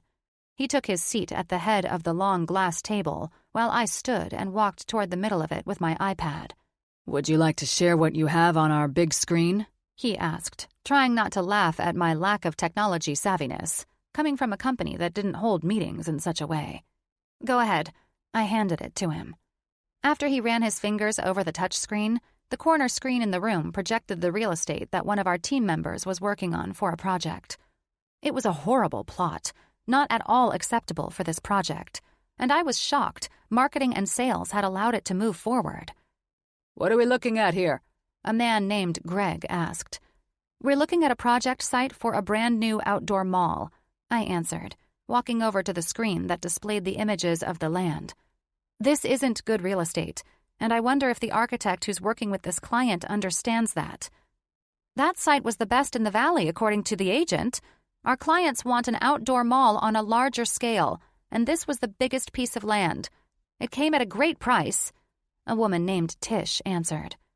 I didn't ask why it was purchased. I asked if the architect who's designing an outdoor mall with a water park included in this unique design knows about this site. "No, we purchased it and the client agreed." "Why didn't you work with the client's architect?" I asked in confusion. "Shouldn't they have a say in where their design will be?" "What's wrong with the site?" Alex asked. "For starters, it's next to a sewage treatment facility, not to mention the tangle of freeways intersecting around it. Would you shop anywhere outdoors near that?" I looked at the expressions of realization popping up on everyone's faces except for Tish, who defended the site location. "Perhaps the agent left that part out?" Tish said. "Perhaps that is why you got such a fantastic deal as well, Tish." Alex eyed the woman. "Find out which sales member on your team approved the purchase of this shitty site. Pun intended. And then we'll discuss why we've encouraged our clients to build a fantastic outdoor mall next to a goddamn toilet. We need to make sure that we're visiting the sites we purchase. This shows me that no one went to the site with their client. I know we're all living in a digital age, but visiting sites that we're to build on isn't just good client business. It's also necessary for us to see the grand scale and do the best job possible. It's got to stay in the... Excuse me? The door cracked open, and my secretary Nicole had a look of horror on her face that forced me to pause in the same manner. Natalia is here with a car? Oh, for fuck's sake, I thought, remembering Nat was dropping the car and keys off at noon so we could grab lunch. Unfortunately, this meeting had run right into the lunch hour, and my stunning blonde best friend was waiting behind where Nicole stood, dangling keys as if she were my transportation fairy godmother. Show her in, Alex said with that sly smile of his. Natalia walked in. Being a real estate agent for a top broker in Beverly Hills, she was dressed and coiffed immaculately, and I watched her air of confidence fill the room along with her rich perfume. Sorry to interrupt. I hadn't a clue Bree was still in a meeting, she said in her usual commanding voice. I just need to hand off these keys. She stopped when she saw the look on my face, a look that would have turned her to stone if it could have. Nat was caught in the crossfire of Alex's smirk and me looking at her with a death stare at the same time as she locked eyes on the sewer property. Keys for Ms. Stone's car? The one that's broke down and in the shop? Alex pressed. Yes, Nat smoothly said. I had no idea where to park the thing. Forgive me, but I can't help but notice the construction site next to that wretched sewage treatment plant. She smiled at the room. The men sitting around the table were damn near drooling over her, and the four women sat there with challenging expressions. I'm in real estate, and I know this site well. I would never allow any of my clients to purchase it. Please, God, she looked at me. Tell me this isn't another situation that occurred at Stone? Alex smiled. This is a lapse in judgment that occurred within the Brooks architectural firm that Brienne spotted with her eagle eyes. Tell me, Mrs. Hoover, or is it Miss? He inquired, as Nat relaxed into her usual real estate agent pose. It's Ms. Hoover. She glanced at one of the young, hot guys in the room. And I plan for it to be Ms. Hoover until the day I die, she added while my mouth dropped. Call me Nat, though. I prefer that method when I'm in a conversation. God, Natalia, I will kill you. Good to know, Alex answered while everyone around the table watched this theatrical event playing out. I won't look for a wedding invite anytime soon. He smiled while Nat eyed me with a look that said, if you don't fuck this man, I gladly will. Now, you mentioned you wouldn't allow your clients to purchase this real estate? I'm with J&R Brokerage. I'm sure you've heard about us? My friend, Spencer Monroe, had a great experience with your firm with the purchase of his 2 homes, Alex said. Nat nodded and smiled in her sultry way. Mr. Monroe was one of my most enjoyable clients, she added. We had a brilliant... Nat? I interrupted my best friend, who was likely about to announce that she'd screwed mine and Alex's boss to a room full of employees. Perhaps you would like to meet me downstairs? I'll only be a moment. Of course, Nat smiled. I do hope no one signed on the dotted line for that property. It's for an outdoor mall, Alex said, keeping Nat in the room. Is he trying to give me a fucking heart attack? The smile on his face told me he loved every ounce of this shit. I would like to offer you an exclusive opportunity to work as our sole agent for Brooks & Stone. I should hope you specialize in commercial as well as residential properties. You're talking to the finest real estate agent in Beverly Hills, Alexander Grayson. Fuck. Leave, Nat. Please, God, just go. I could sense that from the moment you walked into the room, Alex said. How about this? He looked at the department heads around the table. We'll meet tomorrow in the first-floor conference room. I want each employee on your team present as we introduce Miss Hoover to them. She will be their new contact for properties, so we don't end up building a children's museum next to a nuclear reactor. I'm the girl for the job. Nat smiled at me. Would you recommend Miss Hoover's services? Alex asked me with a shit-eating grin. She's who we used at Stone, and she comes highly recommended. I smiled at my best friend. I should not have been surprised that after spending a handful of minutes in the room, Nat's sass had landed herself a job as our exclusive agent. She was nothing if not charismatic. It was her work that brought us that remarkable piece of beachfront property for Sphere before it even hit the market. She's skilled, she's fast, and she's worth far more than I'm sure we're willing to pay to secure her. Oh, I think she'll like the package I'm willing to offer. Alex smiled at me before he looked around the room. Any questions before we all meet again tomorrow with all teams present? None, Tish said flatly. Good. Alex narrowed his eyes at her. I expect you'll fix this purchase error, apologize to the clients, and work swiftly with Natalia tomorrow to find a better location for their mall in the valley. I don't settle for shit, and all of you are keenly aware of that. Especially you, Tish. His dark stare softened her stiff posture. Fix this by the meeting tomorrow. I want to see that the property is either back on the market or sold by then. This error is egregious, and I hope we don't uncover anything else like this under mine and Ms. Stone's watch again. You may all go and grab some lunch. I filtered out with the rest of the room and took Nat's elbow in my hand, leading her directly into my office. Nat, I sighed, then hugged her. You know you'll be the end of me, right? Good Lord, this is the end of you?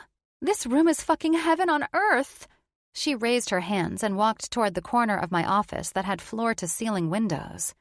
She stepped forward, leaning into the way the windows were fashioned to slant outward, giving an optimum view of the garden area, located next to a small boutique mall and cafe. Speaking of Gloria's, she smiled back at me. We're shopping there. I'm sure you can use some leather and lace in your wardrobe. It's expensive, but... She paused, and her coy smile spread on her lips when she looked at my door. I'm sure that since we caught thieves in Stone and landed the Sphere account, Alex said, stepping in behind where I stood. Brienne could afford to purchase some of that fine Italian clothing for all of us. I pursed my lips and eyed my best friend, then turned around. Not while my car is in the shop. I reinforced my lie. Right. Alex slipped his hands into his pockets, a gesture that shouldn't have done anything to me whatsoever, but it served to keep the man as sexy as sin. Strange. He looked at Nat. The keys that you delivered, aren't they for Brienne's car? Listen, I held a finger up to keep Nat's lips shut and looked at Alex. I have a hefty bill to pay for repairs, so no, I'm not going to be buying you lace underwear for your wardrobe today, Alexander. He playfully smiled at me, and I knew the man wasn't done with his quest to find out I was broke as fuck. Why the hell did he care to find out so much, anyway? Jesus Christ. Turn a blind eye, for God's sake.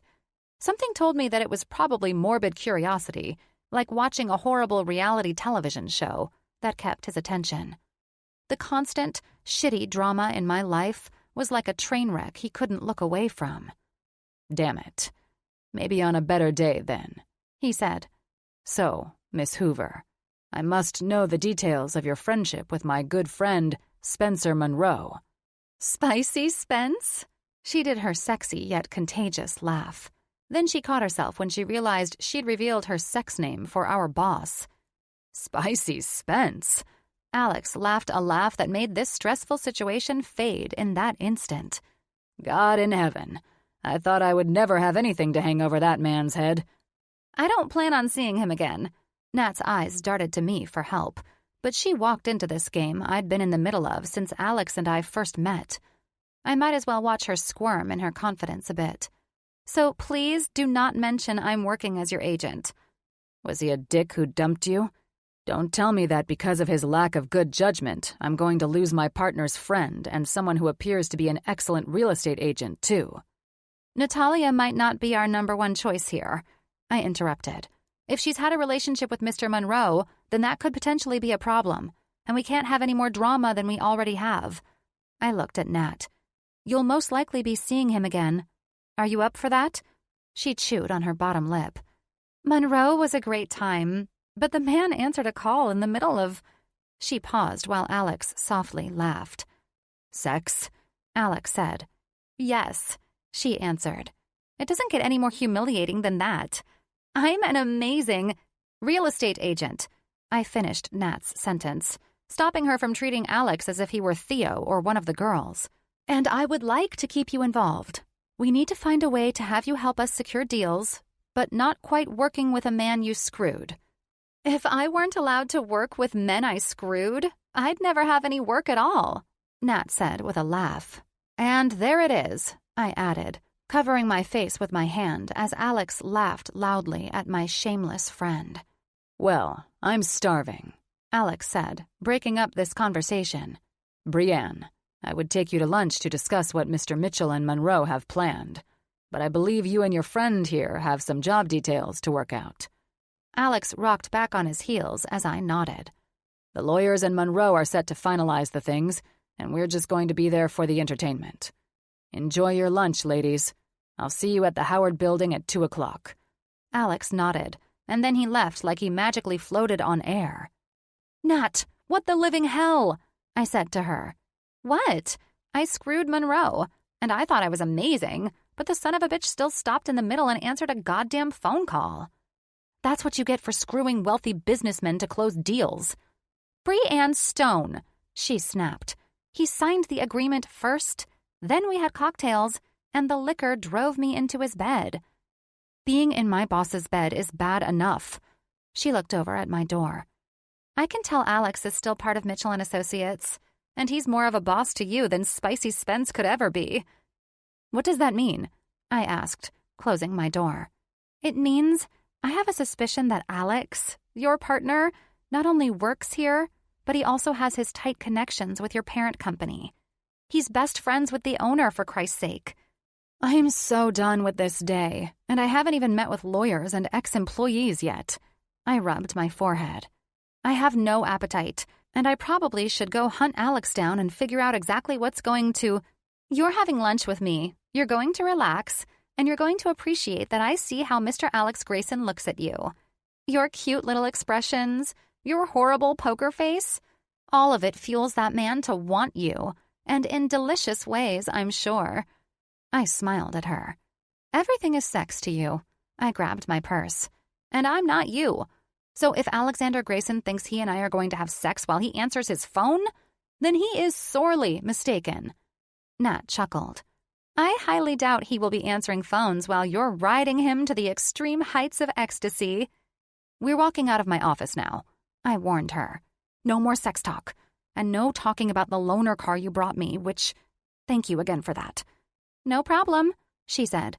Ronaldo is my partner at the agency. He's the one I'll have rep for us over here if you and Alex still want our real estate services. She was more professional now that we were in public again, mostly because she was on her way to eat. I loved the girl, but God almighty, she had a knack for fucking me over in the worst ways possible. There was never any gray area with Nat, though. Everyone knew exactly where they stood with her, and at times, I felt like I would be wise to learn from her fearless nature. Chapter 12. Alex. Bree and I sat quietly while Spencer and Jim made these bottom-feeding thieves confess their wrongdoings through tears or out of fear of the police being called.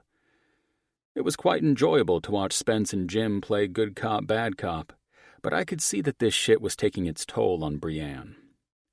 I tried to empathize with her, but since I was the guy who caught the assholes and not the victim of their maliciousness, I struggled to give a damn about how these sneaky fuckers felt.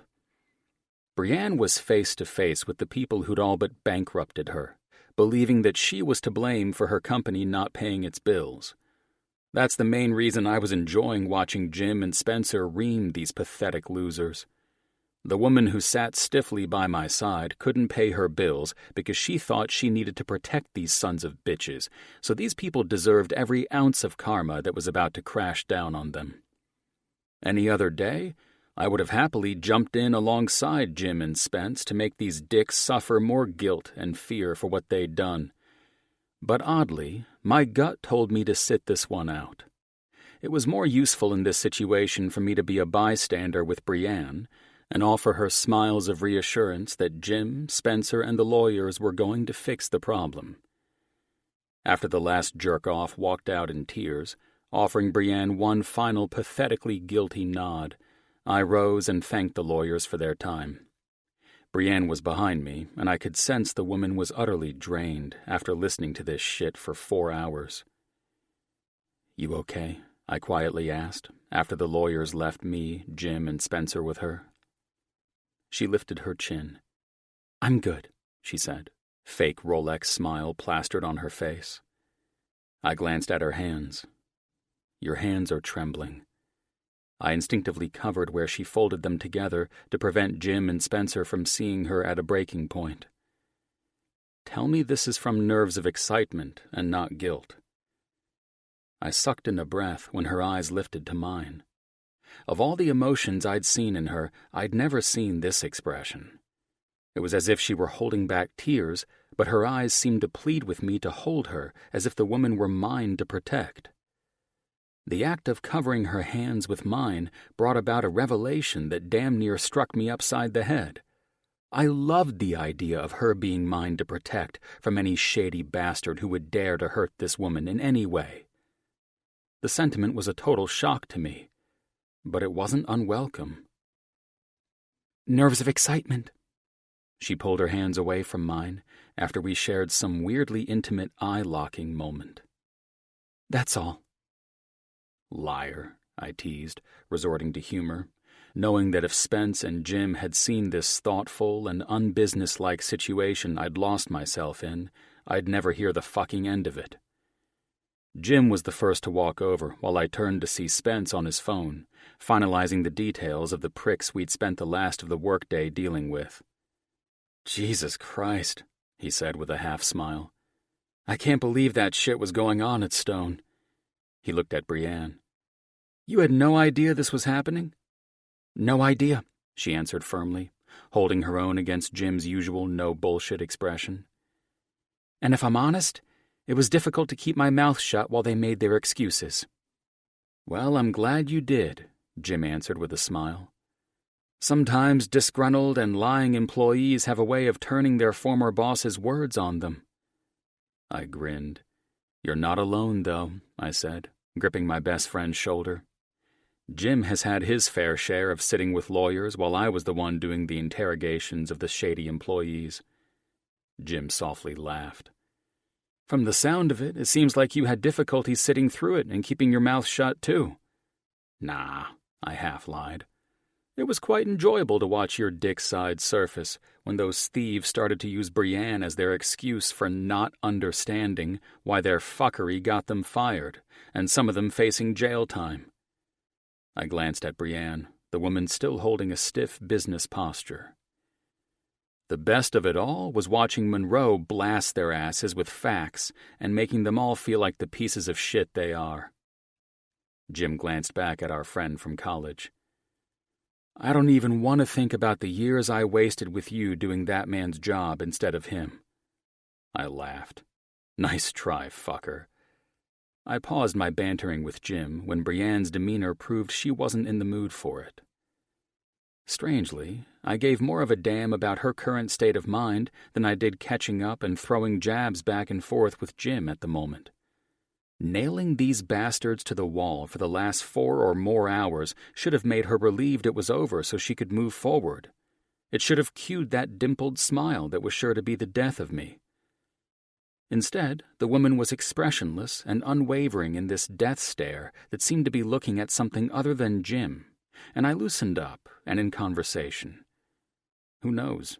Jim was Mr. Mitchell to her, and she was standing in the largest conference room at the headquarters of the man's global empire. "All good?" I asked her. She blinked. The fake Rolex smile reappeared. Then she turned back and grabbed her purse. "If that's all you need from Alex and me, I have some other pressing issues to finalize for a project," she said to Jim, lying through her teeth. "We're all good here," Jim answered with a smile. "I will say that it's good to see things cleaned up and moving forward. May I inquire as to how you're faring with the idea of closing Stone Company's building?" "It'll take some getting used to, but After what went down today, we certainly needed to make that change." She forced that smile again. "It's a good change," she said, with no emotion. Jim eyed me as if I'd fucked the woman and sent her packing directly after. Being businessmen who dealt with dirtbags daily, both of us were trained to read people. It was vital to make sound business transactions, and Jim knew what I was currently picking up on. The woman didn't want to be in this room another second. "Brienne Stone." Spencer walked up right before Brienne could squeeze in another exit attempt. "It's nice to meet you, finally." He reached his hand to shake hers. Brienne's eyes carried a hint of a sparkle in them, and thank God for that, too. She and I were both given a little insight into Spencer, who had the ladies worshipping at his feet with just a friendly wink. One of his admirers being Brienne's very forward friend, Natalia. How on earth he managed to answer the phone while fucking her, I'd never know. I thought I was a dickbag when I had a fling, but I'd never pull that number on someone, even if they were terrible in bed. One thing was for sure, Spicy Spence was never going to hear the end of it after the guys and I went out for dinner. "What the hell is that look, Alex?" Spencer asked, after Brienne blew his ass off in her business frame of mind. I eyed Brienne, and her eyes flashed a warning that she would hand me my balls later if I dared to bring up her friend, which I would, but not now. It would be best if Brienne knew the man as I did, and that wouldn't have been the best icebreaker. So, using my best effort to shut the hell up about her friend fucking my friend, I remained tight-lipped about Natalia Hoover. "You kicked ass, man." I diverted Spencer's probing eyes.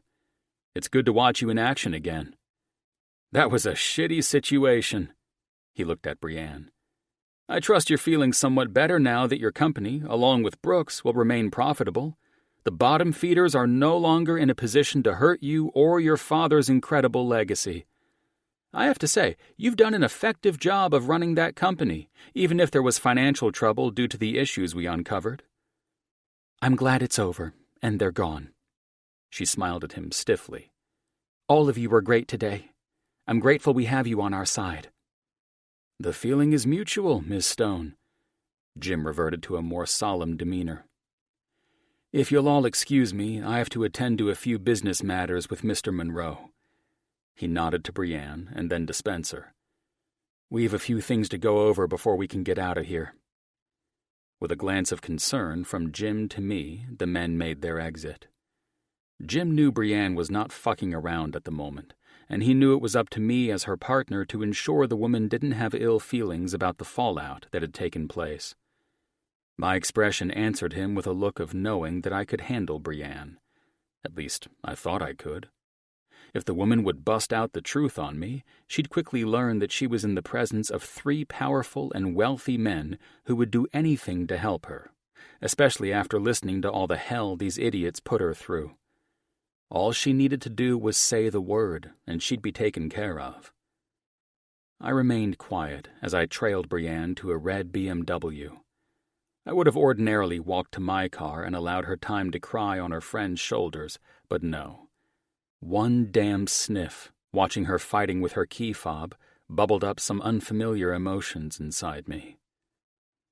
"The unlock button should be easy to find on a vehicle I assume you own," I said. I was in uncharted waters of actually giving a damn about someone being emotionally affected by business matters, so I didn't know how to be of support, but here I was trying. "I know," she sniffed again. "Thanks." "What the hell is going on with you?" That was probably too harsh, but she was a businesswoman. She could handle the harsh shit. "What the hell is going on with me?" I was now asking myself if I could handle the harsh shit, standing on the other side of a woman's expression who was simultaneously pissed off and hurt. "That is what I asked. You should be walking with a smile on your face and a spring in your step, but instead the tears are back."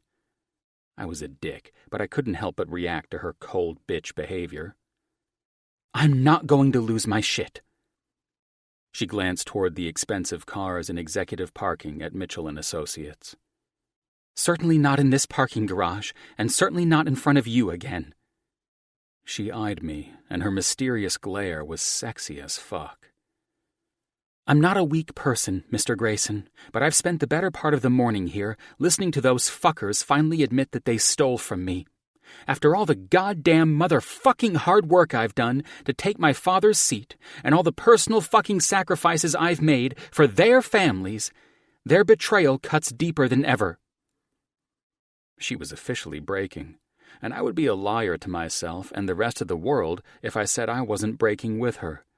She was a strong woman with a huge heart, and that heart had cost her fucking everything. This shit was real, and it sucked to see a good person go down like this. So if she was going to lose her shit either through profanity or tears, I wasn't leaving until she understood that I was a man who gave a damn about her well-being. "Brienne," I said, reaching for her elbow, her lips tight and eyes fierce. "I was in that room too. I can't imagine how you're feeling, but I need you to know more than anything that I'm here for you if you need to let it all fucking go." "I appreciate the sentiment, Alex. I do." She smiled while a tear slipped out of the corner of her eye. "But I swear to Christ, I've also reached my limit with you seeing me like this." "Like what?" I answered. "Get your ass over here." That's when I did the last thing I should have ever done. I pulled her stiff body against mine as if she were my girl, and I would never let so much as a fly hurt the woman. Brienne was smart in resisting the gesture at first. I was not programmed to act this way.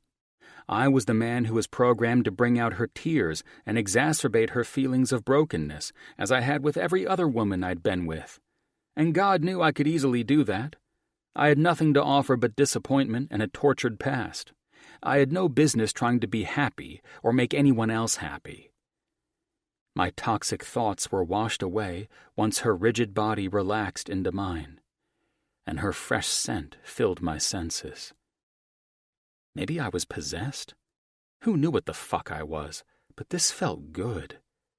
It felt right. She rested her head against my chest, and her hands held onto my back while she broke down in tears, and my anger toward those snakes who'd caused her pain flared up even more. I ran my hand over the top of her head and managed to resist kissing the woman as if she were mine to protect. Hell, if this was the answer to finally gaining her trust, I was doing it like a fucking champion. I loved holding her, smelling her, and feeling her trust me enough to cling to my back while she let out the last of her shitty week. "We're going to get through this. I promise you that." "I could kill a motherfucker for hurting you like this," I said, without thinking, lost in this trance that had come over me. I felt her laugh. "It looks like we're both going to jail for murder, then." She briskly rubbed my back and pulled away. Fuck. As if I hadn't already fallen into the sap trap, she finished me off with the dimpled smile. "That smile will be the death of me, you know," I grinned. "Great.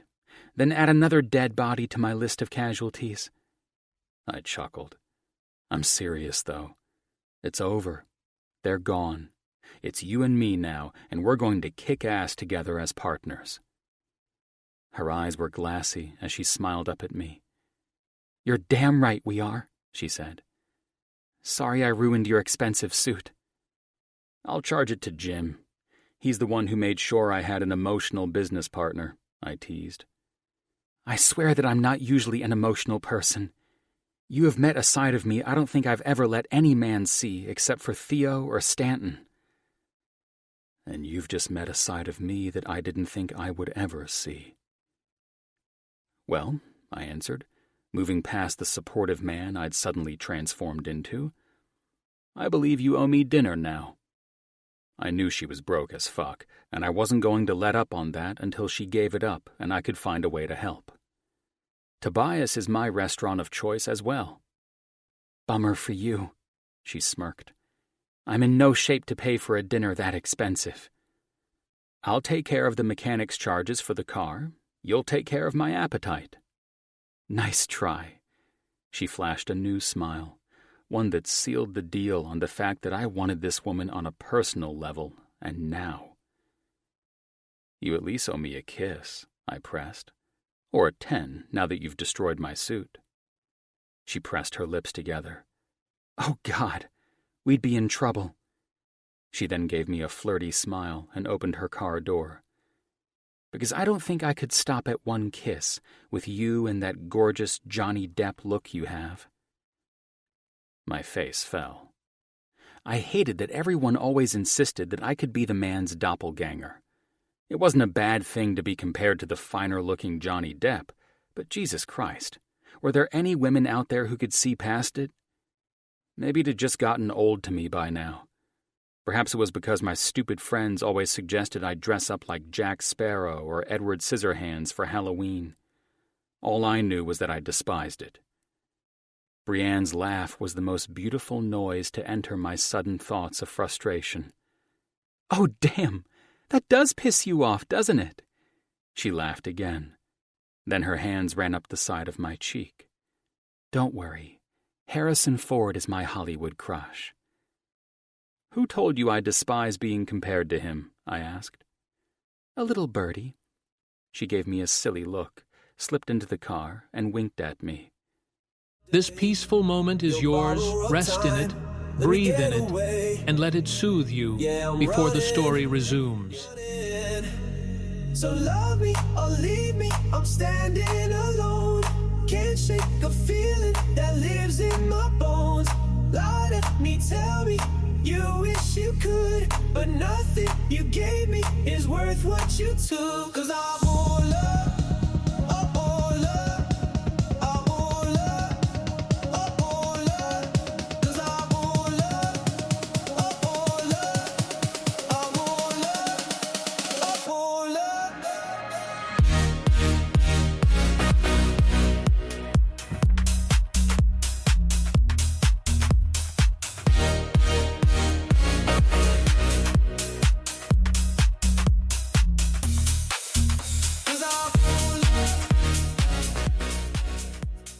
Then, the woman I slowly desired now more than ever drove off, leaving me to wonder which one of my idiot friends managed to put that shit in her head. Women talked, and after meeting her friend Natalia, I would guess that if I said something while I was drunk to an ex, then the rumor of me hating being compared to an actor was probably still out there, and she knew about it. That and the goddamn Billionaires Club rumor. That ridiculous tag would never die, no matter how many of my best friends got married, had kids, and went to hell and back to prove we didn't screw women who were wealthy because we were guarding our money. Chapter 13. Bree. To sit amongst the men who'd bought and saved my company was a humbling yet enlightening experience. I watched with disgust and heartbreak that it had come to this. Seeing the faces of those I trusted as they lied, stating that I'd approved their shady and unprofitable jobs to get my ass fired or put on trial, was overwhelming. I felt like I'd let my father down the most. My dad had built this company from the ground up with my mother's support, but she'd died before I was old enough to know her, so I wasn't sure what she would think of this entire situation. I'm pretty sure they were both looking down on me with the same pity I felt for myself. I'd felt Alex's eyes on me more than once, and no matter how badly my tears wanted to surface, I wouldn't allow it. I could cry about it later. Was I emotional? Fuck yes, I was, and I wasn't ashamed about it. I was a human being who'd been through the ringer, and I also happened to be reasonably in touch with my emotions. Fucking sue me. Unfortunately, women in my position didn't have the luxury of being emotional creatures, and God forbid it happened in the presence of a man, lest we be branded as difficult. In a business setting, an emotional woman was a handful of things: hormonal, unstable, fragile, incapable, or a mess. It was such fucking bullshit. And for whatever reason, the universe had seen fit to make Alex a spectator to every last emotional bomb that was set to blow up in my face. I'd about had enough of that, too. I was an overly capable, well-educated woman. Hopefully, he'd get a glimpse of that side of his new partner at some point.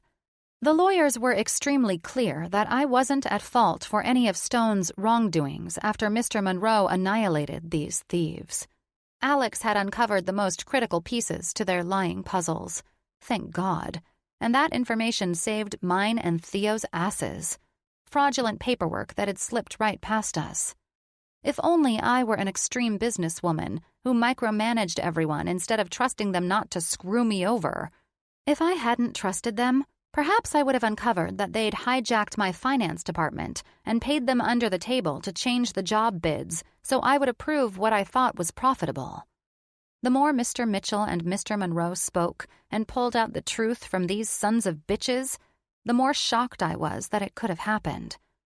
Thank God it ended with their confessions about how they manipulated things so Theo and I would never find out.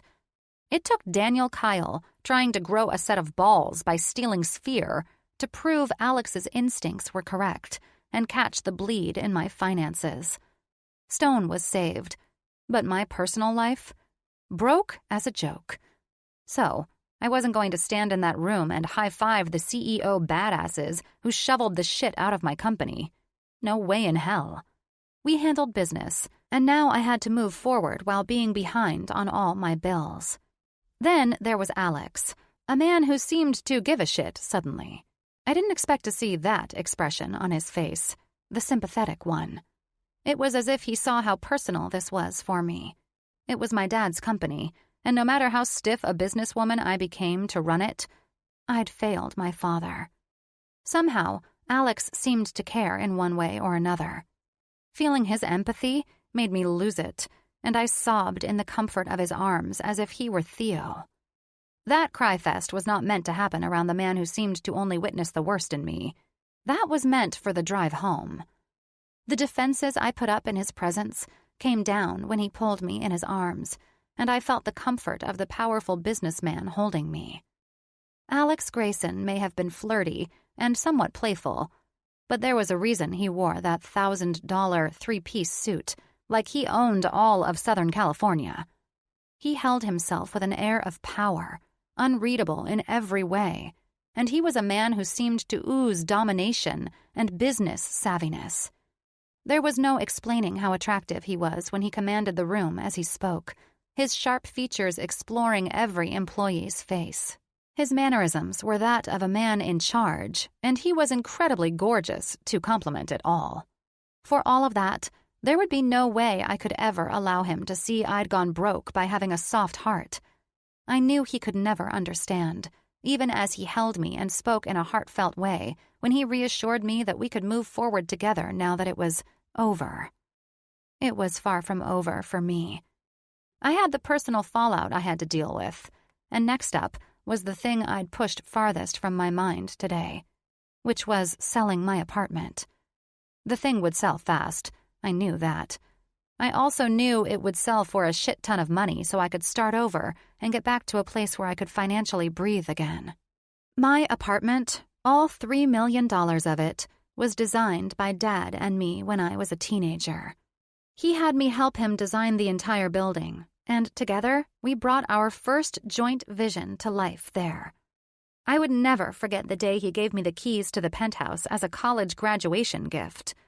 The apartment was more than a home to me. It was every happy memory of my adulthood wrapped inside 4 walls. And now, I had to sell it. I had the real estate listing contract stuffed into the pile of papers JC was carrying when she ran into Alex. Thank God, JC could keep a secret, and she knew I didn't want Alex to know I was selling my home. Only 3 people knew about me listing the apartment. Me, JC, and the broker. I didn't even go through Natalia to sell the place. I didn't want my wealthy friends to jump in and save Brienne. It took time, meditation, and a lot of tears. But I knew what Dad would expect of me at this shitty stage of my life. Never live in the past, Brienne. You must learn from it, or you will never have the mindset to face life's relentless challenges. I heard Dad's words in my ear as if he'd whispered them from the grave and into my ear. Selling my home and starting all over again was what needed to be done to get my shit together. So, None of my friends would know about my place going up on the market until it was sold, and I got my finances corrected. Never again would I allow my big heart to put my employees' financial well-being before my own. At least, that's what I told myself. I was still pissed off after 4 hours with thieves, interrogations, and lawyers. What the fuck? I growled when the engine died on Natalia's BMW, and I had to coast the goddamn thing to the side of the road. Come on! I yelled at the car as I tried starting it again. This wasn't happening. Not here. Not on Beverly Drive. Jesus Christ! I just wanted a fucking chocolate cupcake from my favorite fucking bakery before I got home to watch old fucking movies. I hit the steering wheel on the car with enough frustration and force to make my hand tingle. Before I had time to study the check engine light, a matte black, phantom-looking Mercedes AMG 1 pulled in front of me. In true universe-punishing fashion, Alexander Grayson stepped out to see me in my 27th crisis of the month. All power to the car was gone, much like my will to look Alex in the eye. I couldn't even roll a fucking window down. The car was as dead as my soul at this moment, not to mention my hopes and dreams. Unfucking believable, I said when Alex walked up to my door. Broke down? He questioned. Although he chewed on the corner of his mouth in what appeared to be concern, I could sense the man's eyes were glittering with humor behind his square-framed Ray-Bans. I'm sightseeing. Someone said Jack Nicholson lived around here, so I figured, if not now, then when? I said sarcastically, stepping out of the car that had betrayed me. When I imagined living in hell, I thought I'd burn, not live like this. You've had quite the day, or week, actually. He whipped out his cell. I'll call for a tow and have it brought back to your place. Or Jack Nicholson's, if you prefer. It's not my car. I covered my mouth when I admitted that. Alex grinned. I had a notion that was the case, especially since your car is in the shop still, correct? Right. That's the lie. Exactly. Alex went straight to business, called the tow company, and hung up. Now, one of two things is happening here. He pulled me off to the safety of the shoulder of the road. Either you have an incredible streak of horrendous luck following you everywhere, or this car was determined to break down whether you were behind the wheel or not. He smirked, but I didn't smile in return after he walked around the car and sat in the driver's seat. The car wouldn't start, and all I could do was fold my arms and glance back at his. Mr. Moneybags seemed to flaunt his wealth like a peacock, driving a car that only sold at auction, and whoever bought it needed to be shitting gold bricks regularly to afford it. Instead of being impressed by the man's wealth, I was officially put off. Maybe I was just feeling bitter. I'd lost everything after being a shitty CEO, and the real reason Alexander Grayson could handpick his car was that he wasn't the only owner of Brooks Architectural. After doing some research, I found that he and James Mitchell had busted their asses together to make Mitchell & Associates a global empire. Alex was the man for the job when it came to acquisitions, and his resume spoke the reasons why it was most likely pocket change for him to buy the fresh-off-the-production-line Mercedes AMG 1. Yeah, he wasn't going to understand my sad and pathetic story of losing everything because I had a heart of gold. He couldn't comprehend that if I brainwashed him. The alternator is most likely the problem. When's the last time this was serviced? I have no idea. Obviously, my friend has been too busy selling real estate to take it to the shop. Good God, Natalia. I thought you had someone servicing these goddamn things. Right. Alex chuckled. Your friend probably hasn't even brought it in for its first oil change. That's a huge statement, I countered. She seems like she's a busy woman. He shrugged and eyed me over the rim of his sunglasses. You know, being the fastest and most brilliant woman in real estate, it's why I hired her. A woman who puts business first. He reached in and grabbed my briefcase. It doesn't matter. Let's get you something to eat and get you home, and then I'll loan you a car. That is, if I can trust you not to blow up the poor thing. I don't need your charity. I remained firm. This is a nice neighborhood. I was planning to head to my favorite bakery so I could buy a chocolate cupcake and then round out the day in a hot bath. If that's how you plan on ending this day, I insist I join you," he said. "I don't share when it comes to chocolate." He chewed on the corner of his mouth. "I wasn't talking about chocolate." He planted his hands on his hips. "After this week of bullshit being flung at you in every direction, and a long-ass day at Mitchell with Jim's lawyers, I'm talking about joining you in that hot bath and hand-feeding you that chocolate muffin myself." I smiled at his flirtatious behavior. If only the man weren't known for being a player. "Well, your hands don't seem like they have the capabilities that my vibrator does." Oh, fucking hell. I didn't say that. Yes, I did. I fucking said that. And Alex couldn't look more dangerously sexy and yet predatorial than he does at this moment. Vibrators, eh? I meant my back massaging thingy. I tried to recover, but now I couldn't think. Thingy? He softly laughed. I don't think I've ever... Stop. I held a hand up and eyed his car. Get back in your multi-million-dollar Playboy toy and go mess around with some chick who's up for it. I'm not doing this with you. And since you mentioned my incredible run of horrendous luck, I'd like to add to that. I'm not finished. I interrupted him, seeing a shit-eating grin. I ignored the honks coming from the pissed-off drivers I'd forced into one lane and maintained my composure while begging for the tow truck to teleport itself here. I have good reason to believe that you, Alex Grayson, are the very reason my life is going to hell at lightning speed. From the moment we've met, all I've come across are embarrassing situations, and it seems as though when I've encountered them all, I've been in your company. He crossed his arms. That's a profound statement. It's a fact.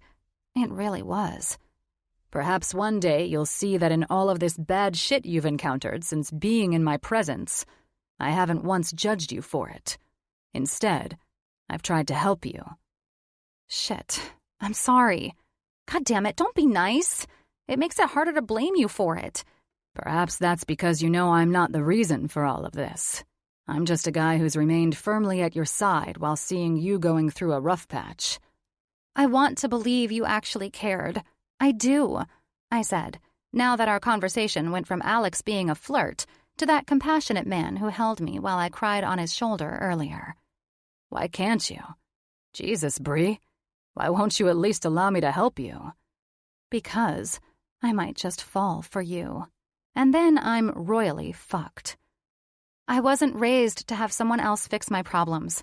If my dad had raised me like that, I'd be curled up in a ball, still crying in the dark corner office I found at Mitchell after the lawyers were done. You seriously think that if I help you by offering you a ride home and loaning you one of the cars I never drive, that I'm fixing your problems?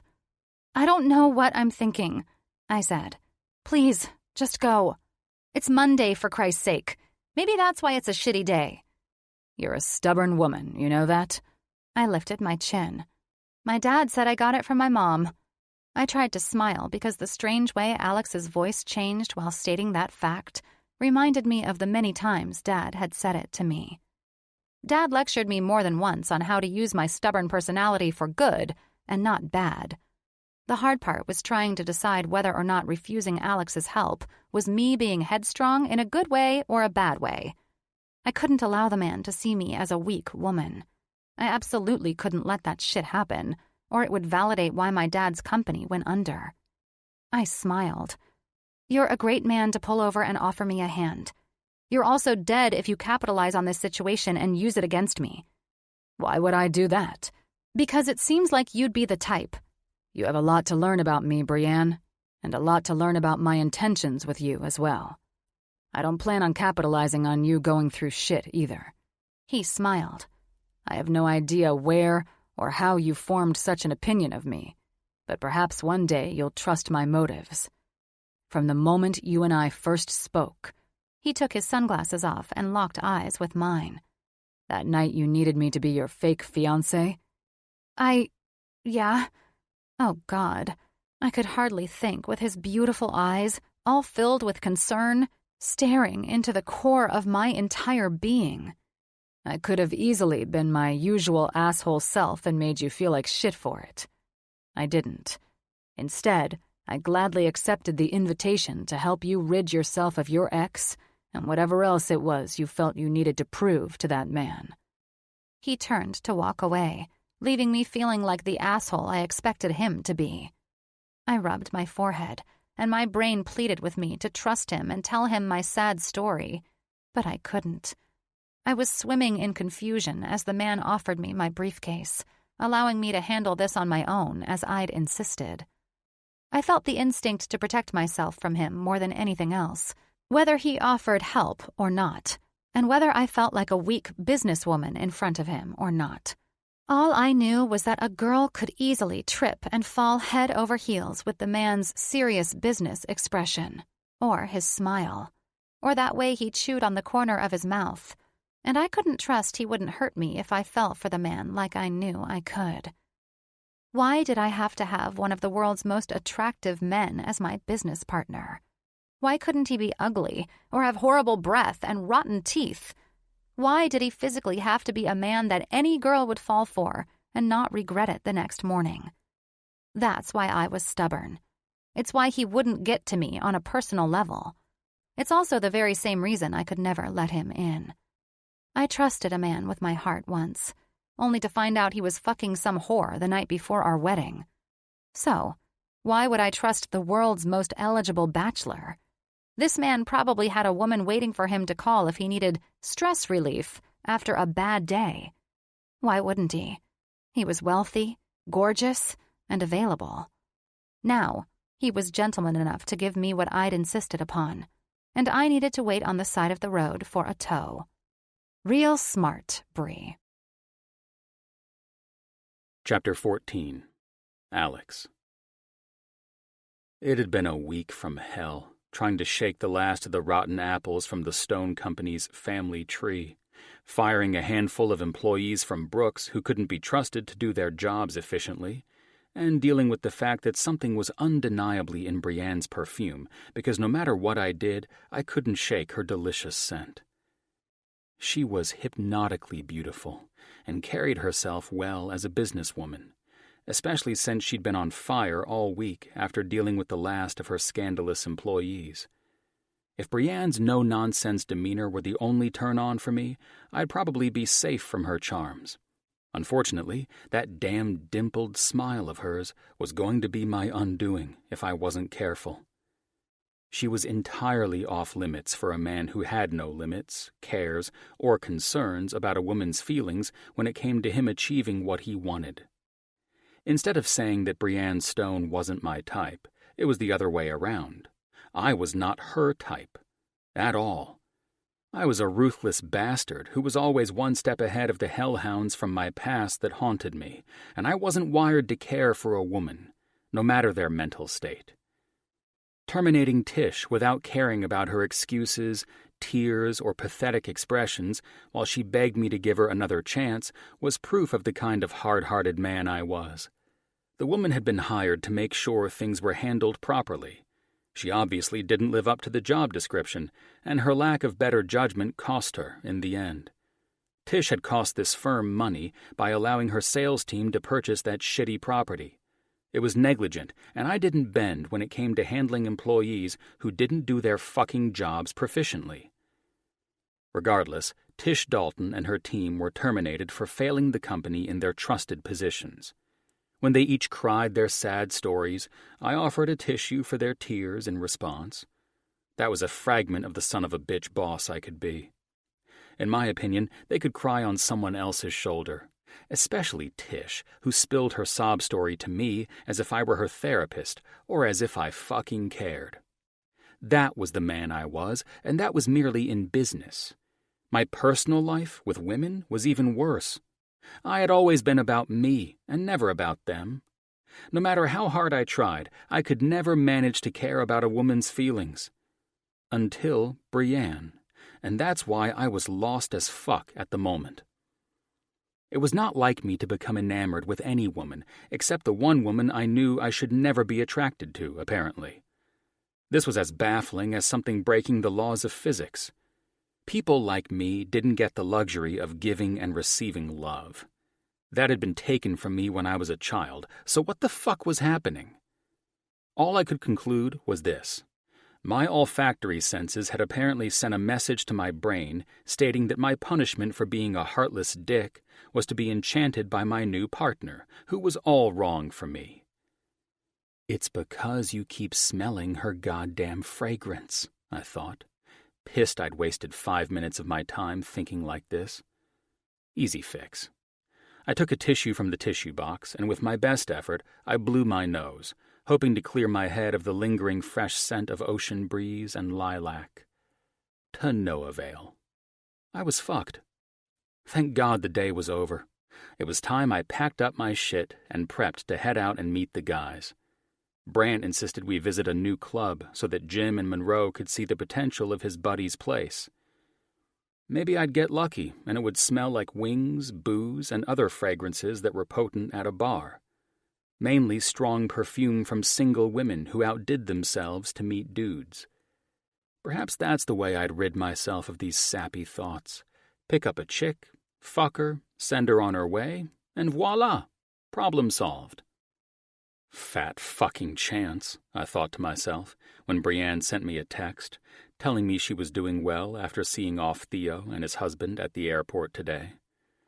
I know for a fact she wouldn't have sent the message if I didn't text her 2 hours ago and ask, but part of me hoped that she would have. These were the unfamiliar, shitty emotions I was stuck dealing with. In my former life, I wouldn't have thought twice about her emotional state after her friend moved, but I texted her and asked because it had been on my mind all damn day. I chewed on my bottom lip, mentally willing myself to ignore her text and leave it at that. She was fucking fine, and that's what I was worried about, right? I studied her text, and because I was seemingly a man cursed by her perfume, I immediately texted her back. Alex, see you on Monday. Like a schoolboy, I watched the message get marked as read, and she didn't respond. Instead of letting it go and getting my ass safely around the testosterone of my best friends, I texted again. Alex, everything go okay? When my second message was also ignored, my brain shifted gears, and I got my ass out of the office and walked out to my car. It was nice to take the cover off this bitch and let its horsepower shake off this woman from my mind. Even Zeus, my cat, was starting to eye me like the bitch I was acting like every night when I got home from work. My own cat was starting to judge me, and if I weren't careful, his butt would be running over the top of me next. That's how lame all this shit was. Me, of all goddamn people, was the victim of that chubby little love cherub, and I had an arrow shot directly up my ass. Brienne was likely having great difficulty saying goodbye to Theo. Still, after a week of flirty banter, stressful bullshit, trading in her car, and God knows what else she was up against after being robbed by her employees, I couldn't manage to get her to confide in me. It was annoying as hell to be unexpectedly attracted to what I couldn't have. And that's what all of this boiled down to. I couldn't have her, so my predatorial instincts wanted her. It would be easily fixed with bourbon, and I couldn't get one fast enough.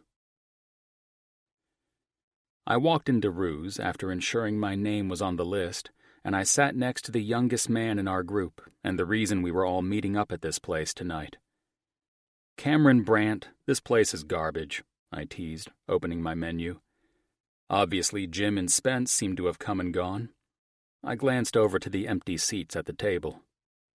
Too loud for your precious ears? He smirked, sipping vodka on the rocks.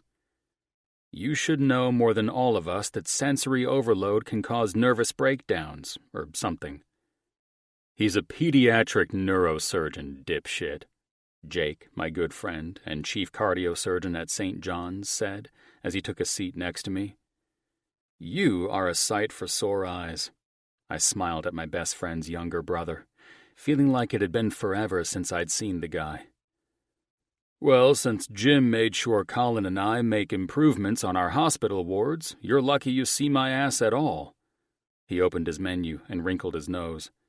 Cam, he called out to the hotshot playboy doc, who casually sat across from Jake and me. What's up with this menu? Don't invite a cardiovascular surgeon to some deep-fried club unless you want to piss me off. He smirked. The menu for the health-conscious bitches such as yourself can be requested, if you'd like. Everything's vegan on that one." Cameron laughed, always able to hold his own. "You see?" I took the bourbon I ordered before arriving at our reserved table. "That's the first thing I recommend your friend fixes, or whoever the fuck begged you to haul Jim and Spence down here to have Mitchell invest in them. Fix the fucking menu, Doc," I advised with a laugh. "Vegan menus added?" "Yeah," I said, having been down the restaurant and club acquisitions road plenty of times. "This place needs to diversify if they want to stand out. Especially if I'm going to spend $50 to end up going under Jakey's knife anyway because of all this goddamn grease." "Good point," Cameron said. "You miss it, don't you? The acquisitions and being Jim's VP?" "I guess I kind of do," I admitted. "However, I don't miss getting fucked over by a business that is trying to charm us into investing. Who knows, maybe I do miss working side by side with the big guy." "That's bullshit. You hardly miss me," Jim announced, as soon as he and Spencer joined us. "I saw the way you were looking at Brienne on Monday." "The way I was looking at her? If I had any look on my face, it was because I knew you were thinking that I'm screwing my partner and going to end up sending her packing, Jimbo," I said as the men sat. "Tell me you're not fucking her," Spencer said. "No, Spicy Spence," I smirked. "I'm not.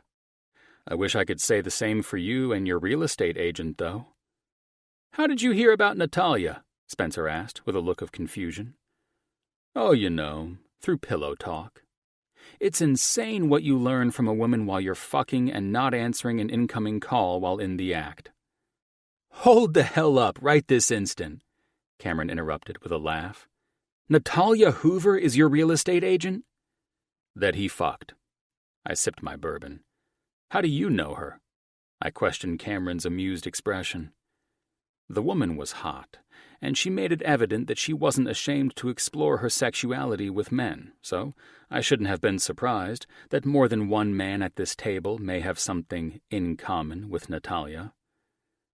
I had to tame this conversation, knowing that Brienne would kill me if I allowed my friends to shame her friend. "Natalia is Brienne's best friend, so let's keep the shit talk to a minimum, or my partner will bust my ass for bringing up Spence's sex name." "How do you know her, Brant?" Spence's voice was filled with annoyance. "I met her at the hospital, Spicy Spence," Cameron said with a laugh. "Her sister's son was brought into my trauma unit after he got a concussion in a soccer game." He smirked at me. "That would be classic, though, Spence and me with the same woman." Speaking of the devil, while Spence and Cam teased each other, I saw Natalia at the bar with another woman. I'd seen the other woman with Brienne the week before when I ran into them at the club. She was the one talking to Brie about trying on lingerie. I couldn't help but smile at the fact that Spence was about to cross paths with Natalia again, the woman he'd made an ass out of himself in front of while fucking. "Seriously?" I said to myself with a laugh that the woman was here on the same night we were. "Fucking hell," I continued as Colin, our neurosurgeon friend and last of our group to join us, sat at the table. "Of all the people," Colin laughed. "I've missed your sexy ass too, Alex. Thanks for the enthusiastic salutation, though." "Natalia is here." I smiled at Spence's wide eyes, then scanned the room for the only woman who I actually gave a damn about seeing. "But where is Brienne?" I questioned too loudly. "Wait." Colin held up a finger. "I know Jake and I have been out of the loop for a month or so, but you're actually asking about your business partner's whereabouts?" "He's obviously fucking her," Jake chimed in. Between Jake, Colin, and Cameron, any of the three witty doctors would cut to the chase and call a spade on my ass here and now. Jim and Spence would be a little more courteous, given their inherently more reserved nature. But then again, I'd just poked the hornet's nest with Spence. I ignored the men when I noticed Brienne's ex, Max. The douche who'd burned Brienne somehow. Why couldn't I just interact with my friends like a normal human being? Instead, I was watching every fucking move this prick made since he decided to join Brienne's friends at the bar. I watched as Brienne's friends became more and more upset.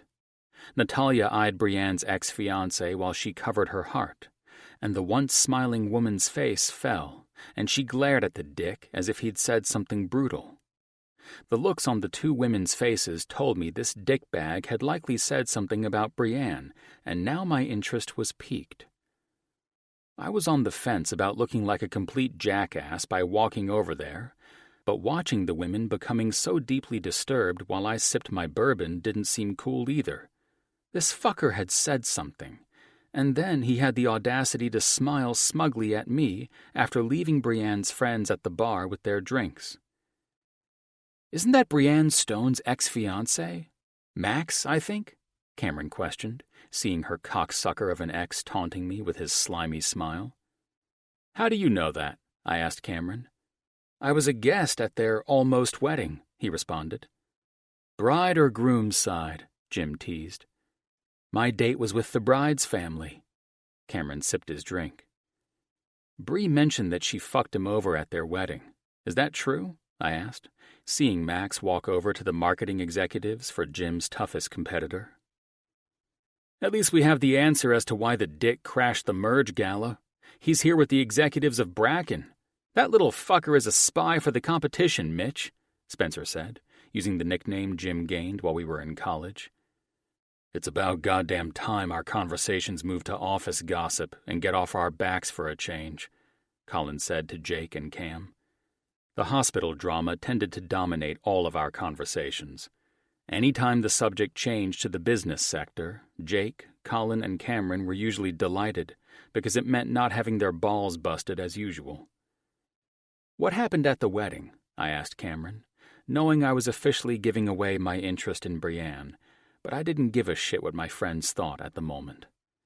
His eyebrows shot up, and he smirked into his glass. "You wouldn't believe it. I almost can't believe it, and I witnessed it." He leaned forward as if he were about to drop the best story of all time. "Check this shit out. This wedding was stacked with upper elites.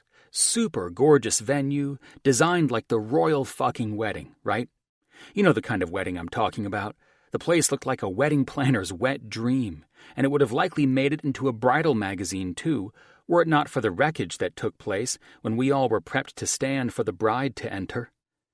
"What the fuck happened?" I asked impatiently, hearing the muffled laughs from the rest of the table.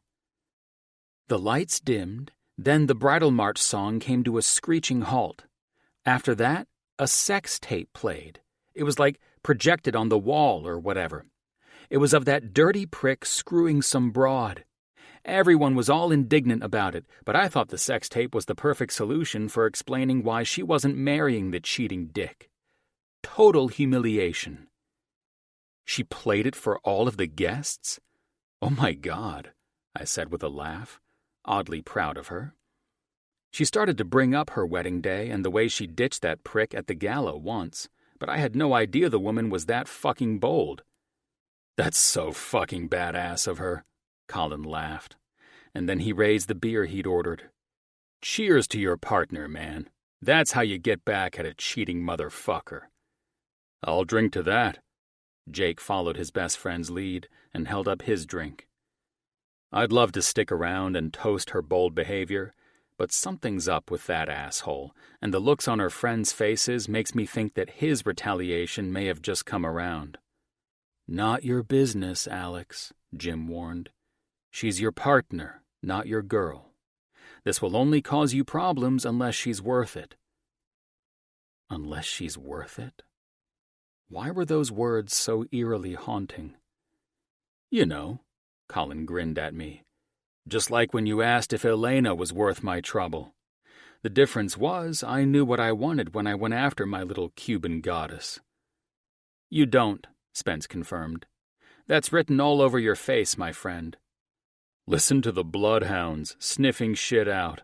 I swear these two are goddamn mind readers," Jake added with a laugh. "I'll see you guys in a few." I looked at Cameron. "First issue is the vegan menus. Then, the bar lighting needs a little work. I'll try out the wings to see if they're worth the price, or if it's just a VIP price point." "Got it. Spence is getting ready to add his 2 cents next," Cameron smirked. Bottom line is that the chicks are talking about this place, and it's on fire with reservations. They're booking a year out unless you know someone personally. That's never enough when it comes to sparking my interest, I heard Jim say as I left the table and walked over to Brienne's friends. Natalia Hoover? I smiled, seeing the woman was in tears, looking at her martini. Alex Grayson, right? The other friend asked, roughness in her tone, but set with a determination that I liked. Yes, I'm Brienne's new partner. It looks like the ex she despises has you both a little upset. I just wanted to make sure everything is okay, especially if that prick said something about Brienne. We both just found out that Brienne is selling the loft she designed with her dad. It was a huge deal when he gifted it to her after college graduation. First she loses her car, and now we're finding out from that motherfucker about the apartment. She glared over to where Max stood, watching me talk to the upset ladies. He put an offer on it. He's only buying it to rub it in her face, and he wants to insist on a short sale to get her out fast.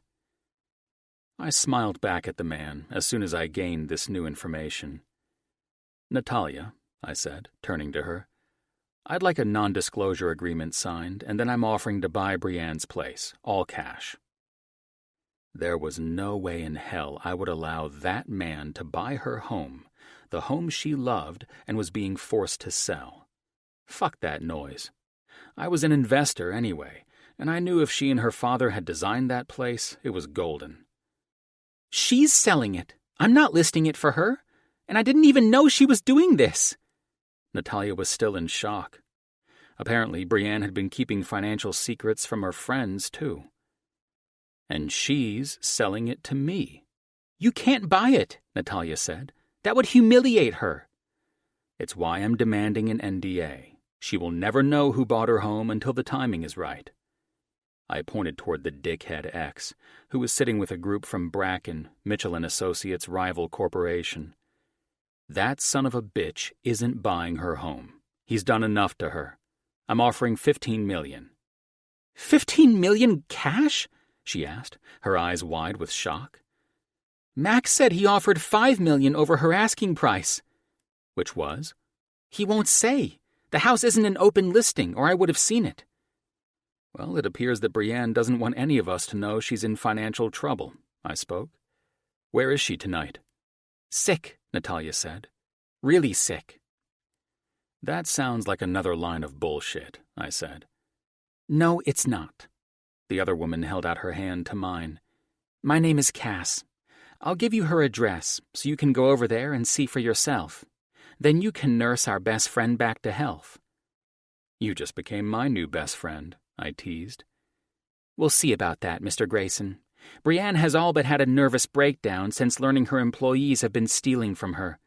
Then there's the merge, Theo moving, the mortifying events that would lead you to cast some judgment on her as a shitty executive, and now we are finding out the girl has been paying her company's bills instead of her own.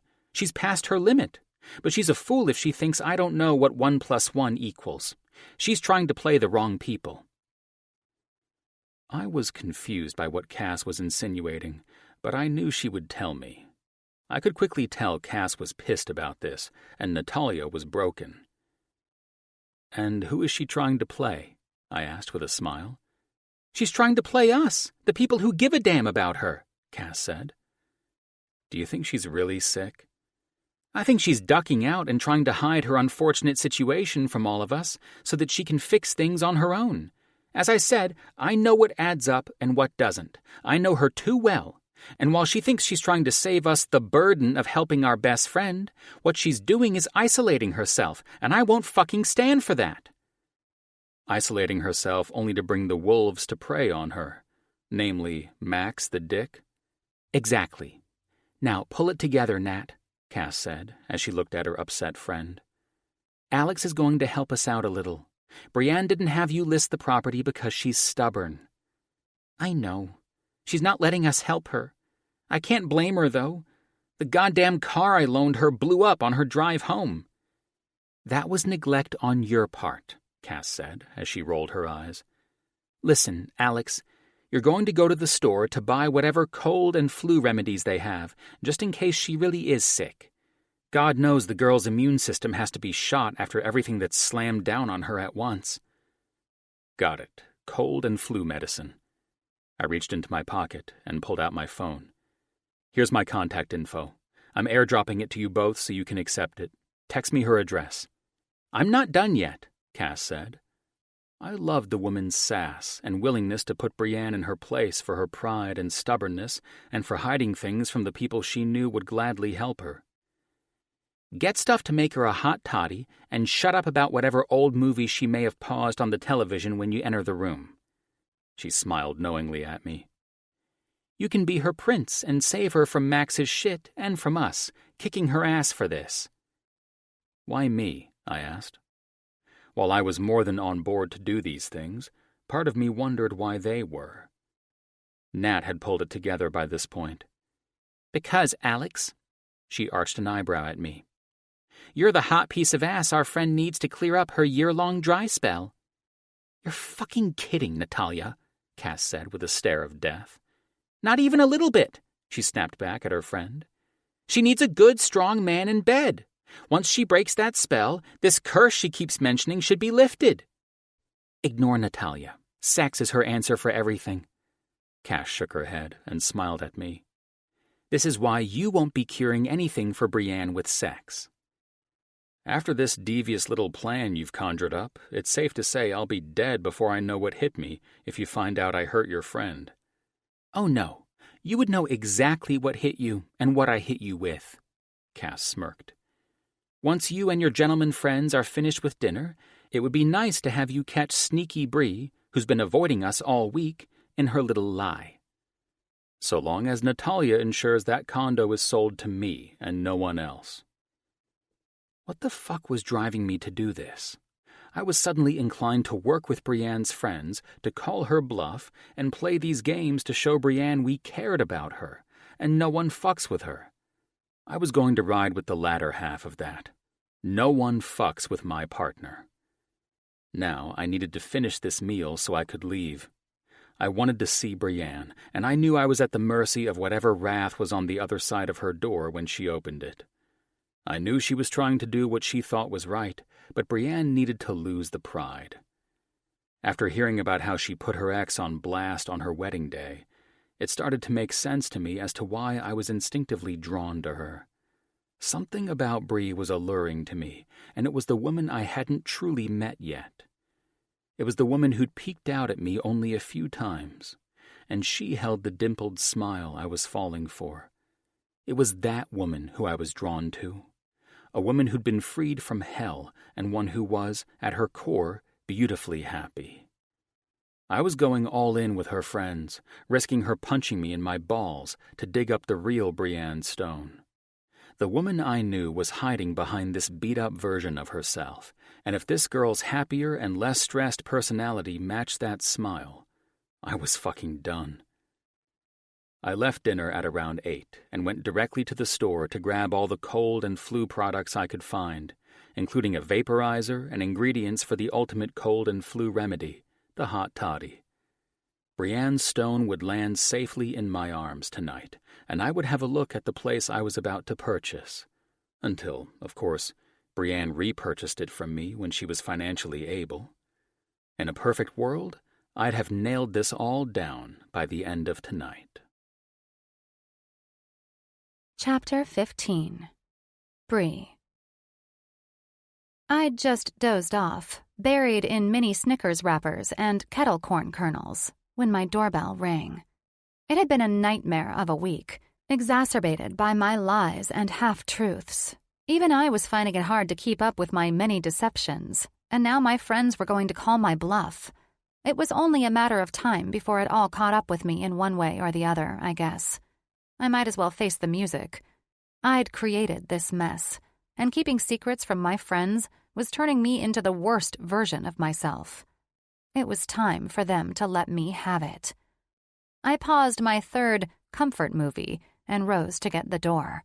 Knowing that only Nat, Sammy, or Cass would show up at my place around 9 in the evening, I opted to get the door in my pajamas, braless. I was years past caring if my friends saw my nipples through my shirt, and they didn't give a shit if my butt was hanging out of my shorts. After they saw me looking like this, my hair thrown up in a knot with no makeup, they'd know that trying to convince me to go out with them was off the table, even if I wasn't sick. I walked up to the door and opened it, covering my eyes, hoping to play up the sick and sleepy act. You guys woke me up. Jesus Christ, woman! As soon as I heard his voice, I instinctively slammed the door shut in his face. What the fuck? I said, shocked to hell by the face I saw when I uncovered my eyes. This cannot be fucking happening. There's no fucking way Alexander is at my door. Are you okay? Alex asked as he knocked on my door again. I reluctantly reopened the door, feeling like the biggest idiot on the planet. And looking like it, too. I have 4 bags for you. They're filled with all the remedies I could find for a cold or the flu. I could hear the humor in his voice. What are you doing here? I eyed the paper bags he held by their handles, veins popping in his muscular arms. And with all of this? Well, I was invited to check out a club with my friends tonight. He casually stepped past me as if I'd invited him in. And there was a rumor circulating the place that you're on your deathbed. I turned and started to follow him down into my living room when I spied the brochures the real estate agent had set out on my entryway table. I quickly snatched them and dumped them into the coat closet before rushing to meet him in my living room. I tried to seek comfort from the lights of downtown Los Angeles from my wall of windows behind where Alex stood, but nothing in this scenario could ever fix the fact that I answered the door half naked, looking like I'd barely survived a tornado. I tried to cough and sniff, leaning into my fake sickness, but that only made Alex's lips twist up in the sexiest way possible. Was I high on chocolate? This man shouldn't be here, looking this sexy, and I couldn't weasel my way out of the fake illness lie if I tried. Well, well, Brienne Stone, he said in a sly voice. It appears you are quite the sick woman. Seriously, Alex, why are you, of all the goddamn people in my miserable life, in my home? I heard my lifelong partner is ill. How could I, in good conscience, have an enjoyable evening out with friends? His face scrunched up as if he were solving the world's largest mystery. While you are home, your immune system positively wrecked by the stress you've been under all week. Ah, so you're here out of the goodness of your heart? I asked. That and... He eyed my shirt. Well, yes, that. I crossed my arms, hiding my nipples from plain view, knowing he must have run into Cass and Nat at that club. You should go, I said. Thanks for the... I stepped forward and peered into one of the bags. Vaporizer, I guess. And thanks for what seems to be every cold and flu remedy known to man. I prefer to be sick and miserable alone. I prefer to take care of my business partner. He smiled. What will I ever do without you and your eyes on the new blueprints my architects have been working on for St. John's new pediatric wing? You'll manage. I'm sure that after I ingest all of this... I waved my hand over the bags of cold and flu remedies. I'll be dancing into the office on Monday morning, and this head cold will be a distant memory. I remembered to throw in a pathetic-sounding cough at the end of my statement for good measure. You are one horrible little liar, you know that? He grinned at me knowingly. Yeah, you have no idea the lies I've been feeding you since we first met, buddy. I know, I admitted. Listen, I wasn't in the mood to go clubbing tonight. I had a rougher day than I anticipated, sending off Theo and Stanton, and the club scene was not an appropriate cure for that. I can imagine. Alex seemed to egg me on. They certainly didn't have Snickers candy bars, kettle corn, or... He pivoted back to my flat screen where my television was paused. The Wizard of Oz. He said the movie title dramatically and with a hint of surprise, and his eyes were wide and as adorable as a goddamn puppy's. That's why I lied about being sick, I said. You needed to stay home alone with the poor scarecrow who doesn't have a brain? And now, I eyed him. It appears the Tin Man who doesn't have a heart won't leave even if I ask him nicely. Comparing me to a heartless man in a tin suit now? He laughed. Now that is one I haven't heard yet. Alex, please leave, I said. Seriously, I have no idea why you're here. As soon as I said the words, the power went out. Jesus fucking Christ in heaven! Now the electric company is selling me out. God damn it! I seethed. Well, I need to get to bed anyway. I grabbed his hand and dragged him to the front door. The power is probably out in the entire building. I shoved him out the door. It happens all the time. Thanks for the medicine. Good night. I slammed the door behind him and found myself in utter shock that I forgot about the last luxury I was losing by not paying my fucking bills. There was only one knock before my temper flared, and I reopened the door. Go home, Alex. Alex met me with an arched brow. No, not without you anyway. Pack your stuff. The bras are optional, because you're coming with me, he said, using the flashlight on his phone to re-enter the condo. Funny how the power is only out in the most expensive condo in this luxurious building. Alex. Tick-tock, sweetheart. Alex snapped his fingers. Time to grab your shit. Don't worry, I'll roleplay with you after we get you to a place where you can plug in this vaporizer for the nasty cold that's got you on your fake deathbed. Not in the mood to roleplay with you being my fiancé again, I said. Not your fiancé. This time, I'm your priest, and you're going to confess all your dirty little lies to me on the way to my place. Hell no, I said. You don't have a choice, he insisted.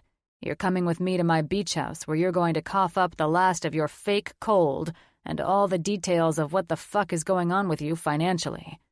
I don't have a choice? I can stay at a friend's house, you know. The night sky that never fully darkened the city cast a glow on his cunning smile as he eyed me. Either you come with me, or I allow Max, the cheating ex-dick, sex tape and all, to buy this place. I felt my stomach tighten into a spasm. How do you know any of that? Any of it? Because Max was at the club tonight, and it just so happens that my good friend was at your wedding. Well, what was supposed to be your wedding. Anyway, he informed me in explicit detail why he didn't question why you were a runaway bride. Fine, I said, more pissed off than my brain could comprehend. Let's go to the goddamn beach, shall we? Now we're getting somewhere.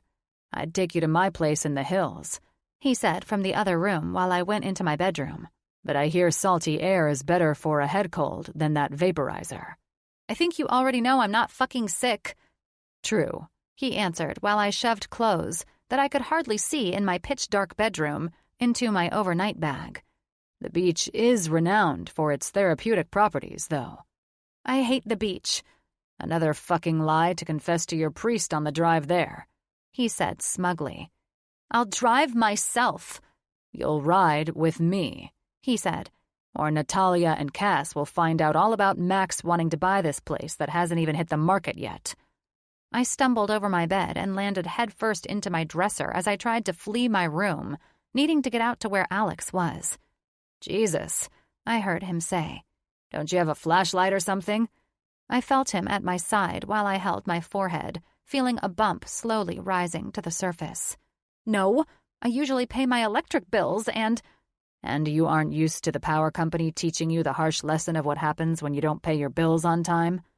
That's why I'm not going with you. That is exactly why you're going with me, he said, flashing his phone light around my room. Pack up the rest of your shit. We're out of here. What do you know about Max wanting to buy my place? I softly asked, continuing to pack as Alex held up his phone's flashlight for me. I'm sorry to say it, but the jerk-off seems to have it out for you after finding out that you wanted to marry my sexy ass at our merge gala. He was there to spy on our company. He was spying? I spoke. I thought he was stalking me. Turns out he works for Jim's enemy, Bracken. He continued. I swear that company has some majorly shady shit going on. This isn't the first time they've sent a spy of some sort to crash one of Jim's company merges. I went with this conversation. Alex seemed to be more caught up with that, quickly forgetting that I was in the shittiest position of my life. Not only did Alex know I wasn't paying my bills, but he'd also made it clear he was done with my lies. Now, he knew I was selling my place, and that dickweasel Max was trying to buy it to get revenge on me. I was sure of that.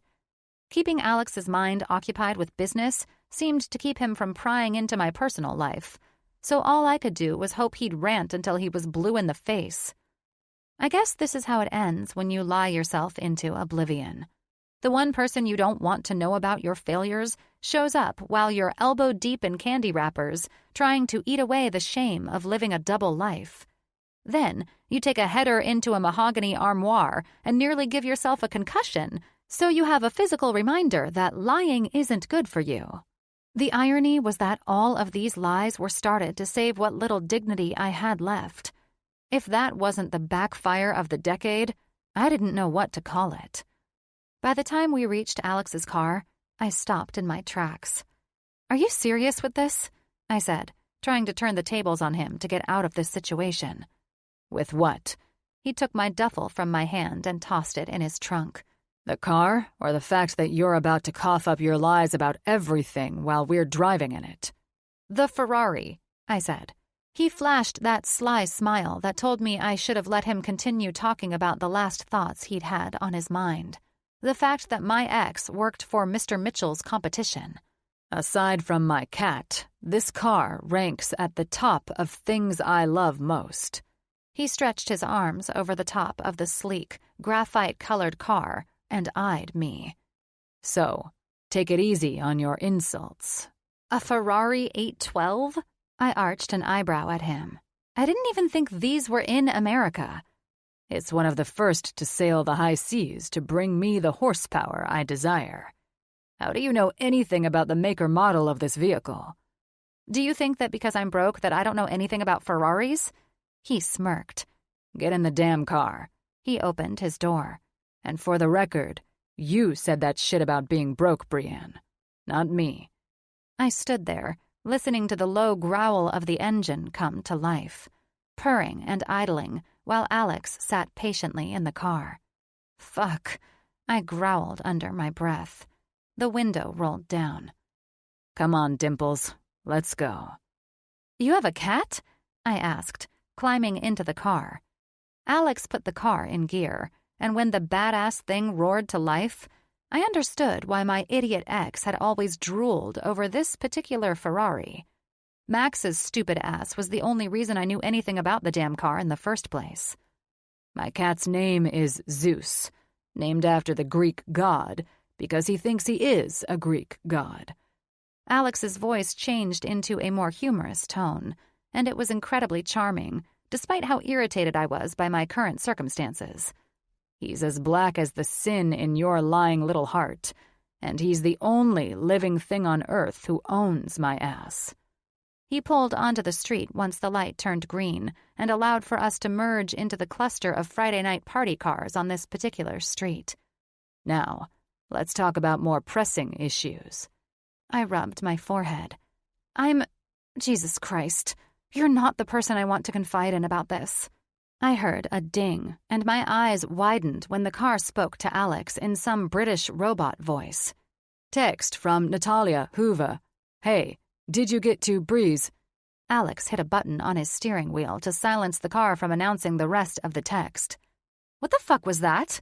I asked, knowing exactly what that was. Treachery. My car talks. Alex smiled. It's like Knight Rider. Pretty fucking awesome, right? "Now who's the goddamn liar?" I said. "Unbelievable. How the hell does Nat have your number? And more importantly, why the fuck is she asking if you got to my place?"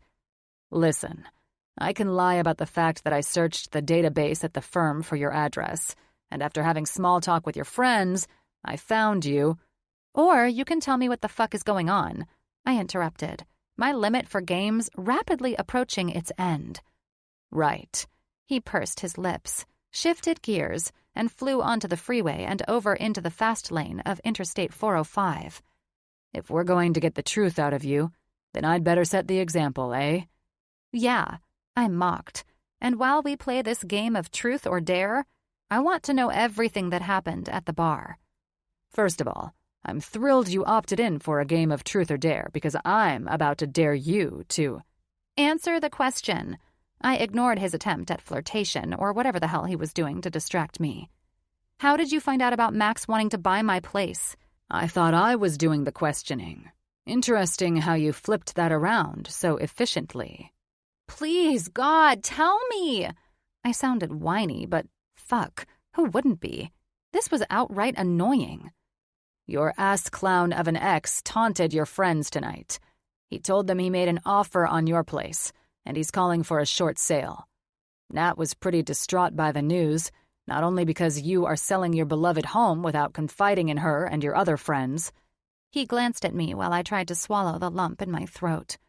But that Max was buying it to throw fuel on the fire. I would assume that not trusting her to be your real estate agent, someone who could help navigate these very personal and sticky deals, only adds insult to injury. I can't speak to her feelings, but you might want to have a conversation with her about that. Just my 2 cents. I had my reasons for keeping this to myself. Like me, your friend Cass seems more easily able to tune into your reasons for selling the place without telling your friends. And the reasons you've both seemed to realize are what? I was suddenly feeling overly defensive, but that was because I knew I'd blown it with my friends. And Alex Grayson, of all the people in the fucking world, was the one I had to talk this out with. We believe that you're keeping everything on the down low because you're stubborn, prideful, and, surprisingly, a pathological liar, he said with a smirk on his face. I don't need rescuing, I said, setting this record straight. I knew that if they found out, they'd stop the sale and loan me the money to pull my ass out of the pit I fell into by trusting my employees. That's the prideful part I just mentioned, he said, shifting gears, navigating this car as if we were on a racetrack. The stubborn part? Well, that's why all the lying commenced, is it not? I frowned, willing myself not to cry. This was humiliating. I didn't want to admit any of this to myself, much less Alex. I fucking hated crying, and it seemed that's all I'd done since meeting this man. Listen. Alex's voice changed as he took an exit that led us into the hills. We all get it. It's shit, and your friends give a fuck. That's a damn good thing, Bree.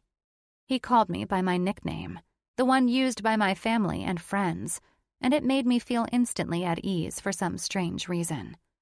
Maybe it was because I needed some sort of comfort after being so vulnerable and exposed. Or perhaps it was because the way he said it made me feel like Alex gave a damn. I appreciate it. I do. But I wasn't raised to have people bail my ass out of shitty situations that I brought on myself. That's because you had good parents, he said with a smile. Did they also tell you never to stare a gift horse in the face? You have people who care about you. People who would never allow your ex to steal the home you and your dad designed together. I will hold your ass hostage at my place until you admit that this is a tremendous thing that we're all doing for you. That's the big question, though, I answered him. What are you doing except taking me as your hostage? We're helping. His face grew solemn as the car hung onto every turn it made, going through the shortcut everyone took when heading to Malibu from L.A. I'm buying your place unless you pull that listing tonight. No and no. No way in hell to both of those things. That's fine, Alex said. I have plenty of wealthy friends who will ensure Max the wanker doesn't fuck you over because you made him look like the asshole he is. Please don't put me in this position, I said with a sigh. What position? A position to help you because you have a fucking heart of gold and your employees fucked you for it? Yes, that position. The car slowed and veered off the road and into a Vista Point turnout. Alex shut off the engine and gripped the back of my seat.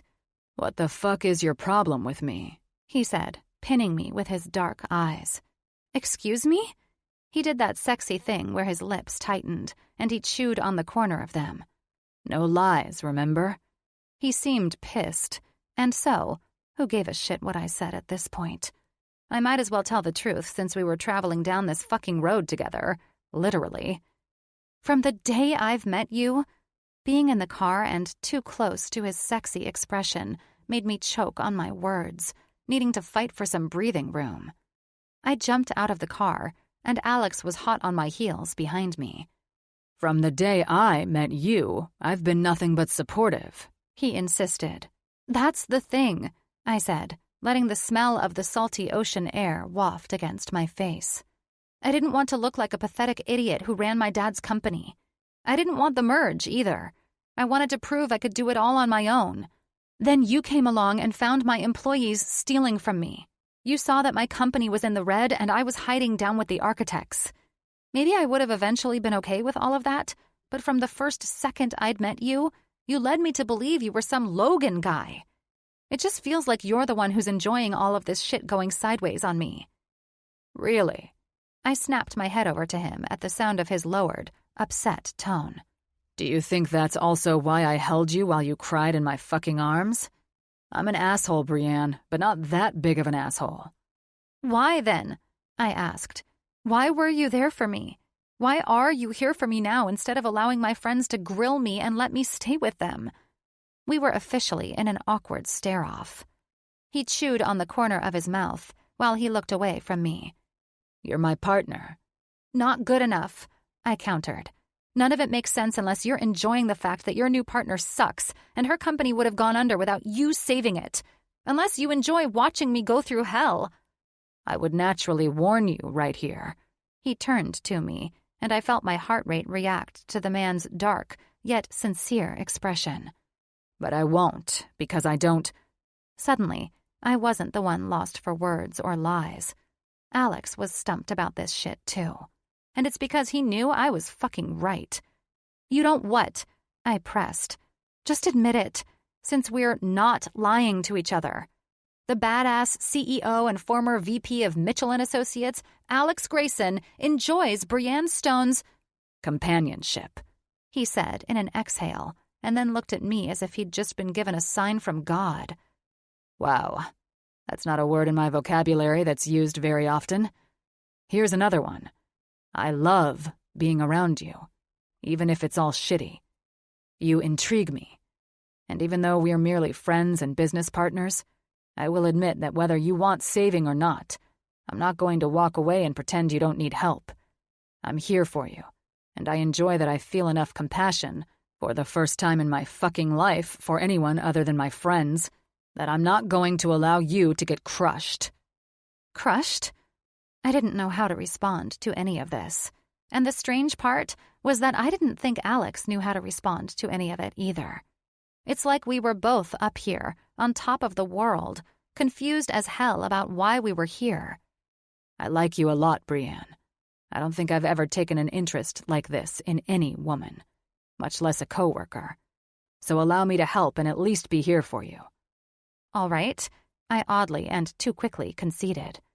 Let's get to your place because after you practically just admitted you're in love with me, I could use a beer or 10. I teased with a smile to kill this awkwardness. Alex laughed loudly.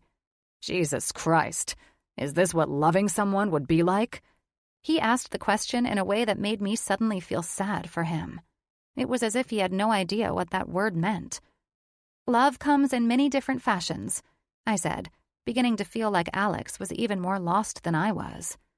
I wanted to move this conversation to a lighter level, though, because I'd about had it with the revelations of tonight. What you're saying is that you want to marry me and live in a house in the suburbs.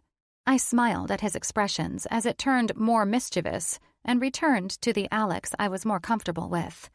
This was undoubtedly an interesting interaction, though. I couldn't even begin to emotionally unpack everything that had taken place within the last 10 minutes, and I wasn't going to start now. Let's get to the beach house, because if what you just said is true, Alex grinned. I'm going to be needing a much stiffer drink than a beer. House in the fucking suburbs, my ass. I chuckled at his statement, and I couldn't help but instantly wonder what kind of history he had to make him question what love was like, as if it were an emotion he'd never heard of before. A sadness crossed his features, and it was heartbreaking, to say the very least. One thing I knew for sure was that if Alex was going to be there for me with my sad story, he was going to meet me in the middle, and I was going to find out why he acted like the word love was a foreign concept.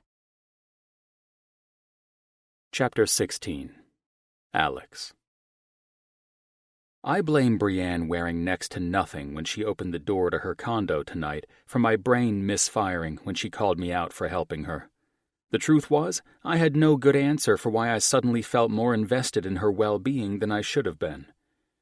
I tried answering her confusion about me wanting to help her, but I was perplexed by it as well. Beyond perplexed, actually. The brutal truth was that I didn't give a shit about anyone except for my close group of friends. So I don't know when, where, or what the hell happened to make me give half a damn, let alone this fucking much, about Brienne's unfortunate situation. None of that shit mattered at this point, because trying to justify what I was doing would only give me a headache. All of it made perfect sense until she questioned my motivations. "Listen," I finally spoke after we got back onto the highway and continued driving. "I'm probably as confused about why I'm—" And there went my goddamn brain again. Blank. What the fuck was happening to me tonight? "Why, you're what? Suddenly switching up from Satan in a suit to my savior in a suit?" I grinned. "Pretty much, yes," I answered, seeing that the tables had turned. "But you did mention that you believed I was doing this because I enjoyed watching you go through shit. There's no other better reason, is there?" "I understand what you mean." I sighed and rubbed my forehead as I blew out a breath. Now her perfume was fogging up my brain. I needed to floor it and get to the house. "Since you and I are on the truth train," I found my bearings in the horsepower of my car, "I'll be honest when I say I think your perfume is fucking with my mind or something." Brienne laughed in a way that made me think that maybe I was fucking right about the bewitching fragrance she wore. "What the hell is that scent anyway?" I had to ask, given the woman's infectious laugh and the fact that I knew I'd solved the mystery of why I was acting entirely out of character with a woman I hardly knew on a personal level. "It's called Sun-Dazed," she laughed again. "Byredo is the one you should blame, I guess." "Makes sense." I glanced at her. "Seriously, I can't fucking think with that fragrance all up in—" "Spare me," she rolled her eyes. "I hardly think my perfume is the reason you can't focus." "Really?" I questioned. "Then explain to me why I'm suddenly at a loss for words for doing any of this. I know that I'm not reveling in your unfortunate situation. I also know for a damn fact that I wouldn't be bringing you to the one house that I've never brought a woman to, aside from my friends." I pinched my lips, knowing I'd admitted to something I should have kept my mouth shut about. Could I make any of this more awkward for either of us? "Well," Brienne finally said, when I felt the heat of her gaze on me, "it looks like my perfume is going to have you and me well on our way to living in the suburbs together then, huh?" She chuckled. "I guess I should feel honored that you're bringing me to the one place you don't bring random women, eh?" "I need a goddamn bourbon," I admitted. "Let's just get to the fucking house before I say another word." "He's uncomfortable," she taunted. "Wow, I'm intrigued now." "Intrigued or not," I answered, "I need to flush my sinuses and have a drink." Fuck me. Okay, I gave more than just a damn about her. I loved her dimpled smile. I wanted her at my beach house tonight, and the power outage was a blessing from above to make that happen. Yes, I could have called her friends or allowed her to get out of this, but I didn't want that. I wanted her to myself. That was the truth bomb. That was what I'd been too afraid to admit to her or myself. I wanted her. How I went from being merely attracted to Brienne to this was the $1,000,000 question. I'd gone so far as convincing myself there was some love potion mixed into her perfume to rationalize all of this shit. This is why I needed a drink. This is why she should stay away from me, and this is every reason why I didn't want her to. For the first time in my impossible life, I was attracted to a woman beyond wishing to fuck her. I wanted to see her smile at me in a humorous conversation. I desired to watch her green eyes dazzle when she flashed that dimpled smile. Oh, sweet Jesus, I'd even called her Dimples earlier. I was in so far over my head. Thank God she was so angry I was on this rescue mission that she'd missed that part. "This is your place?" she asked, when the overhead door opened, and we pulled into my immaculate garage. Impressive. I pulled in and parked next to my CJ7 Jeep, the vehicle that only left this garage on the rare occasion I strapped my board to it and met my friends to surf. Not really, considering the cars you've seen me drive. I smiled at her. I opened my door faster than I should have, and I stepped out to inhale the masculine scent of my street bike, the open-top Jeep, and whatever else was manly in my garage, trying to shake off these unfamiliar emotions that had sunk their teeth into me. Was I really getting hung up on love? I wasn't in love with anything. I loved my cat, cars, and friends, but women? No. Hell no. I wasn't capable of love in a relationship, and every ex-girlfriend I'd ever had could testify to that. My thoughts had me flustered and confused, and my brain hurt, trying to reconcile everything. Regardless of what I told myself, this stunning woman who just stepped out of my car, messy bun on the top of her head and all, was about to follow my sorry ass into the place I'd never brought a woman before. I glanced over at her, and she leveled me with that goddamn dimpled smile, an arch of her eyebrow, and a giggle to add to this chaos of emotional bullshit I had to deal with. If I was straight up honest at this very moment, I was officially fucked. Alex. She had the upper hand on my ass, and she knew it. I love your Jeep. Me too. I kept it cool. Now, it's high time you and I get to talking about why you have such a loose relationship with the truth over a stiff drink, I said, leaving the woman to follow me into my house as if I were fleeing a demon. Hop to it, Dimples. Fuck my life. That's the second time you've called me that, and unless you're referring to the dimples on my ass, I assume you're calling me that because... Fucking A. And now I'm thinking about her perfectly round ass and examining it for dimples? God help me. Your smile, I said, keeping it together after the salty breeze from the open doors in my living area slapped some brain cells back into me. I'd have to tip my cleaners more than usual for leaving the doors open tonight. Your cheeks have dimples when you smile. I find them quite appealing. I scrambled to my outdoor bar, leaving no room for chit-chat. I rushed to the bar to down a quick shot, and once I'd set my glass down again and then gripped onto the bar counter, I found the woman watching me with a sassy smile.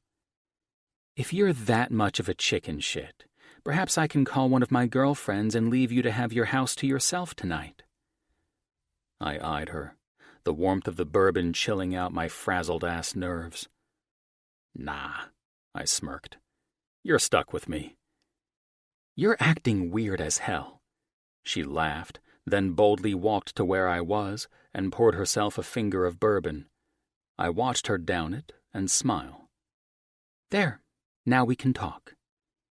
I smiled, feeling like kind of a bitch. What's your flavor? I have my outdoor bar prepped by my housekeepers when I know I'm coming down here to escape for the weekend. Her smile was more mischievous than I'd ever seen it. Or her. Hell, I didn't think Brienne had this side to her, if I were honest about that, too.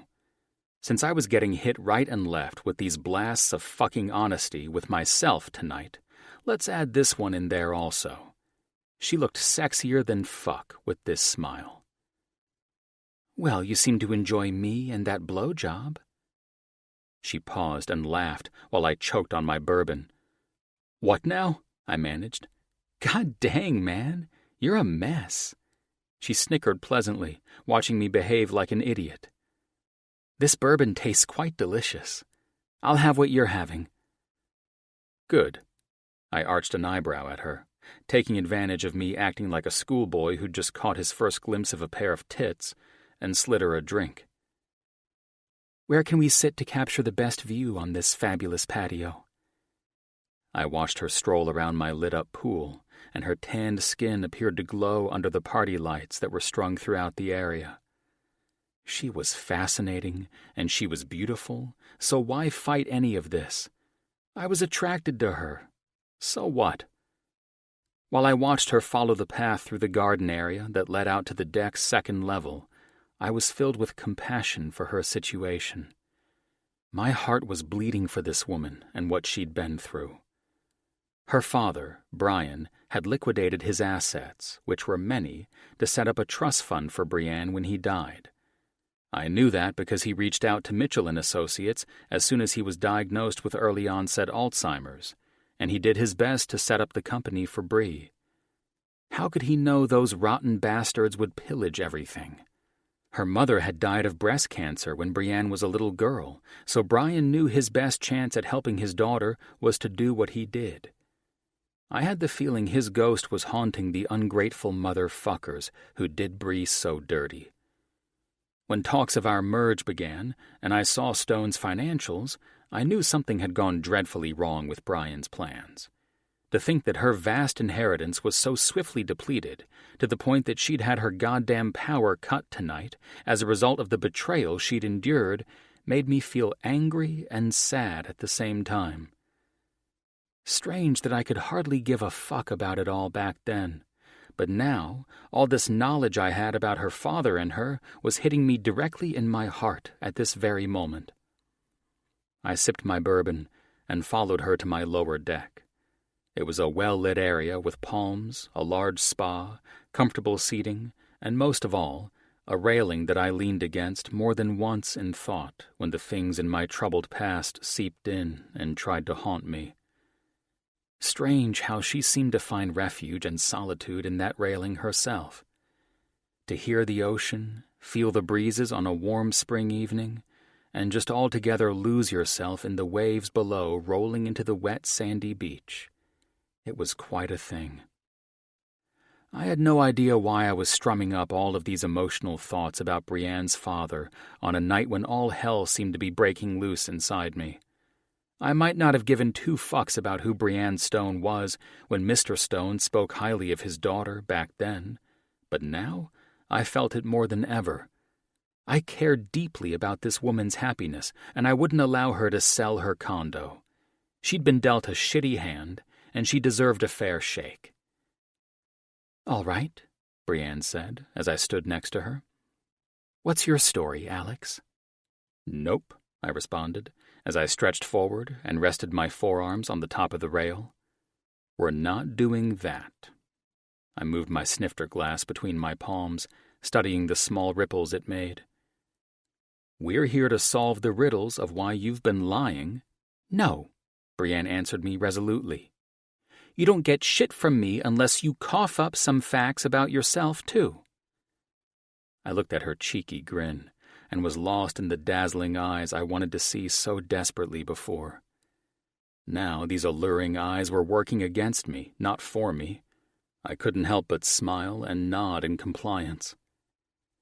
"You know, you've got to be a witch. Or maybe I had an ex-girlfriend start to dabble in the dark arts, and she's using you to break down a side of me that I don't talk about to anyone." "No one?" Her eyes widened in humor. "Wow. It sounds like you are pretty screwed tonight, because unless you get emotionally dirty with me, I'm not confiding jack shit into you. So, spill it." I exhaled and narrowed my eyes at her. I wasn't a man who gave up details of his past to anyone. Hell, Jim was my best friend and closer than a brother to me, and he didn't know half of the shit in my past. "What do you want to know?" I asked the question because I wasn't going to talk out of my ass for the hell of it. She shrugged. "You seemed to spaz out back there after you questioned what love felt like. I'm curious why you were running efficiently on all cylinders, forcing me out of my powerless home, but ever since that word came up, and you've been acting strange." I chewed on the corner of my mouth. This wasn't a question I was going to answer. Period.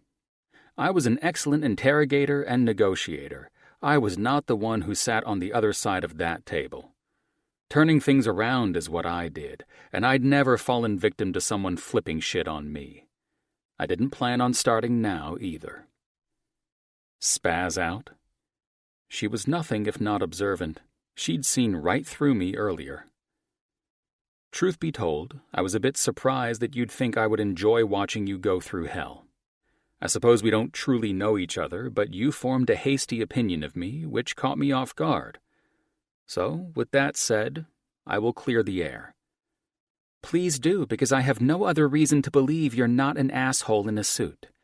I see the way your employees like to have you as their boss, but they are extra careful never to fuck up around you. I'm sorry, but shouldn't every employee behave that way with their boss? If they fuck up, I'll fire them, I answered truthfully. That's no reason to believe I'd enjoy firing them, though. Fair answer, I guess. She took a sip of her bourbon. It's the truth, I returned. If I allowed emotions to run my game, I'd be a goddamn wreck and would suck at my job. And your employees would possibly steal from you? I raised my eyebrows. You're not fair with yourself about that. Jim and Spence have even ordered an audit at Mitchell & Associates because dirty employees come in all shapes and sizes. Jim's always being kept on his toes, and it appears that everyone except you thinks you should have easily known it was happening. You found it the first week in, she answered. That's because the thieves we busted got sloppy about a month before I started auditing shit myself. One confessed, and the other tried to steal your clients right in front of you and me and gave all the dirty secrets away. You're saying you got lucky then? Pretty much. They were sloppy, and I sniffed their asses out, and now they're gone. So if that's what led you to believe I would enjoy you in the shitter financially, then you have a lot more to learn about me as your business partner. It's not just that, I suppose, she said. What else do you suppose would make you form an opinion that I'm a twisted sociopath who would be happy to watch you lose everything? I questioned. I've also heard rumors that when it comes to relationships, or whatever you might call them, you're an unsympathetic asshole. I couldn't help but smile at this fucking truth and wonder who was talking shit about me these days. So much so that Brienne would already know my reputation with women. Yes, I'm an asshole in the romance department and a dick in every sense of the word when it comes to relationships, I admitted. Hence the reason you think you have a nasty witch on your ass? She chuckled. Perhaps with flying monkeys, too? Right. I smiled and nodded at her silly response. I'd let her have another pass on the Wizard of Oz jokes, given the fact that I'd ripped her out of her apartment while she was in the middle of watching the show. I pissed off the Witch of the North, I assume. The fact that she lightened up some with her interrogations, especially in the romance department, had me slightly relieved. I was cool to play along with fictional witches. That would be the good witch. She turned back to look out at the water. You've likely upset the Witch of the West. That's the wicked one with the monkeys. Indeed. Now, about the condo. I'm getting back on track. Why the hell are you getting rid of the last asset you have? Haven't you lost enough in all of this crap you've been wading through? I have lost enough, and as I told you, I don't need rescuing, she said. The sale of my home will pay off every debt I owe, get me into renting a new apartment until I'm financially stable enough to buy a new one, and I'll be able to afford a cheap car that can get me to and from work. You realize your next check. I know exactly what my next paycheck will be. I've been donating most of it to help keep Stone alive. I also know what it feels like to liquidate funds and lose shit for things I think are good. She looked at me as I studied her. But you already knew that, didn't you? I've seen the millions that an anonymous person has donated over the years, and in all of the ledgers I've gone through, I had no idea who that charitable giver was. I pursed my lips. That was, of course, until I learned you were in worse financial trouble than your company. I've learned my lessons. I think you know that. Now, back to you. You're not getting shit out of me, I said. In fact, I feel like I've answered plenty of interrogating questions from you as it is. You walked into those by explaining to me why you're not the jerk I believed you were. The operative word here being believed. As in you don't feel that way anymore? For now. I still have no idea who the hell you are, though, and I'm not going to confide in you when I only know you as Alexander Grayson, she said, with that stubborn streak I was finding oddly appealing about her. Good God, I sighed. I'm not giving you details. Then the truth train stops here, and I'm getting off of it, she said, cutting me off. You're stubborn, for sure, I said. Even though it was frustrating as hell, I had to accept that I loved a woman with fire in her spirit. All the women I'd ever known had allowed me to walk all over them.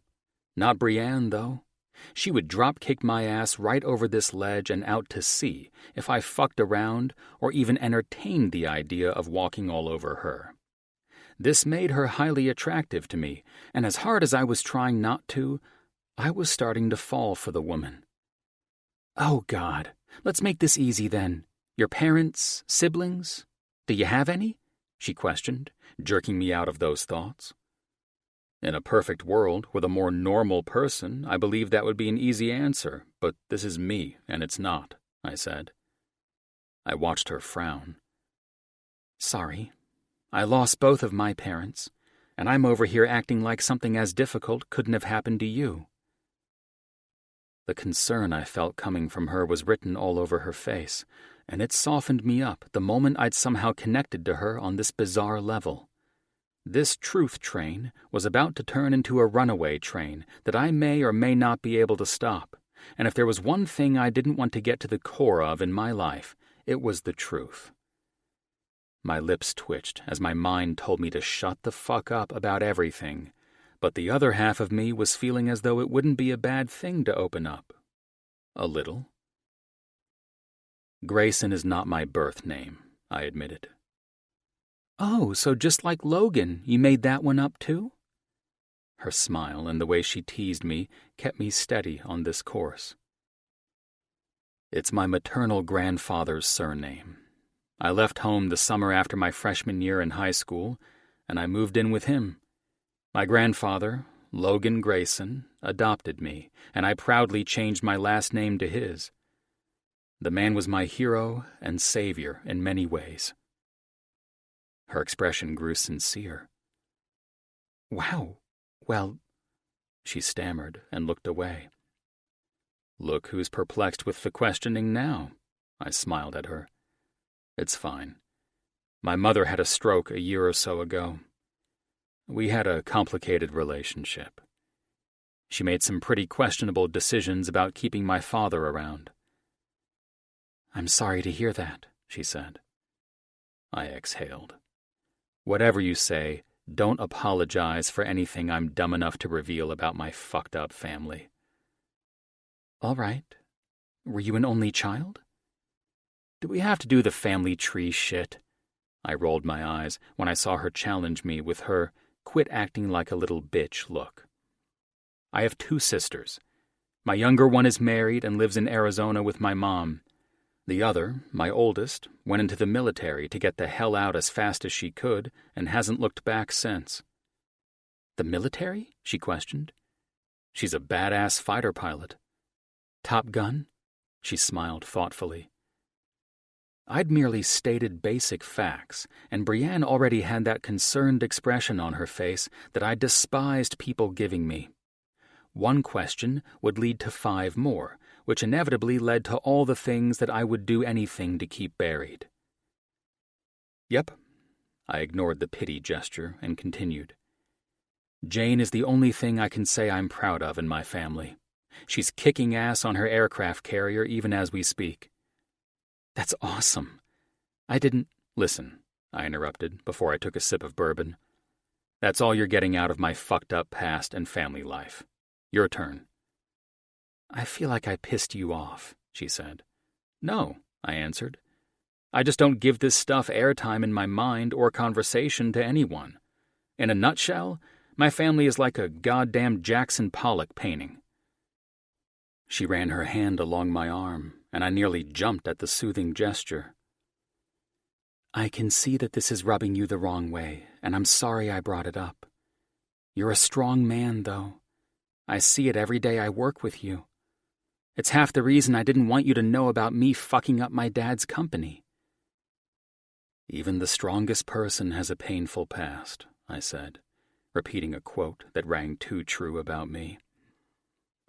Now that we got the headbutting out of the way, she smiled, and I could tell she was over my sudden shitty mood. I have to say that I admire the way you think. The fact that you've had your feet held to the fire and you're one badass motherfucker in business is impressive, she said, in some funny way that could only make me smile. Well, I'm happy you feel that way, I said. Now, since I've confessed more than I should have, allow me to help you keep your condo and get you back on your feet again. I want you to explain why you care enough to help. I have my reasons, and those will stay with me. I've met your father, and I know it's the right thing to do. Her face grew solemn, and she sighed. I think we've both had our fair share of talking about things that are upsetting. Seriously, I think I'm done for the night. Hey. I touched her chin and brought her sad eyes to meet mine. I brought you out here to take care of you and help you out. Sending you off to bed alone wouldn't be my idea of helping you. Why don't we jump in the pool or something? I'll pour us some more drinks and we can kick back and talk about dolphins or something. She grinned. Why don't we? I watched her tap her fingernail to her teeth, and the most daring smile reached her eyes. Whatever she was thinking, I wanted to be a part of it. This was the side of the woman I wanted to meet, the feisty, mischievous woman who seemed to be in there hiding behind the dimples I adored so much. Have sex? Why not take a stab at that one? My girlfriends and I used to run into the surf late at night. It was exhilarating. I have wetsuits. Nah, she grinned. You've got to do it in your clothes like a thrill seeker. You've lost your goddamn mind. She chuckled. Let's do it. If we're going to see if we're compatible with each... Bull-fucking shit. And I'm serious. I only go in that ocean at night when my friends have begged me to go night surfing or if I'm drunk. And here I thought we had a connection. From the flying fucking monkeys? Or the fact that I'm not the dick you thought I was? Both, she giggled. You can be a chicken shit and stay here, but I'm taking a quick dip. Says the chick who died in Jaws, I smirked. And he doesn't like scary movies. She pulled off her top, revealing her perfect breasts displayed nicely in her white lace bra. Another fun fact about my kind business partner. I never said any of that. Then get your ass in the water with me, and then we'll relax with a drink in your enticing spa. I need to cut loose, and that ice-cold ocean is calling my name. I think a goddamn great white shark is hunting the surf, and that thing is calling your name. She grabbed a beach towel from the holder next to the gate that led out to the shoreline. Who the hell was I kidding? This was crazy as hell, yet I craved to be out doing something wild. I was done asking myself what the fuck was happening, and I was ready to start saying, why the fuck not? Chapter 17. Bree. Last night with Alex was informative, to put it mildly. It took getting him out in the surf to finally see a different side of the man. A side that I felt entirely more comfortable around. The ice-cold water of the Pacific made both of us race out as quickly as we'd run in, as if there really was a shark loose in the shallow water. It was crazy and fun. And if I was honest, I was shocked Alex had followed me out into the surf. I had to be careful with this man, though. I could tell that if I weren't careful, I would fall for the guy. And I wasn't about to have another man stab me in my heart again. The weird part was that I stopped feeling like Alex was an asshole after spending last night with him and speaking candidly. It was quite lovely to be here, and Alex was the perfect gentleman after we were done for the night, showing me to a hot shower so I could clean up and get warm. When I got out, dressed for bed, and walked out to the balcony of the room I was staying in, I saw him standing out where we'd talked earlier, staring thoughtfully out at the surf. Maybe I conjured up some horrible stuff from his past, and that's why he was still outside and alone with his thoughts. I'd gotten to know him a bit better, but I wasn't comfortable enough to walk out there and ask if he was okay. I felt a bit shitty that I might have brought up unpleasant memories, but I'd had no idea where to start when I asked the man about who he was outside of work. He was so damn attractive that part of the time it was challenging to think, but I knew I'd touched on a nerve when his features darkened and his voice lowered when it came to talking about his family. I backed off at that point. Anyone could sense that the pain from his past was the reason he was intense, and it was also the reason he wouldn't talk about it. Being the person I was, I wanted to help him, and now I wanted to know more. God damn it. I had to get off these thoughts, or I'd start in again, and the man would gladly throw me out of his house. It wasn't my business to ask him questions. I wasn't his girlfriend or his wife. I was his business partner, and as far as I could tell, whether he confided in me or not, he did just fine doing his job without my help. I was the one who sucked and had employees robbing her in broad daylight. I was also the one who was down here with Alex because I'd started down a path of lying to protect myself. None of it mattered. Last night was a fun way to get to know Alex a little better, and because of his attempt to help me, I could happily say I wasn't a nervous wreck at the moment. I woke up feeling rested, and that was enough to make me feel grateful. It took the smell of fresh bread coming from outside of my room to get my butt out of the most comfortable bed I could have asked to sleep in, while being on the verge of homelessness. I'd been awake for about an hour, but I was curled up under the soft, goose-down comforter, watching the ocean, so I was in no hurry to move until my stomach growled. A chill filled the room. Unfortunately, because I was flustered by my unexpected power outage, all I'd thrown in my duffel was underwear, bras, leggings, and tank tops. I walked downstairs, briskly rubbing my arms as I followed the scent of freshly baked bread to a display of chocolate muffins, croissants, and a large bowl of freshly cut fruit. "Wow," I said with a smile, seeing Alex wearing jeans and another tight shirt, this one long-sleeved. "This smells delicious." Chocolate muffins are on the menu for the woman to nurse a hangover from her nightly confessions. He turned from his French press coffee carafe, and, my God, he was more beautiful than ever with his unstyled, wavy hair. "You cold?" he asked, the goosebumps on my arms giving me away. Would I look like an idiot if I said I was? I laughed, especially after demanding to run into the ocean last night. "You couldn't look like an idiot if you tried." He winked and rubbed his hands on a kitchen towel. "Let me go grab you something. You obviously didn't have much light to pack at your house with last evening either." He teased, and his smile was radiantly sexy. Great. Now everything the man was doing was sending me into a hormonal frenzy. His dark blonde hair with its sexy wave was beyond fuckalicious, as Nat would say. His ass was more pronounced, and with a firmness that only the distressed denim jeans he wore could outline exceptionally well for me. I reached for a white square plate that Alex had set out next to the muffins and other baked goods. I smiled, recalling that Alex was keenly observant about my greatest weakness and most immense love: chocolate anything. The bite of the muffin I took melted in my mouth like butter. Does the man bake too? I thought with a stupid smile on my face. "Here you go," he said.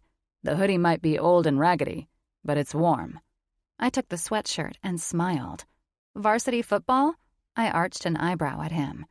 "Is this yours, or was it left with the house when you bought this place?" "Believe it or not, I was the starting quarterback for our varsity team when I moved to Beverly Hills to live with my grandfather." He sipped his coffee while setting a small cup in front of my plate and pushing the cream and sugar closer. "It pissed off a lot of people, but eventually I was screwing the cheer captain, so—" He laughed into his coffee when I rolled my eyes. "So he's a jock, and I saw that surfboard on your Jeep, too. You surf a lot?" "By the look on your face, I'm guessing you can't visualize it. Even after I ran out into the ocean with you last night, too." "I'm just trying to imagine you doing all of that in your three-piece suits." I smiled. "Aren't we past making the mistakes of Brienne's judgments of me?" He arched an eyebrow back at me. "I may be a little busier with work these days, but in the past, I got out and enjoyed good times." I studied him. trying not to imagine this man as a quarterback or riding a surfboard because that would probably turn me on and lead to trouble. What's that look? It's like the judgy Brie look or something. I exhaled. No judgy Brie looks. It's just that you don't seem to be the athletic type, that's all. His eyes narrowed. That's because you haven't experienced me in bed. I've experienced enough of you in those tight shirts that you're trying to tempt me with to know that you at least work out. He laughed. And I don't typically bring baked goods into my house, either. So you didn't bake for me. Shitty host.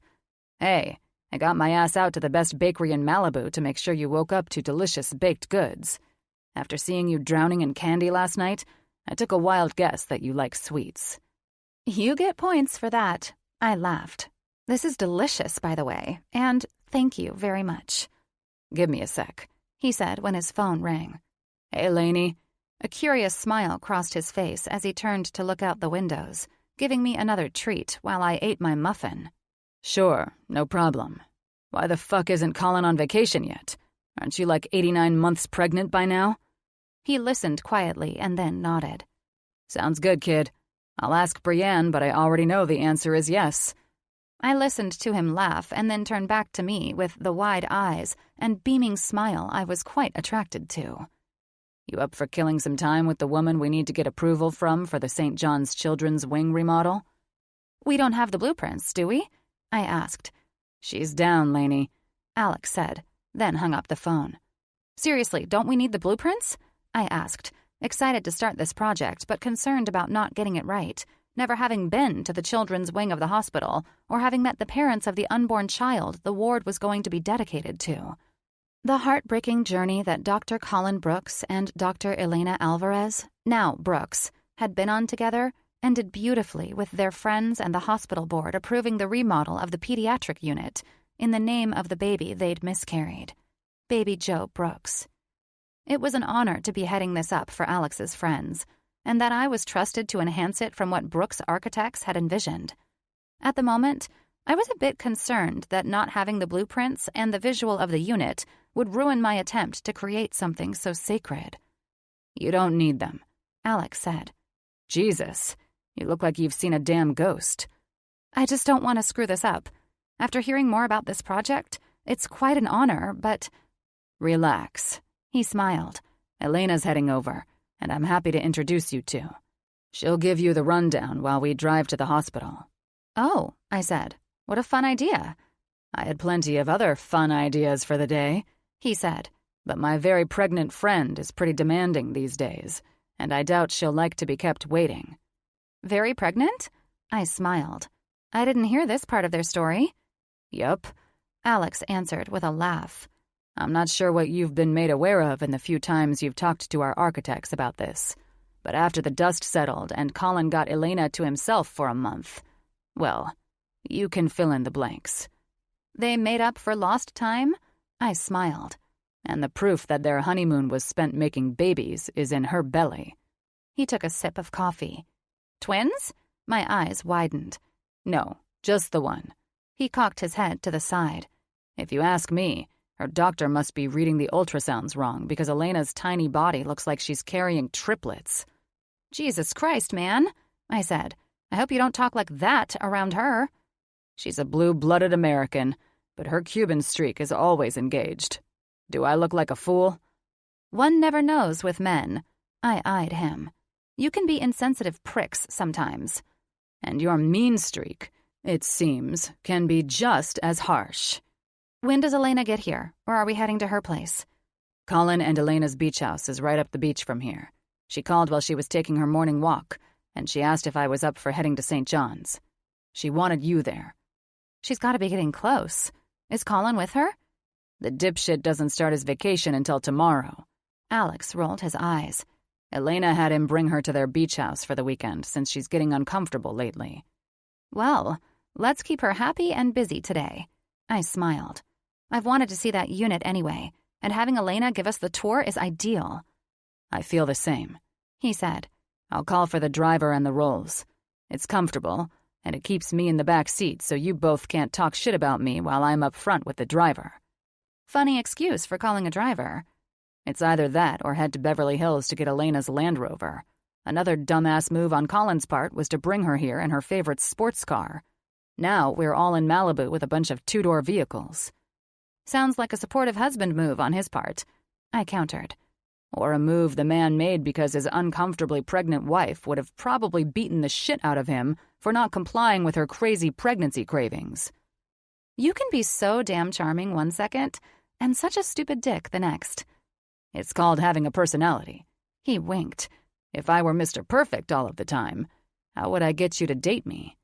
I choked as soon as he said it, and his eyes showed me that look of being serious, understanding, and empathetic from last night. Holy shit. Was he fucking with me or baiting me? Either way, I could only smile bashfully like a goof in response. And you know you want to date me after I behaved last night, too, he said.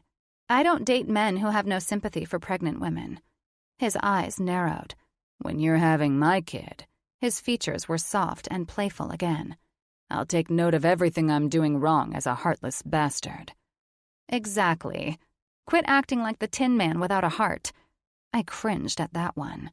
Why so goddamn nerdy, Bree? Losing your witty banter already? Alex smiled while he focused on his phone.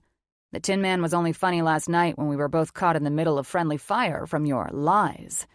His eyes widened and his voice lowered, teasing me. I'm gonna take a quick shower, and then I'll be out in a few. Bath tonight. Shower this morning. He smiled. I'll get you a fresh towel. Follow me. When I finished drying my hair, the door was damn near busted down by banging on the other side of it. Fucking A, Alex, I said, startled by his horror movie knock. I'm out. Yeah, we're fucked, he said nervously. Fucked? The tone of his voice made me jerk open the door to see the man was in a complete panic. Elena's in labor, he said. My driver busted ass to get here. Thank God I called him, and he was on his way before Elena got to the house. Jesus, we're so screwed. The guy was nearly panting. Do we need to call an ambulance? I asked, rushing past him. Is she in active labor? I don't even know what the fuck that means. Alexander! I heard a wail from downstairs. I'm leaving with Henry. The hell you are, Lainey. Alex sighed in defeat. We have to get her to the hospital now. Let's get some towels and warm up a heating pad, grab ice chips, and anything else you can for the trip, just in case, I said. What? Why do we need all that? Alex asked, looking at me like a 3-year-old toddler being given instructions. Oh my God!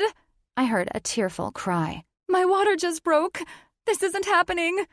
That's why, I snapped to Alex. Get your ass downstairs and help her. I'm right behind you. Call a goddamn ambulance and Colin, too. I knew that if Alex and I didn't get our shit together, poor Elena wasn't going to make it to St. John's. I heard her talking more steadily, and Alex kept her calm, while I threw on my clothes as fast as I could. By the time I reached the lower floor, Alex had clean towels, ice chips, a heating pad, and Elena waiting for me as we rushed out together. Everything was perfect, except the fact that we were gingerly helping Elena into a black Rolls-Royce, not the ambulance that should have been here. Where's the ambulance?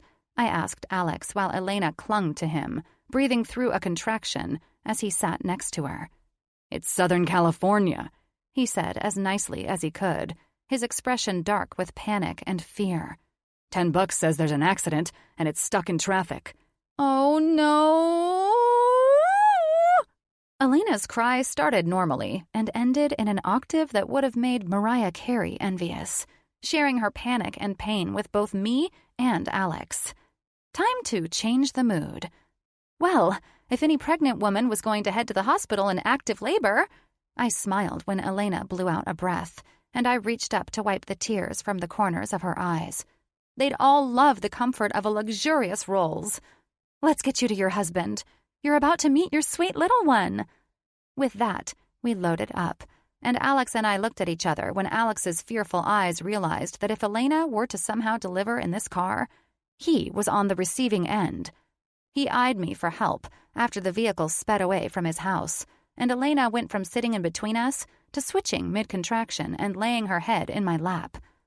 Her contractions were getting close, And now it was all up to our side of the highway staying clear and the driver busting his balls to get Elena to delivery at St. John's in record time. That's when the car slowed, and I reluctantly looked out the front window to see 2 lanes of highway lit up with brake lights that seemed to go on forever. We were officially jammed in traffic, most likely due to an accident. Holy shit.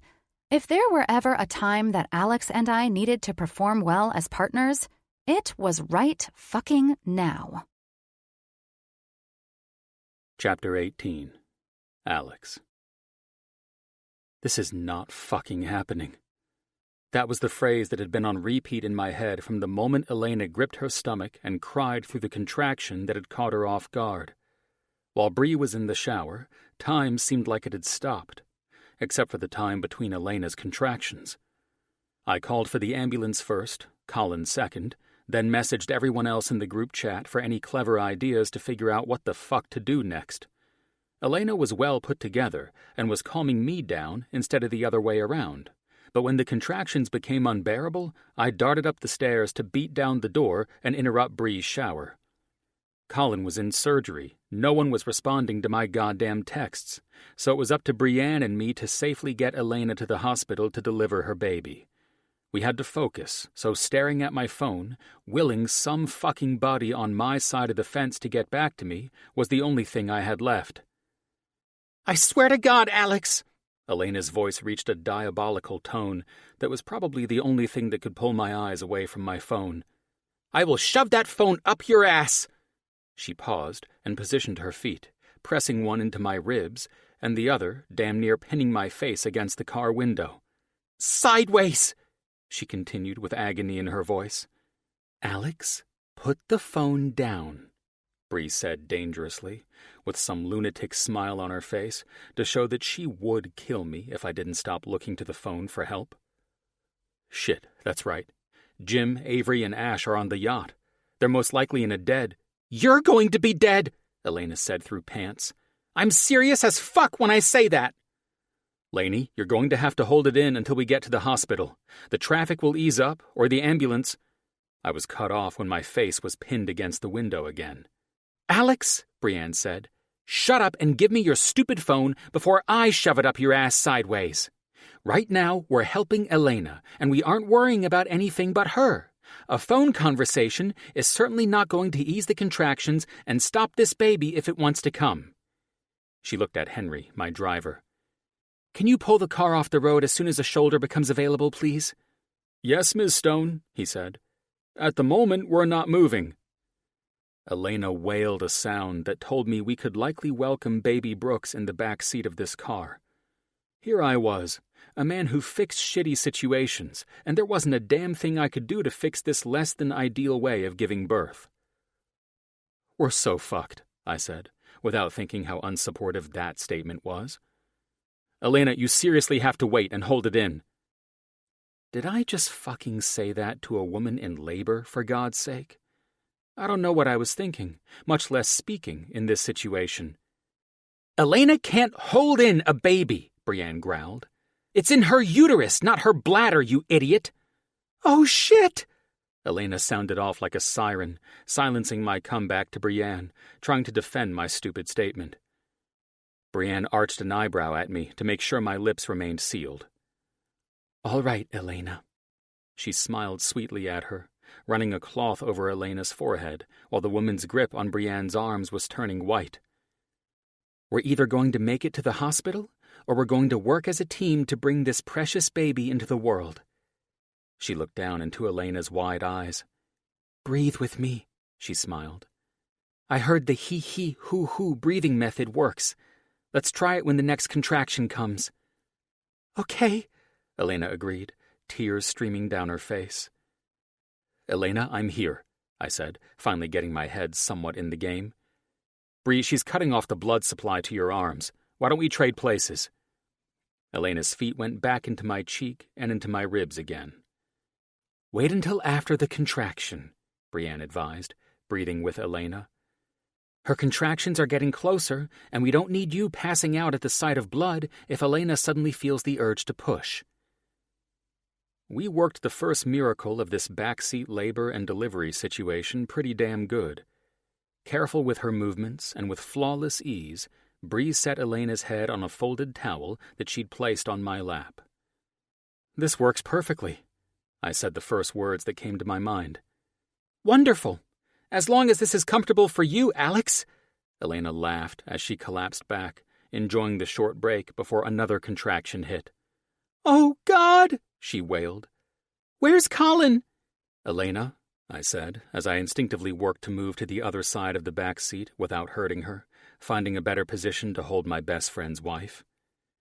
"He's in surgery, and he's going to be one happy—" I was cut off when her fingernails dug into my forearms. "Motherfuck!" I winced. "Breathe, Elena. Let's all breathe together," Brienne said, as if she were a broke businesswoman by day and a delivery nurse by night. The breathing seemed to work to get traffic moving outside of the car and inside the birth canal. "Oh, Lord!" Elena's eyes were fearful as she looked up into mine. "I think I have to push." "You think?" I questioned her. "Elena, I don't think that you think. Do you really think you want to do that right now? In the car?" God damn it. I was a heartless, confused as hell son of a bitch at the moment, and I knew it with every foolish word that came out of my mouth. I couldn't think straight, though. I was a man who was geared to handle everything with a phone call or an HR rep. I was by no means the kind of guy who was down to deliver a child in a car. It was a Saturday, for fuck's sake. Why the hell was there traffic? Where the fuck were any of my friends? Brienne's eyes were lit with fire when they met mine, obviously because I was making everything worse, and none of my medical professional friends were calling our sorry asses back. "Grow a pair," she mouthed, as she worked to bust ass and keep Elena calm. I was falling apart, too. Here I was, doing the breathing with Brienne and Elena as if it would help me as well. Brienne rolled her eyes at my dramatics and then looked back at a panting Elena. "Sweetie, the baby is coming whether Alex thinks it should or not." She smiled at Elena, who was nodding briskly with her as she gave Elena a serene look that even calmed me down. "So let's breathe through the contractions, and when you feel like you need to push, we'll go nice and easy." "I can't hurt our baby," Elena started crying. I rubbed the cool washcloth we'd snagged from the house over her forehead, only to see her frightened expression. This was the look I needed to help me fall into place where I was needed. I was instantly reminded of the look on Colin's face when he found out Elena had miscarried baby Joe, and now I saw the look in Elena's eyes, needing me to be here for her when Colin couldn't. I wouldn't let my best friend's wife go through this alone.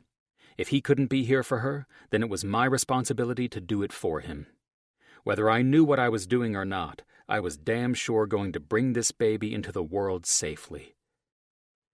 "You're doing good, little mama," I managed with a smile. "If the little tyke comes before we get to the hospital, you have the best team players working with you to make sure it all goes smoothly." I glanced up, and Brienne smiled at me, the dimpled one. Finally, I was doing something right while being thrown into the craziest situation of my fucking life. "Ring, ring, ring." "That's Colin's ringtone," I said, while Elena caught a break between contractions again. "Dude looks like a lady?" Brienne eyed me as I answered with a smile. "Where's Laney?" Colin demanded. "Your ass better be kidding." Elena screamed, moaned, and then scrunched her butt down in what I assumed was the fact she was ready to push. "The baby is coming!" Elena shouted to Brienne. "Oh God, this isn't happening!" "It is happening, sweetie. It's all okay." Brienne reached for the towels she had me get before we left the house. "Alex, we're going to need some help to push through contractions, and we need to know what to do when this baby has been delivered. I need you to either—" "No, no, no, no, no!" Elena practically crossed her legs in protest. "Hold on, Col." I looked at Elena. "Colin's on the phone, so everything will be fine. If the baby is coming, neither hell nor high water is going to stop it." "Breathe," Brienne said. "Loosen up. I need you to focus, or you will hurt the baby." "Jesus Christ," Colin said. "Laney!" "Yeah, she's in the middle of having your child right now. She can't talk," I said. Then Colin rang my phone on FaceTime. Bree, can you take my phone for— Shut the fuck up and listen to me, Alex, Colin said, stripping the surgical cap from his head. Dr. Allen is in surgery, but I have been to every last Lamaze class and medical school for situations like this. He was rightfully in his medical professional frame of mind. Lainey, baby, listen to me, okay? I hate you for this, she answered in a high-pitched squeal.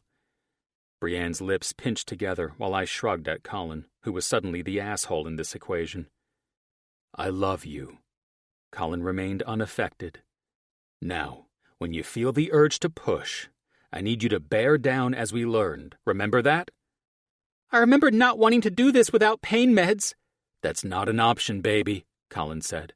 Wrong choice of words, dick, I said, when Elena's hands went way too close to my own dick while riding out her next painful contraction. In the process of Colin realizing he was as fucking stupid as I was for trying to coach his wife, who was about to pop out a baby in a car, Elena ripped the phone from being held in front of her face for Colin to see her. I'm sorry. I love you. It hurts so bad. I'll breathe with you, baby, Colin said. We've got this. Alex, is traffic moving at all? I heard the ambulance is stuck in it. We're moving some, Brienne said, as Elena dropped the phone and dug her nails into the upholstery of the car. As Henry parked in a turnout area, it became painfully clear that we were delivering this baby now. No ambulance, no hospital, just us misfits in a Rolls-Royce birthing wagon. That's it, Brienne said, pulling Elena's dress back and arranging towels across Elena's stomach as if she'd done this before. On the next contraction, I need you to push, okay? I see a dark head of hair, and that's a great sign that your baby is in the right position. Holy shit. I heard Colin's muffled voice coming from my phone, which was lost somewhere between Elena delivering a baby and the seat she was lying on.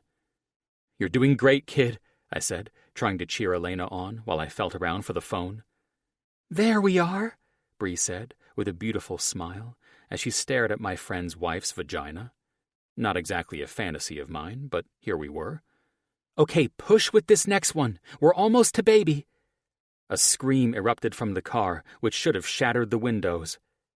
Just a little more, Brienne said. Next one, and then push hard. Jesus, this baby doesn't want to be born. Elena collapsed back into my chest. I don't give up easily, but I think I'm done. The hell you are, champ, I said. You're going to breathe and push out that baby. It's probably stuck because it's got its father's big head, that's all. You're right, it's stuck. Oh shit, my baby is stuck. Elena Brooks! I heard Colin's firm voice coming from the phone, which was either wedged between the crack of the seat or the crack of Elena's ass, for all I knew. Baby, you can do this. I think... Elena, you're doing great. That's it, Brienne said, in a cool, calm, and collected voice. Keep pushing, sweetie. Elena gripped the headrest of the seat, her other hand drawing blood from clenching my leg, and the next thing I knew, I heard a soft cry come from the other side of the back seat. I looked up to see Brienne was intently focused, and in the towel that she draped in her arms was the tiny baby that Elena had just busted her ass to bring into this world on the side of the Pacific Coast Highway. Here, Mama, Brienne said, instantly laying the baby on Elena's stomach, and Elena laughed and cried while rubbing the newborn on its back. Here's the warmer towel, Bree said, as she draped it over the baby. Thanks to that heating pad, little baby Brooks will be nice and toasty until we get to the hospital. Brienne was fully attentive to everything, while I collapsed against the car door. I watched in awe as two blue eyes peered up at Elena, her head leaning against my chest as she talked to the little man. While I witnessed Elena and her baby bonding for the first time, Brienne found the phone. Damn, I forgot about Colin, I said. Without a word to my patiently waiting friend, Bree turned the phone for him to see the visual that had to be the most beautiful sight Colin had ever seen. Elena massaged their son's back, motherhood kicking right in, as she kept their son breathing and healthy. Daddy, say hi to our baby boy. She looked at the phone as if she'd planned this all out herself. Boy? Colin's eyes filled with tears as he covered his mouth and nearly brought the nurse who was waiting at his side into a chokehold.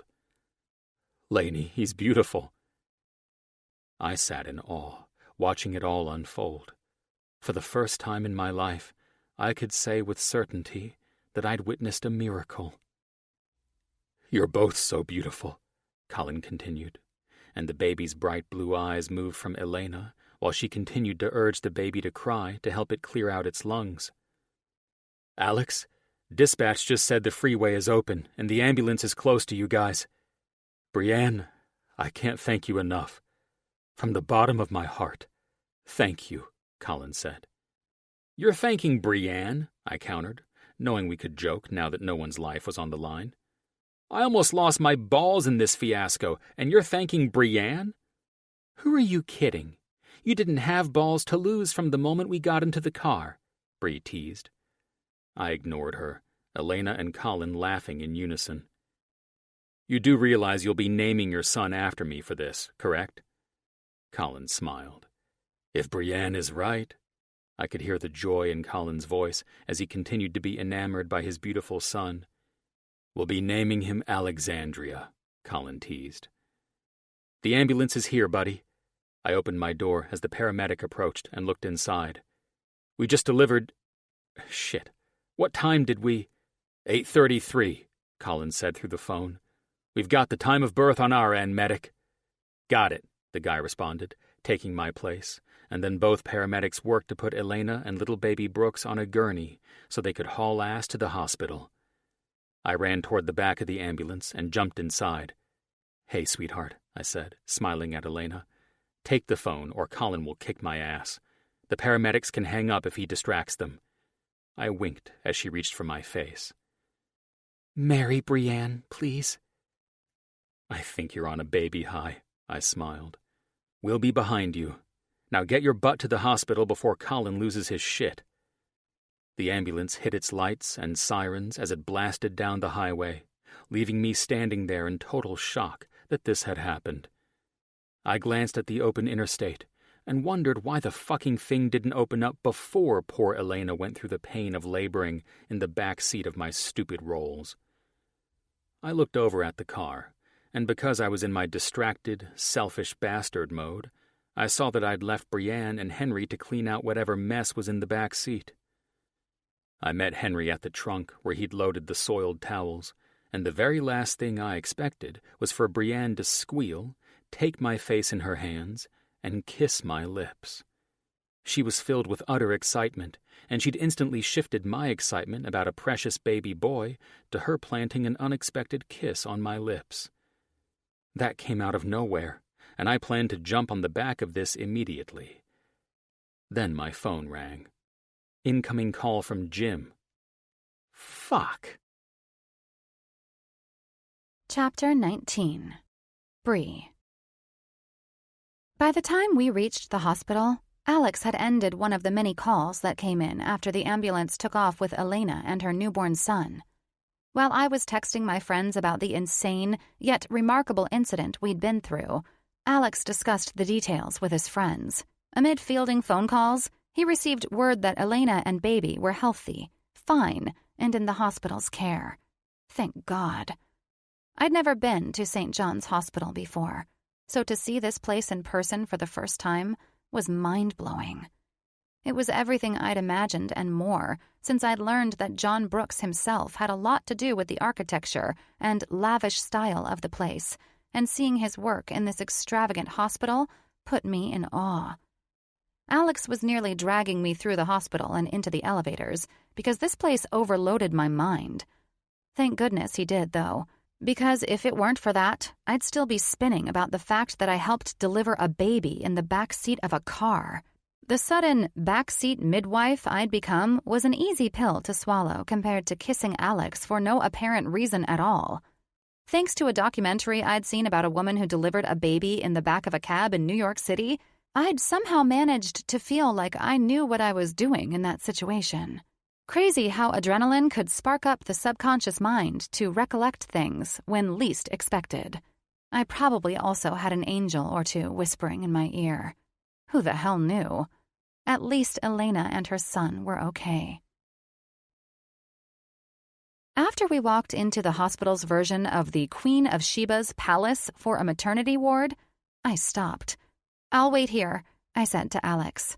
"Tell Elena—" "You tell her yourself." Alex smirked and arched an eyebrow at me. "If she sees me after the support I lent, she might slap me." I grinned at him. "Now that you bring all that up again," I followed him as the nurse told him which suite Elena, Colin, and their baby were in. "I might slap you if she doesn't." He sighed. "Sorry. That was the first labor and delivery job I've been on. Sometimes people fuck up on their first day, unlike you. What the hell, by the way? That was some real Midwives of SoCal action you busted out. How in God's name do you know how to deliver a baby?" He stopped and turned to me. "Do you have another career outside of being a CEO that I don't know about? Moonlighting midwives?" "And the secret is out." I smiled at him. Alex licked his lips, and he exhaled. "I should probably warn you that this smile of yours," he touched my cheek, igniting sparks beneath his fingers, "will either be the death of me or put you in the backseat of a car delivering our child if you're not careful." "What?" I chuckled, touching my heated cheek. "Alex." "Don't Alex me with that smile." He winked. "I don't think I've ever seen you this beautiful." Thank God I wasn't hooked up to one of the many heart monitors in this hospital, or I'd blow the thing up from the way Alex was talking to me. My heart was on rapid fire, and I couldn't concentrate to save my life. Think of something. Shit. "Come on." He grinned, and now I was being humiliated by my sweaty palms as he took my hand into his. "You will tell me how you managed to deliver a baby, at least, Dimples." "What can I say? I'm a jack of all trades." "If that's the case, then I'm definitely having sex with you." An awkward moment killed by Alex's nonsense. Thank God. "Really?" I rolled my eyes after a nurse looked at him to check him out or to glare at the comment he'd made. Most likely the first. Alex was easier on the eye with this beaming smile plastered on his face. Like that's ever going to happen. Why are you encouraging this, Bree? I felt like I'd finally rid myself of looking like an idiot every time I was in front of Alex, only to egg him on like this. "Trust me, it will." He smiled and held out his arm. "After you, Dr. Stone." He teased. I peered in to see a tall man in dark scrubs and messy blonde hair rise from a chair next to Elena's hospital bed. The man had bright, sky-blue eyes, a matching vibrant smile, and the next thing I knew, I was swallowed up in his arms. "I don't give a shit if you're not the hugging type," he said, stepping back and smiling over at Alex and then back to me. "I owe you my life for keeping my two loves safe until they got to me." I smiled in return. This was the happiest man on the face of the earth, and with good reason, too. I wouldn't go into the fact that he was drop-dead gorgeous. Rumors ran all through Southern California that the doctors at St. John's were not only exceptional in their professions, but they were also painfully good-looking. I could confirm that the rumors were true. "You're welcome. DIY comes in handy sometimes, I guess." "And you dipshit," Colin said to Alex as I moved toward the beaming smile and warm, bronze eyes of Elena. "Elena said you were an absolute bitch in the car."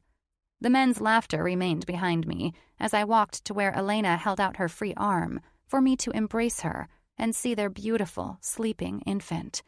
"He's so beautiful," I said, afraid to touch him. "You are officially my hero." I grinned at her.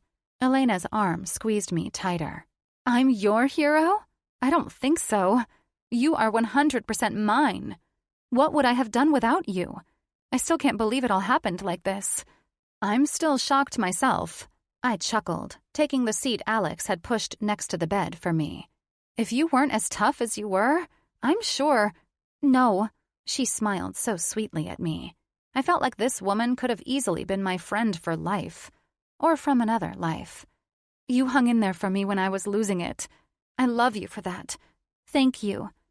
"He's actually beautiful," Alex said, as if he were shocked Elena didn't birth an alien.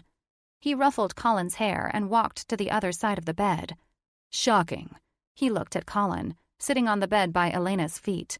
"I thought your ugly looks would have some pretty strong genetics, too." If that's the case, Colin answered, his hand running up and down Elena's leg casually. then I pity your poor child. Good God, both of you can be too much sometimes. Elena shook her head and then smiled at me. Have you been around these guys in the same room yet? Trust me when I tell you, if us gals don't stop them, they'll go on, and we're stuck listening to lame insults. Just Jim, Spencer, and Alex, I said. I haven't had this particular pleasure yet. Oh, you will in time. I hear the gang is almost here, and once all the men get going, we'll be ready to kick them out of here. Would you like to hold him? She asked. I'm afraid... This one's turning out to be a pathological liar. Alex winked at me. Don't believe a word she says. Afraid. He scoffed at the word, obviously because my actions in the fear department spoke louder than words when I helped bring this baby into the world. Elena chuckled, then held her son toward where I was. You must hold this little man. She scrunched her nose up adorably, especially since he's peacefully asleep. He's so itty-bitty. You both did good, I said. I smiled at Colin, who couldn't seem to keep his eyes off his wife or his son's face. And then I looked back to Elena. You two should go into business, just making beautiful babies. I winked at Elena. He certainly looks like an Alexander to me, Alex stated. A good, strong baby with a good, strong name. You mean Alexandria James? Colin said with some theatrics while waving his hand in the air. We named him after you. Happy? You had your chance to back out of marrying him, Elena. Alex chuckled. Now it's too late since he's got you trapped with this little man. I smiled, seeing the youthful and overly happy side of Alex that I'd never seen him wear before. He was, without a doubt, more handsome than ever before, and I was struggling to keep my cool and not gawk at the man in front of his friends. I'd look like a real winner, sitting here with googly eyes on Alex, while his friends teased him for wimping out in the car. I had to defend the guy, though. He did pull it together, and at the perfect time, too. When Elena needed her husband the most, Alex grew a pair and was there for her instead. So, Alexander James, eh? Alex's deep, raspy voice took my eyes off of the baby and put them back on him. Last I recall, James Mitchell wasn't answering any calls when your wife and child needed him most. Colin laughed. I knew you'd say something, and that's why we threw in James as his middle name. He looked at me and smiled. I know we haven't been formally introduced. Brienne? Forgive me, Alex said. I think it's pretty well established who everyone is by now, but to be formal... He looked at Colin. Please allow me to introduce Brienne Stone, my new partner in labor and delivery. I heard a lot about your father growing up, Colin said. He was quite the architect and a good man. Although my father was in fierce competition with yours, he admired your father's work greatly. My father was the same, competition-wise, I answered with a laugh. It is lovely to meet the son of the great John Brooks. Your father's work deserves all of the praise it receives. It's always a pleasure for me to enjoy one of his projects, and this hospital is a testament to what a pioneer and visionary he was. Truly astounding. Well, what I think is astounding is the fact that, thanks to your contributions, St. John's will now have the flavors of both our father's visions. I'd love to escort you down to the pediatric ward, but perhaps later when Elena is up for a walk and after Alec has eaten. Alec? I looked at Alexander with a grin. Alex rolled his eyes at his friend and reached over for the baby. It's Alexander, Alex insisted, holding the baby with ease. Alec is a name I'm only called by people who hate me. And now you'll love it because that's as close as Lainey and I are getting to naming our child after you, buddy. Colin countered with a grin. Elena, don't be impossible, Alex insisted. You can't name him Alec. If you tack on the letter S to his name, like Alex Bath Time or Alex Girlfriend, it's going to sound like you're talking about me. Alex and Alex? It just can't work. See what I mean? Come on now, be serious. I hardly think anyone will think I'm talking about you when I mention bath time. Elena's laughter was infectious, while Alex rolled his eyes. You think adding the letter S will confuse people into thinking we're talking about you? But your actual name won't be confusing at all, Colin said with a laugh. Don't listen to your parents, little Alexander. He eyed both Mom and Dad's happy grins with a sly one of his own. They were born with stupid names, so they're haters. We officially decided on Alexander John. Elena smiled at Alex, then Colin. God damn it! That's what I'm talking about, little man! The name of kings! Alex said proudly, speaking to baby Alex in a silly voice as I stood. Now, if anyone calls you Alec, your godfather here will kick their butts.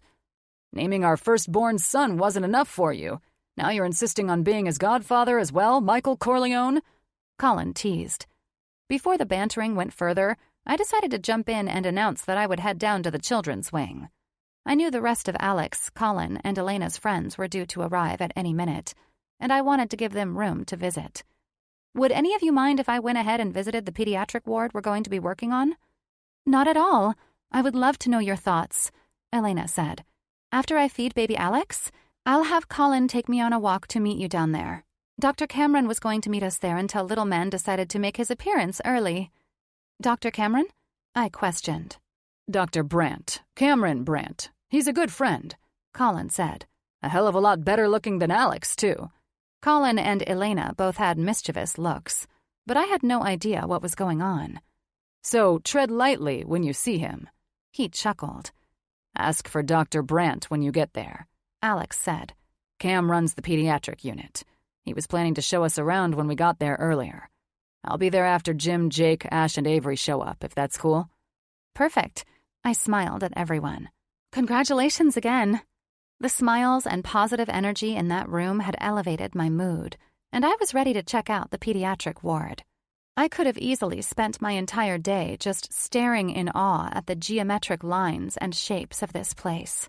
The trademark touch that set John Brooks apart from most architects was not only his skill, but also his eye for adding the right touch of extravagance in all the right places.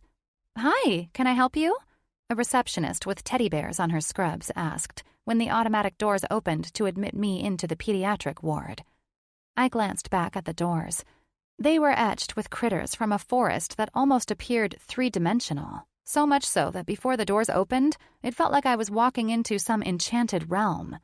It was adorable and charming, and I was sure the kids loved it. I smiled at the kind young woman. "Wow," I said. "This place is enchanting." She chuckled. "I absolutely love it," she said, looking around at everything that resembled a children's ride at Disneyland. "Are you here to visit someone?" "Yes, Dr. Brandt was going to show me around the area that is being dedicated in the name of baby Joe Brooks." "Oh," she nodded. "Absolutely. Are you Miss Stone?" "Yes." I smiled. "I've been to Blossom Hall." Her eyes widened like she'd met a celebrity, and it made me smile. Dad and I had designed Blossom Hall together, and it won us the award for the Architects Guild that year. My best friend was married there. It was so stunning. Everything was like a crystal palace, and I had to ask who built it. "That's an enormous compliment," I answered. "Usually, people enjoy the beauty of the places we visit and never ask who built them." I laughed. "Unless you're an architect, I guess. So, thank you." "I know what you mean. Normally, I wouldn't have cared to ask, but when the building outdoes the bride on her day..." She laughed. I had to ask. She rose and pointed a finger to her earpiece. "Give me just a second," she said quietly before responding to whoever had called her. "Okay, I'll show her in." She looked at me. "Follow me, Miss Stone. Dr. Brandt is finishing up with a patient." "It's Brienne, and thank you." I walked through the enchanting area and was in awe of the illusions everywhere. This place was its own little escape from the real world, and I felt like I was in fairyland or something extraordinary like that. The ceiling either sparkled with stars where lights were dimmed, or in the brighter areas, this place had a fake sun that shimmered over the illusion of plant life. Just as I was expecting to have some unicorn show up or hop aboard a boat in Willy Wonka's chocolate factory, the most precious scene played out before my eyes. "I won that one, and you know it, bud," a man wearing a white lab coat said, squatting down and tossing a Nerf football in the miniature football stadium where I now stood. "This is the indoor football field," the receptionist who led me into this open space said. "The kids get to dress up like football players if their parents allow it, and play against holographic players. I glanced around and noted numerous kids in their own spaces, rolling around in hospital garments or little jerseys and helmets with St. John's printed on them. There was no way in hell I could live up to these standards. This was innovative and next-level, Tony Stark genius-type shit. John Brooks designed all of this? This is mind-blowing. And this is just the football area. She chuckled. If you need anything else, I'm Alyssa. Dr. Brandt will be with you as soon as he's done with David. She smiled at the endearing scene of the young doctor in a pretty good standoff with a little boy. And even though the child's head was wrapped in gauze, you'd never imagine that this kid must have gone through an accident, or scarier, brain surgery. "All right, David," said the peppy yet low voice of the doctor whose back was all I'd seen so far. "I've got to get back to work, and you've got to get to lunch." I watched in humor as a nurse worked with the boy and Dr. Brandt. The boy was not quite finished with the doctor, but the game was over, and lunch was calling. The nurse and Dr. Brandt worked with the young man, and the doctor gave the nurse some last-minute information before he signed off on the charts she held. Then he turned back to me. I swallowed the sudden shock lump in my throat when the stunning doctor, who matched the beautiful illusion of this ward, smiled brightly at me. He extended his hand, and his piercing blue eyes, which dazzled against his well-groomed facial hair, met mine. "You must be Brienne Stone." He smiled. "I'm Cameron Brandt. It's a pleasure to meet you." You too. I looked around at the play arena we were in. I'm starting to question why we need architects to come in and add anything to this place. If the gardens and this unit are being upgraded, there's no living up to— "Don't listen to her, Cam," I heard Alex say as he joined me. "She's got this and she knows it." Alex eyed me. "I knew if I didn't get down here with you, you'd lie your way right out of this job." Very funny. You all realize this is super innovative stuff, right? Holographs? I said, looking around at this futuristic children's area. I feel like I'm on another planet.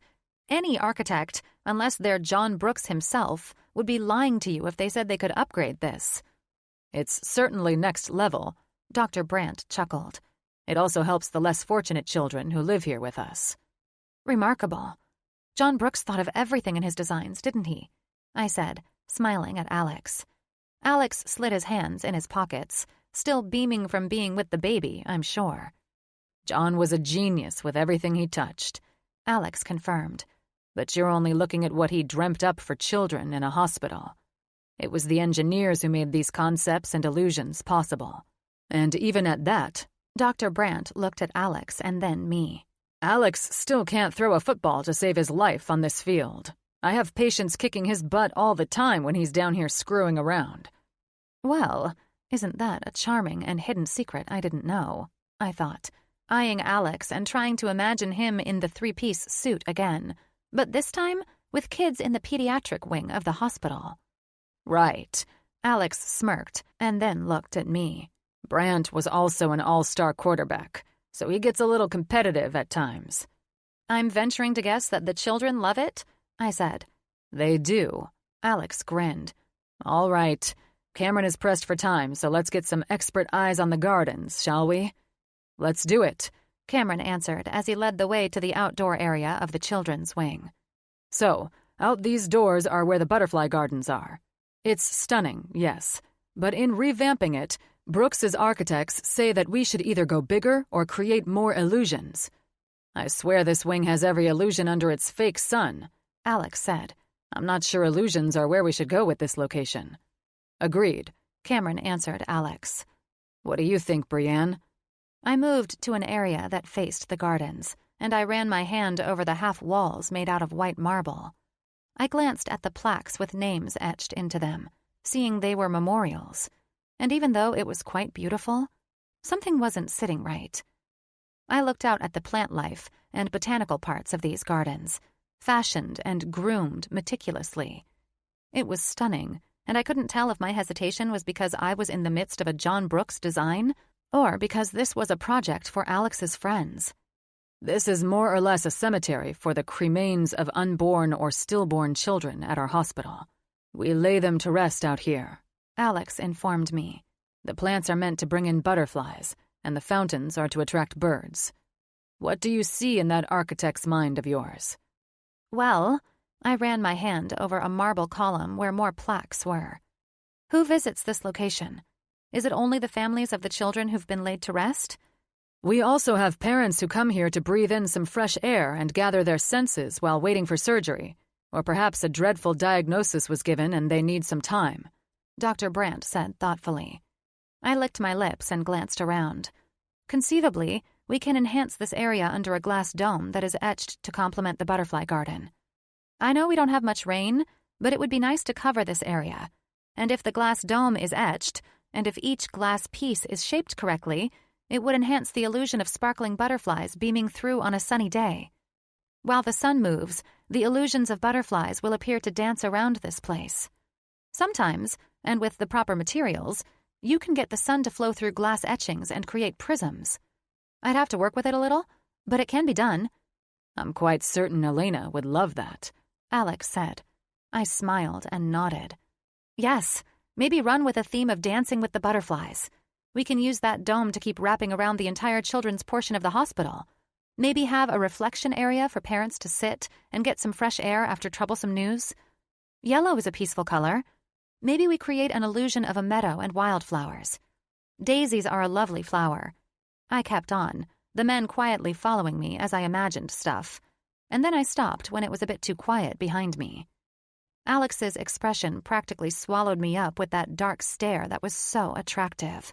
Most likely because his features were always sharp and fascinating, with this tight-lipped expression.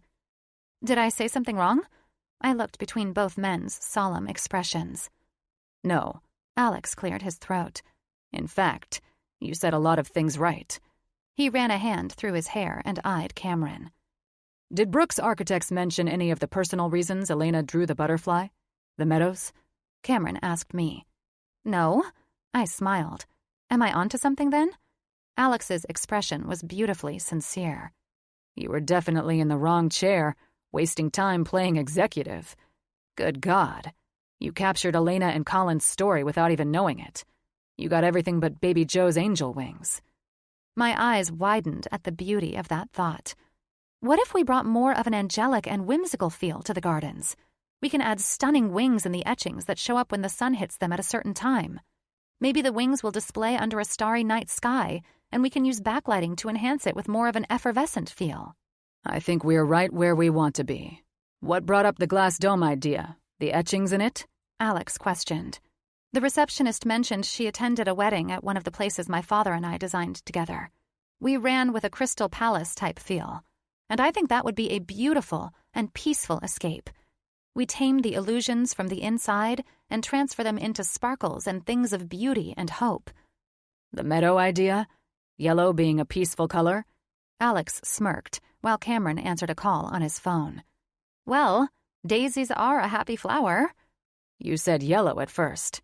I don't know, it just came out. I'm not even sure creating an illusion of a meadow will work. I'll have to think about it some more.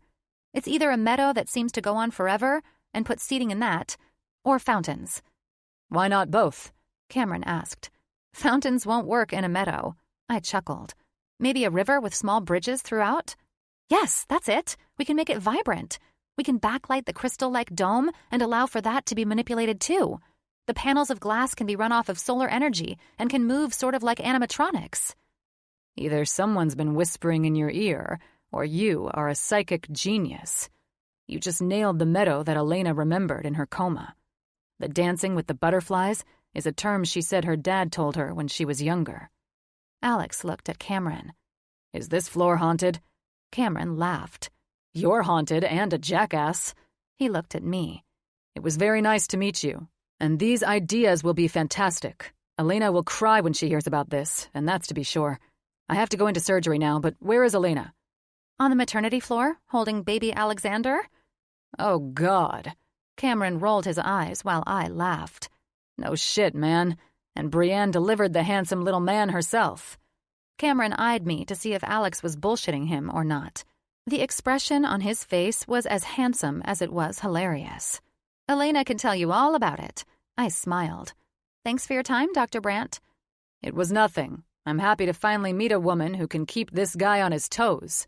He popped Alex in the arm and then moved into the hospital after hearing a page come over the intercom. "That's the friend who attended your runaway bride wedding." Jesus Christ. I cringed. He's the one who saw the sex tape I played for our guests, huh? Yup. Alex laughed. "And you're going to tell me all about the reasons behind that, more about this children's wing, and after we pack you up to stay with me—" "I think it might be a better idea if I check in and stay with the girls." "Nah." Alex flashed me a smile I couldn't refuse. "I'm in a group text with your girlfriends. Natalia says if I don't have sex with you tonight, she's calling in for backup and replacing my ass." "What the hell?" We spoke softly and moved into another area, but I still felt like my response was a bit too loud. "Exactly. Cass said that Natalia is right. You need to get laid by your hot partner. And Sammy, is it?" "Yes." I hung on to the word, my expression probably looking like Cameron's, not knowing if Alex was bullshitting me or not. "She had me send the group a dick pic." "Okay, shut up. That's all BS, and I know it." I sighed. "Let's get out of here. I'll see what the girls are up to and if they're heading out tonight. And you'd like to offer that room in your beach house for me again. I'd love to use it to escape another night from my crappy life." "Crappy life?" Alex scoffed, and then, suddenly, he held my hand. "Your life just got kicked up a couple of notches because you're not being stubborn. We're going to enjoy some cocktails at the beach tonight." He pursed his lips handsomely and smiled. "Sound cool?" "Sounds perfect." It really did. I was looking forward to escaping the coast and ducking out of another night of what I knew my friends probably expected from me. To go clubbing and face the guilt of listing my condo without them knowing. Alex may have had a conversation with my friends, but that didn't mean he wasn't in contact with them. And this entire thing was all their idea. Who gave a damn? I needed a breather. And Alex was being cool. I wasn't quite so defensive against the man after today's events. We did exceptionally well as partners, and he was turning out to be a bit more charming than I imagined he could ever be. I suddenly felt a tiny bit bad that I'd prematurely judged the guy. But let's face it, I was heading down a pretty dark road before the guy with an angry witch up his ass came in and rescued me for the weekend. Chapter 20. Alex. It was impulsive of me to take Brienne's hand in mine, but I didn't give a shit. If she didn't like the gesture, or me, she would have unquestionably pulled her hand from mine by the time we'd walked out to the Uber I'd called. I was no longer going to pretend that I wasn't captivated by Brienne. So, what was the shame in any of this? There wasn't any. Unless, of course, she wasn't feeling it.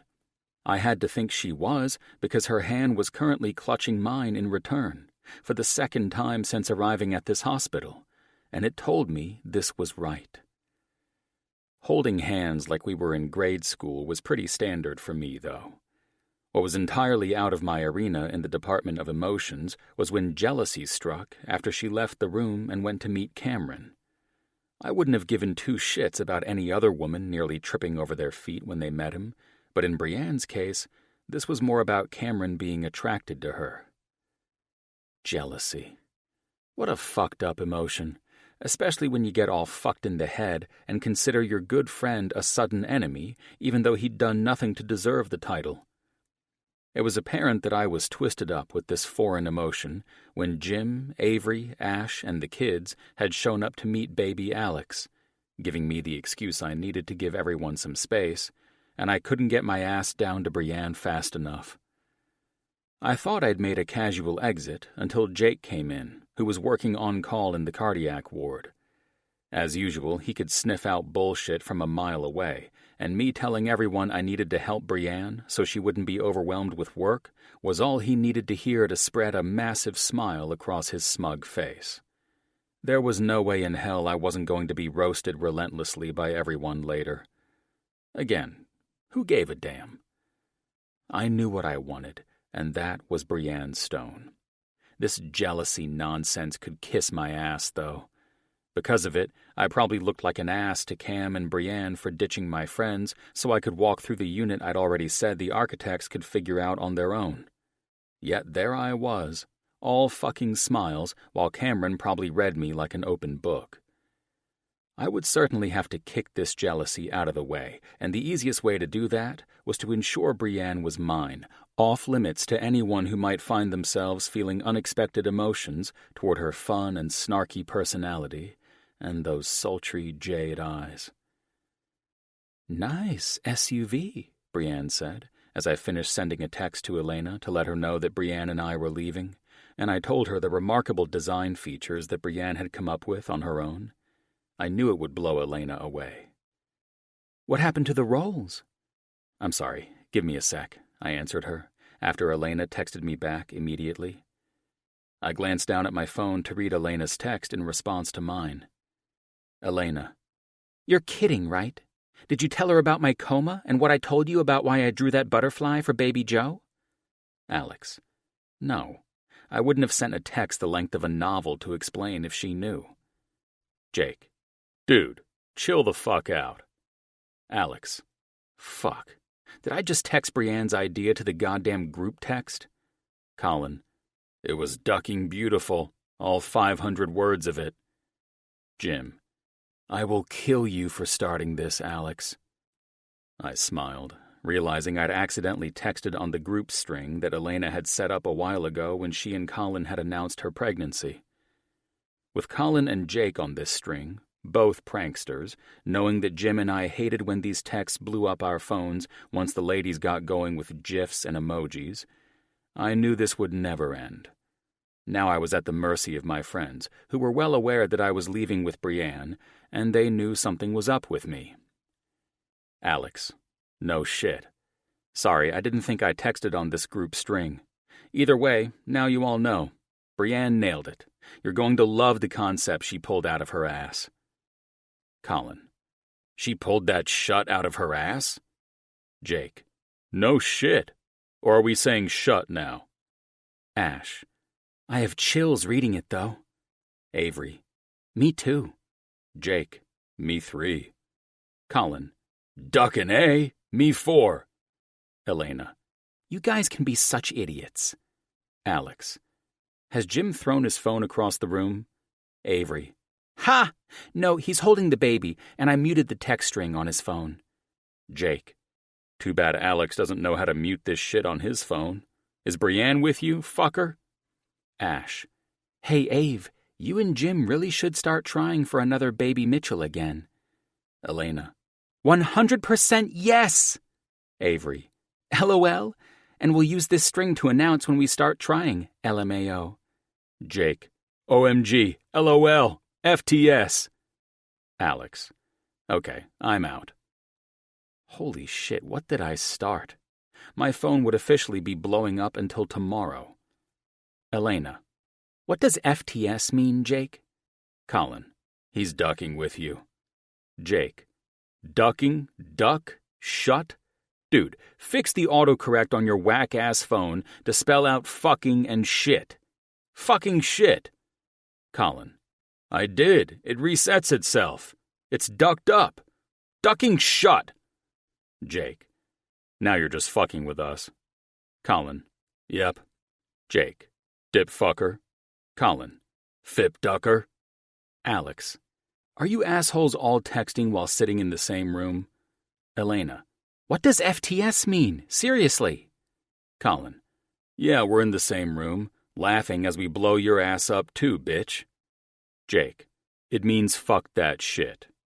Avery: "LMFAO, yes, we're in the same room. You still with Brienne?" Ash: "Yes, ha! In the same room." Elena: "They're all still here, yes." Ash: "Yes, are you still with her?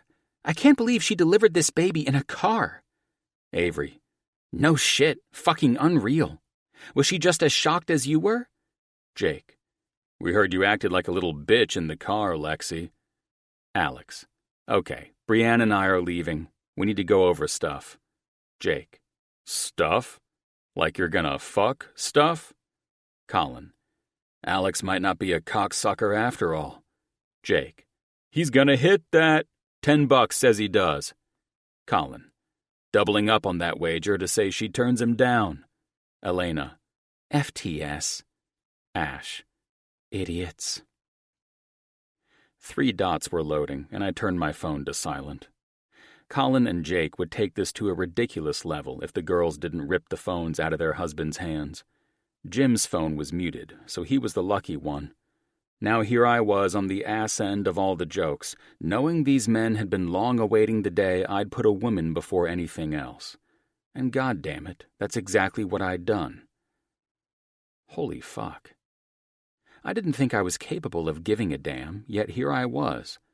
Brienne was at my side, and my goddamn phone was buzzing like I'd shoved a vibrator up my fucking ass when I put my phone in my back pocket. I could almost guarantee that the group chat had swiftly turned into an emoji fest. Hearts and kissy faces from the girls, and eggplants, peaches, water drops, and middle finger emojis from the guys, and it wouldn't end until someone's battery died or my phone broke. I loved my friends, but if Brienne were looking over my shoulder, I'd be fucked. She didn't know them as I did, and I could easily see her going into shock when she saw the other side of my personality. Out of all my friends, Jim and I were the 2 who were too busy to figure out how to mute these fucking group texts, and the rest of the gang knew it. I glanced over to Brienne as she texted on her phone, knowing she could probably help mute the chat. But the last thing I needed was her eyes on my phone. For one, she'd already prematurely judged me. All I needed was her to believe that my 2 doctor friends who cussed like sailors actually talked this casually around patients or while in surgery. She'd likely believe their bedside manners were as foul as their mouths. "Everything okay?" "Shit," Bree chuckled, and it was musical.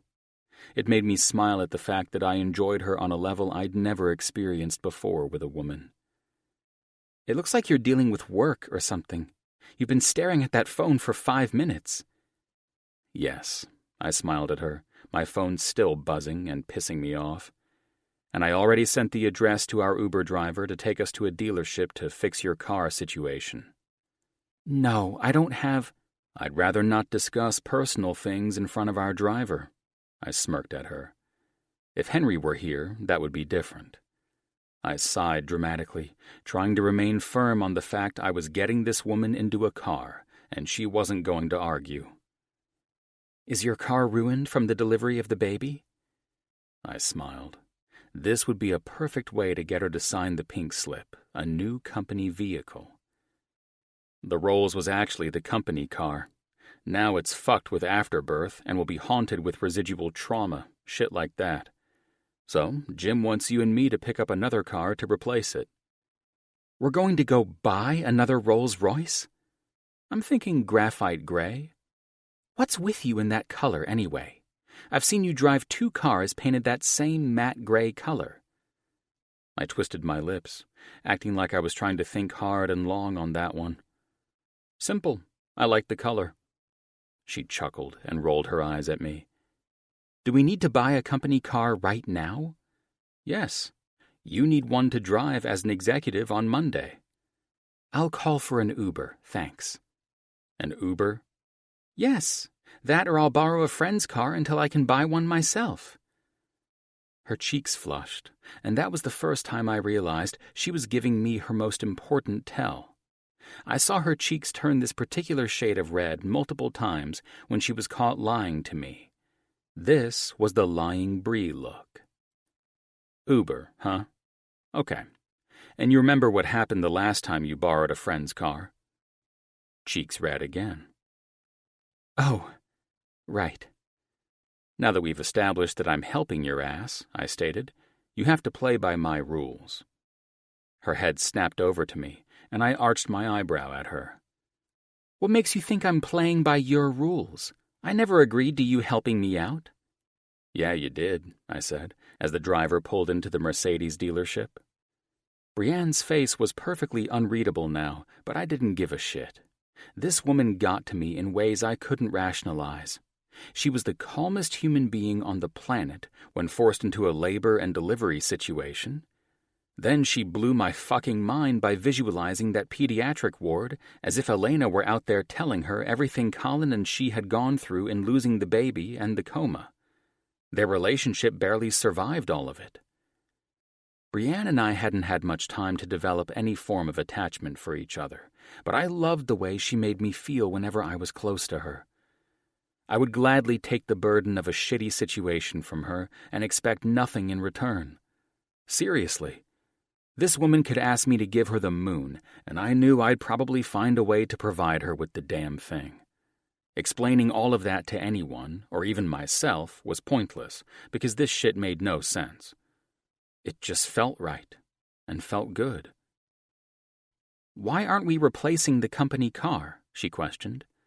"Last I checked, I didn't see any sort of model made by Rolls-Royce on this Mercedes lot." I grinned. "Last you checked? You mean when you were here last, turning in the keys to your lease?" "How do you know about that? Damn it, you really are on a group text with my friends, and Nat probably started it." "I wasn't, but I'm thankful you fell for that line of shit from earlier." "Quiet, sweetheart," I mocked, and this time when I took her hand, I weaved my fingers through hers. "Act a little bit bitchy. We can't allow this salesman to think, 'May I help you?'" The man eyed Brienne and me like we must have been lost, so I put my arm around her and pulled her closer to my side. That's when I realized we both looked like we couldn't afford a goddamn used car that was totaled in the back lot of a salvage yard. I smiled with the knowledge that we'd rushed out of the house, not ready to go anywhere. I ran my hand through my hair to validate I hadn't even styled it. We probably had some placenta or something smeared on our shoes, too. Well, this should be funnier than shit. This man had better hope he's not an arrogant ass, or he'd be losing out on a hefty commission today. "This is a new car dealership. If you tell me your budget, I might be able to make some calls and see if I can direct you to another car lot that can accommodate you." I truly couldn't believe my ears. It didn't take a genius to know that in a sales position, you should never underestimate your customer. We could have hit the lottery, and the first place we came was here, but he had the nerve to act as if we didn't belong. He obviously hadn't seen the movie Pretty Woman before, and even though I was positive the dealership's owner had trained their salespeople to know better, I was going to make this guy squirm.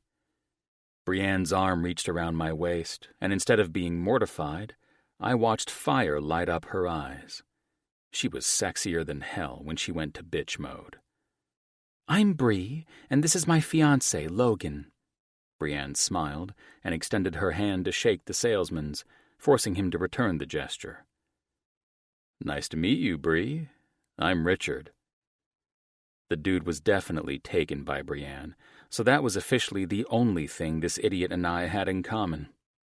I smiled when Brienne gave a spicy look in return, and her eyes lit in humor while she brought her hand back around my waist. "Richard."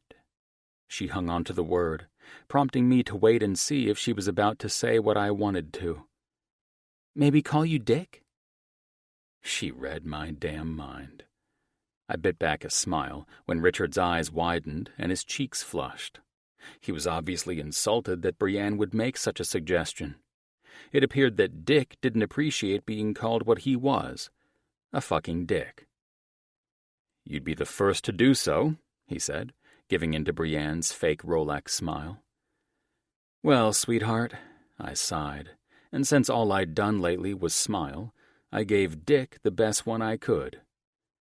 "Excuse me," Richard glared at both of us.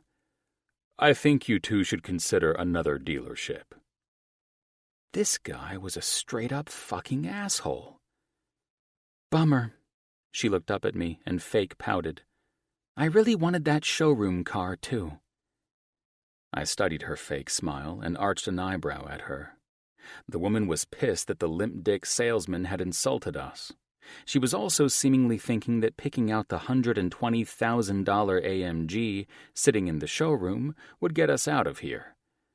I smirked at her while the moron snickered to himself.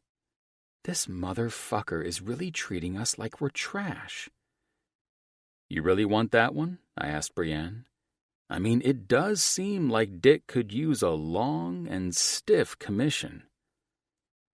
I would have been the first to admit that Richard and Dick jokes were corny, and probably only funny when I was a kid, but I couldn't resist clowning this idiot for as long as I could. "Well, it's not like we can afford it anyway," she shrugged. "And poor Dick wouldn't get that huge commission." "That's what I'm contemplating," I returned. "Do we pick a car that gives Dick a bit of softy, or help him out by picking a car that will give him a big, thick one? It will depend on whether you want that showroom car or not." Brienne's face flushed, while I worked to pull as many limp dick jokes from my ass as I could. These gags weren't my area of comedic expertise, but Bri and I were on the same wavelength, and there was no choice but to roll with it and amuse ourselves. "We can't afford it," she shrugged. "Regardless, I don't think Dick wants a hard-on. Oh, I mean a hard one. A hard sale." "For God's sake, woman," I smiled at her as she was beginning to unravel. "You mean Dick wants a big one? Because let's face it, the commission on that AMG will be ridiculous." I looked back at Dick Face. "Dick's a man, and all men want a big one." "I think I'd prefer to be called Richard." "Too late. You probably shouldn't have acted like a dick when you first greeted us." "I understand that," she said, seemingly reverting to her business self.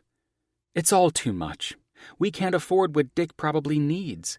Hefty, soft, or firm." She eyed me with those beautiful, bashful eyes of hers. "Let's go," she mouthed with a lethal glare. I ignored her and looked at the pissed-off salesman, rubbing the red beard on his cheek. "Hold up. Is this true, Dick?" I asked. "Do you want a good, stiff bonus, or no?" "I don't know where you two came from, but your Uber driver left you." He looked at his watch, as if we were suddenly wasting his time, and I was about to do just that after he sighed in annoyance. "All right, fucker. Let's play games, shall we? Tell me about these cars." I pointed toward the lot, releasing Brienne to be captured by the younger salesman who was eyeing us and watching her. He'd get our money if he could manage not to treat us like we had leprosy. After close to an hour of me and this man, sweating it out, me dragging him car to car with some stupid reason to keep him out under the hot sun, Dick finally lost his shit. Bree was inside the air-conditioned showroom, having coffee with everyone in the dealership, or maybe she'd left. Where was she? "I have to take a piss," I told the flustered man. "Fire up this C-Class, cool it down inside, and we might take it for a test drive." "Listen," Dick said, pissed off. "I don't have any more time to waste with you, sir. I'm not firing up this car. You and your lady friend should probably leave." I narrowed my eyes at the man. "You suck as a salesman, you know that?" "Whatever." He rolled his eyes and locked the last vehicle he'd shown me. "And call me Richard. Your crass insults for the name Dick prove why I knew you were a waste of my time since you walked onto my lot." "I know. That's why we acted like idiots and worked up every last tacky insult for the name Dick. I followed him into the dealership to see Bree's dimpled smile, 3 men obviously enjoying it as much as I did, and 2 young women were laughing. The man I'd pissed off snapped at the 5 younger, college-aged salespeople, prompting them to get their asses back to work. Where was the fucking manager in this shithole? I wanted to give the young salesman who put that smile on Bree's face the commission, but fuck if I was going to help the dealership out if this prick was running the joint. "Where's the manager?" "The finance manager is in his office. Our owner and manager take Saturday off. So neither would be of use to you," the jerk-off answered. I smiled when I walked over to a brochure and realized that this dealership was run and operated by a man I knew. What were the odds that James Faltino owned this one? I'd acquired his wife's boutique salon on Wilshire Boulevard when I worked at Mitchell & Associates, and the couple were 2 of the coolest people I'd met in a long time. Too bad that Richard the Dick couldn't just do his fucking job. Then again, I would be doing James a favor by secretly shopping his business and cleaning house on his shitty employee. Brienne might even feel somewhat better, seeing for her own eyes that shady employees happen to the best of us CEOs. The fact I was blessed with luck, and also the gift of sniffing this shit out, was just a perk. "This is James Faltino," James said when I dialed his number. "Mr. Faltino, this is Alexander Grayson. I'm at your dealership, sir." "Oh, Alex, I'm sorry. I don't pay attention to the caller ID. I'm too old." He chuckled, that raspy sound I remembered from drinks and dinner the night we acquired his wife's business. "You're at the dealership?" "Yes, sir. Fantastic place. However," I looked up to see all eyes on me, except for the dickhead who'd stormed off. "You and I might need to go over a few things that need tweaking." "Now you have me nervous, Mr. Grayson," he laughed. "Nothing to be nervous about, but I will need some help getting to your finance manager so I can have the money wired over to buy your showroom AMG. The white one?" I glanced around and chuckled. "The only one." "Mr. Nodder should be there. He doesn't take lunch breaks on Saturday." "Do you have a salesman named Richard?" "Richard Langley?" Langley? Fuck me to hell. If only I'd known Langley was Dick's last name an hour ago. "Excuse me," I called out to Richard, who was staring at his phone across the showroom, ignoring me. "Is your last name Langley?" "Who exactly are you speaking to?" Richard snapped. "You have got to be kidding me," I heard Faltino growl. "Does he know who you are? That man did not just speak to you that way. I'm mortified." "Don't be, Mr. Faltino." I tried to be as reassuring as I possibly could. "He doesn't need to know who I am." I narrowed my eyes at the asshole who was marching over to me. "You can inform him on Monday, though, if you wish." "Give me that phone. I don't believe you're talking to Mr. Faltino." Richard's phone rang, while Lucy Faltino greeted me on my end. "Do you need to get that, Dick?" I taunted the man, while Lucy told me to give her husband a minute to handle the employee who just got his own ass fired. Richard took his phone out while I went back to Lucy. "Hey, Lucy." I smiled into the phone. "I just needed someone to get me up to financing and past your little gatekeeper at this dealership so I can get my friend a car and get back to my place for cocktails on the beach." She laughed. "Are you still with the one young beautiful lady? What was her name again? Autumn?" "Summer," I said gravely. I narrowed my eyes at Brienne as if I saw Summer's face in hers. "And no, I'm not." All the goofy nonsense left the building the second my ex's name was brought up. She was the biggest fuck-up I'd made since leaving the nightmare of my family life in the past. How the hell could I forget who I was and what I was doing? There was no fucking way in hell I wanted to go down this road again, and Brienne's smile had already told me that it was too late. Fuck. I'd dragged her in, and now I would have to deal with it. The difference was that Summer was Jim's old secretary. Brienne was my goddamn partner. Chapter 21. Bree. I wasn't sure what had happened to change Alex's mood from the time he called the owners of the dealership until now, but I could sense the shift from a mile away.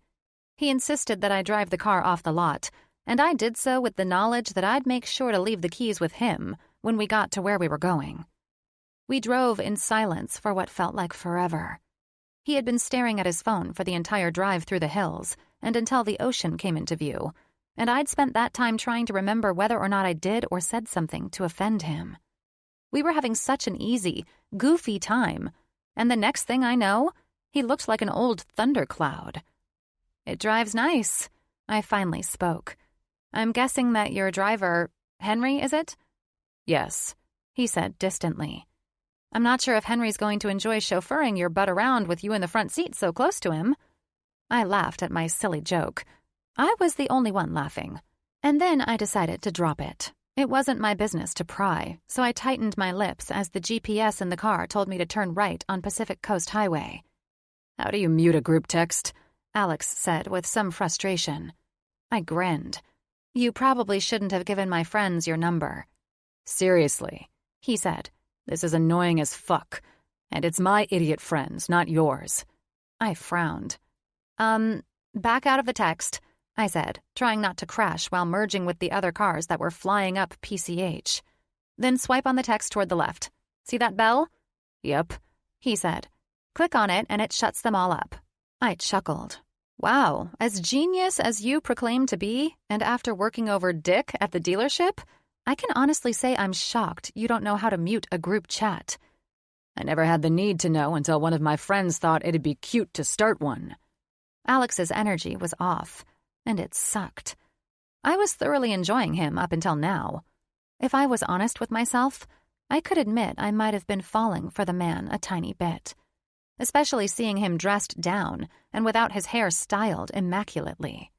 He was simple, all smiles, and I loved being on the receiving end of him holding my hand as he did earlier.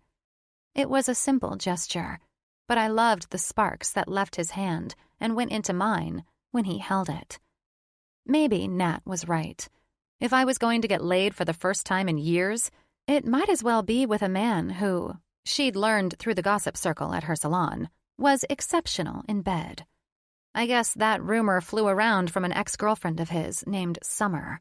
She'd worked there for a time, and from what Nat said, Alex dropped her ass after he found out she was adding her name to his credit cards and shopping the shit out of them. I still don't understand how that happened, but word gets around salons where everyone knows everyone, and there weren't too many who liked this Summer character.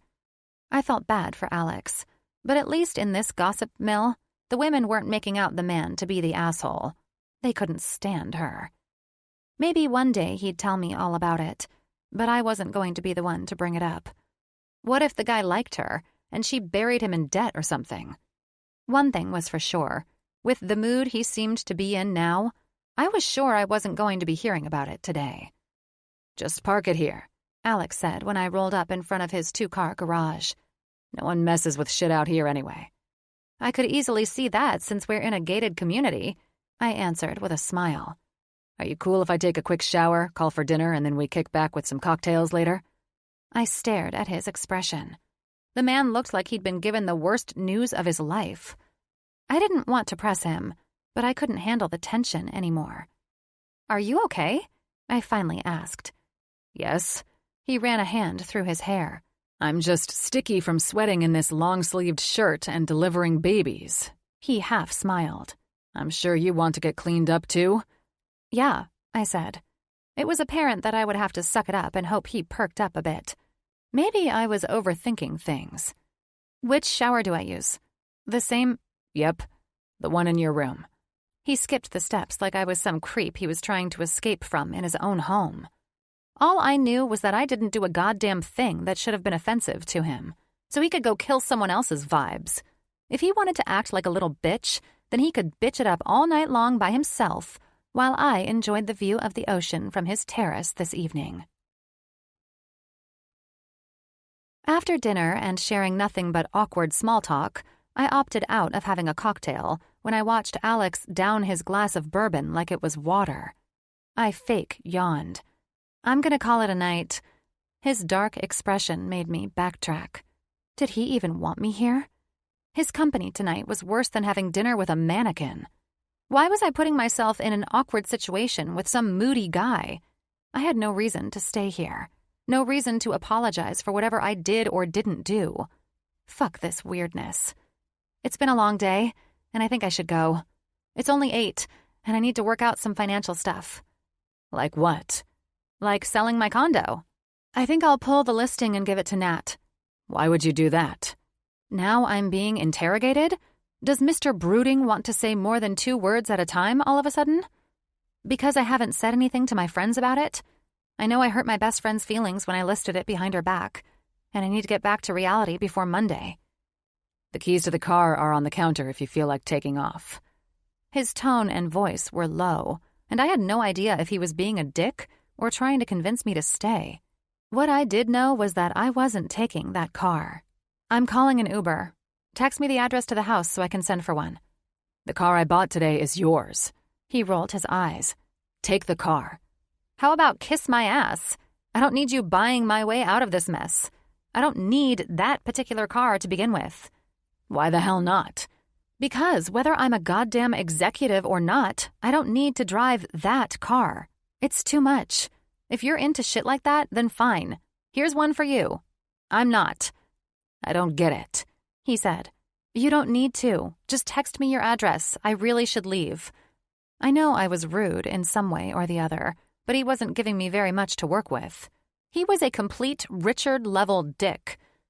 I had my clothes shoved in my duffel, and I was heading out of the room when Alex's tall frame stood with that saddened look on his face again. What happened to you today? I asked, needing to get to the bottom of this. I don't mean to pry, but today has been really weird. It's like you flipped a switch or something, and to be honest, it's confusing. The truth? No, please lie, I answered with sarcasm. You know, since in my recent experience, lying works out so well in the end. He faintly smiled. Something happened on that phone call I made to the dealership's owner that scared the shit out of me. I studied this worn expression and became more serious again. I could tell something was up. Even now, you look like you were given horrible news. I sort of was. He closed the gap between us. He ran his knuckles along my cheek, pausing all my thoughts and brain power with the sensation. I was given a reminder that I could hurt you. Fuck. He pulled his hand away as if my cheekbone electrocuted him. I don't want to hurt you, he said, gripping the back of his neck. He looked toward the opened doors of the bedroom's balcony, as if the ocean would give him refuge from whatever trouble he'd conjured up in his mind about hurting me. How would you hurt me? I asked, confused. Seriously, hurting me would be doing something like forcing me to drive that car you bought today. How so? That somehow switched his gears, and his eyes met mine again. I smiled at him. Oh, I don't know. Suddenly we merge with your architect firm, fire most of the assholes from mine, and now I'm living the high life while we continue to do layoffs? Something tells me you and I probably have hits placed on our asses already. Unexpectedly, he laughed, and his features softened. What am I going to do with you?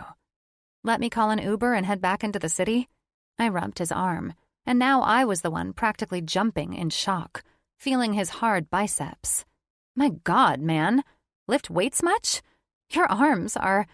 My heated cheeks nearly combusted into flames when Alex placed his strong hands on my shoulders and pressed his lips on mine. I wanted to fight him off and do the right thing, knowing he was my business partner. But who was I kidding? I'd known my ex-fiancé since our freshman year in college, and that started with a friendship, then moved into a disaster of an ending with him cheating on my ass.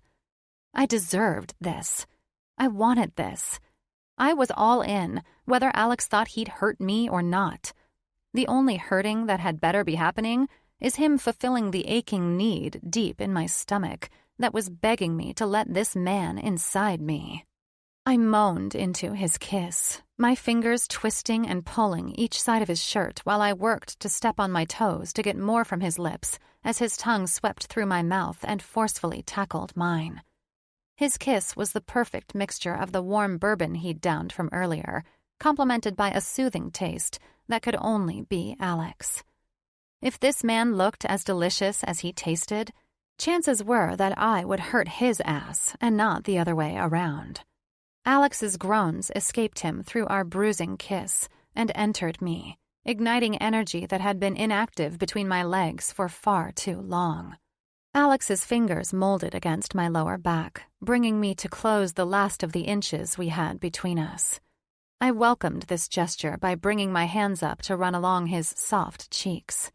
The aftershave he used to remove the small growth that defined his sharp features was filled with a rich, robust, and spicy scent that I would never want to leave my senses after this insanely hot kiss. Breathing through my nose wasn't enough. Alex's kiss was proving he may have been starved of kissing a woman in quite some time, too. There was no way on this planet a man this gorgeous, who could take down any woman as his own with just his flirty wink, wanted to kiss my sorry ass this desperately. I pulled away, my head light and spinning as I panted through short breaths.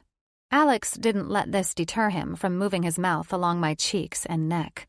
His fingers gently maneuvered my face to offer him my neck, while he massaged all along my jaw and chin to an area behind my ear that forced a jolt through my spine and made me gasp through soft moans of pleasure. Fuck, I'm going to... I stopped myself.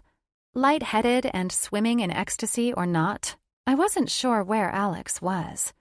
The man was on a fiery pursuit with his perfect lips to conquer my neck, while his hands instantly moved down to come up under my shirt the minute I'd stopped talking. I swear to God, if you come... He finished what I almost revealed after he pulled his lips away from me. Then he cradled my face in his hands and smiled the sexiest, greedy smile I'd seen him put on display for me. From just kissing? His lips pressed into my forehead. Then I'm marrying your ass. He softly laughed. You think that's funny, eh? I arched an eyebrow after he killed the moment. His eyes were darker and so hypnotic that I could tell he was probably holding back on his own. He wasn't laughing, teasing, or implying that I was in desperate need to get laid. No. This was a look that a wild and starved man gave his lover right before he successfully quelled that appetite. That's when I ignored all sense, reason, or idea of what was happening between us. I'd never felt sparks fly or energy charge up for a release of anything like this until this moment. Both our eyes locked in this interesting flash of silence before my hands took on a will of their own and went directly to unbuttoning his jeans while he removed his shirt. His tanned skin highlighted the grooves that were dipped and formed in all the perfect areas that required hefty workouts to achieve. I explored his warm pectoral muscles with moist lips, feeling his hands in my hair. He gripped me tightly when I reached into his boxer briefs for his hard cock. Jesus Christ, he said through clenched teeth, his fingers running through my hair. Who's the one about to come now? He breathlessly laughed in the sexiest tone, turning me into some daring and wild woman who smiled up at him in response. Riding on this newfound and prominent personality, I walked backward toward the bed, each step helping encourage me to remove an article of clothing until I was completely undressed for the eyes of the most handsome man I'd ever known. From top to bottom, he was perfect and glorious. He was about to be all mine, too. I was going to capitalize on this in any way I could, and Alex's wolf grin told me shit was about to get real, and I was going to love every second of this. One long glance at his long, hard cock made me wonder if I should have waited this long to have sex again. If I wasn't walking tomorrow, because I was gladly going to allow this man and his perfectly enormous cock to have their way with me, I was going to enjoy every last ounce of it. Yeah, apparently Alex Grayson won't even kiss a woman while he fucks her. Won't even look her in the eyes. My eyes snapped open when that gossip nugget about Alex's ex was brought to the front of my mind as if Natalia were whispering in my ear. Jesus Christ, what a way to curse a fine thing that was happening right about now. All ghostly and unexpected intrusive thoughts from my friend, as well as the surroundings of this room, evaporated when Alex moved his body between my legs, opening them further to accept him. I ran my hands through his hair when his eyes roamed over my face. The rumor that had floated into my mind was gone with the gust of wind that brushed over our bodies as his lips returned to the arduous kiss that had started all of this. I clung to his back, feeling my heart pace rapidly with Alex's hands as they ran fluidly through my hair.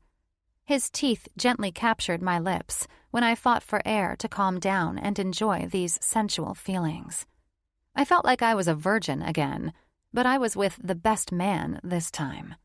I felt like I was floating out of my body in sheer bliss when I reached for Alex's cock, enjoying him devouring my body as if he was drinking his favorite bourbon from it. His lips grew rougher when I opened my legs wider and ran his tip over my slick entrance. I need you inside me, I panted, feeling a small orgasm ripple its way out. I want you. Alex's teeth seductively nipped at my bottom lip, and then he answered my desperate pleas for more. He gently moved his cock into my pulsating entrance, and a low groan escaped his chest while his nipping teeth bit down onto my lower lip. The minor sting of his teeth clenching softly yet firmly onto my lip made me arch up and into his firm abs. He released my lower lip while he thrust further into me with sexy and growling curses under his breath. Once Alex was moving inside me, my breath hitching with each slow thrust, he took my hands into his, and I knew I was about to unravel every tightened nerve that had been longing to feel a man inside of me. Not just any man, though. It was Alex I desperately wanted. He gently swept his tongue over my lip that he'd accidentally softly bitten when his cock first entered me, and his kiss was so soft and passionate that I felt nothing but adored by this man. It was endearing to have him intertwine our fingers together and press the back of my hands into the soft pillows behind me. "You feel so fucking good," he panted out. "Your lip." His lips came back over it with a soft kiss. "Shit. I told you." "Deeper." I gripped my fingers against his hands. "Harder," I challenged with a smile. "I won't fucking last. I've wanted this and you for too long."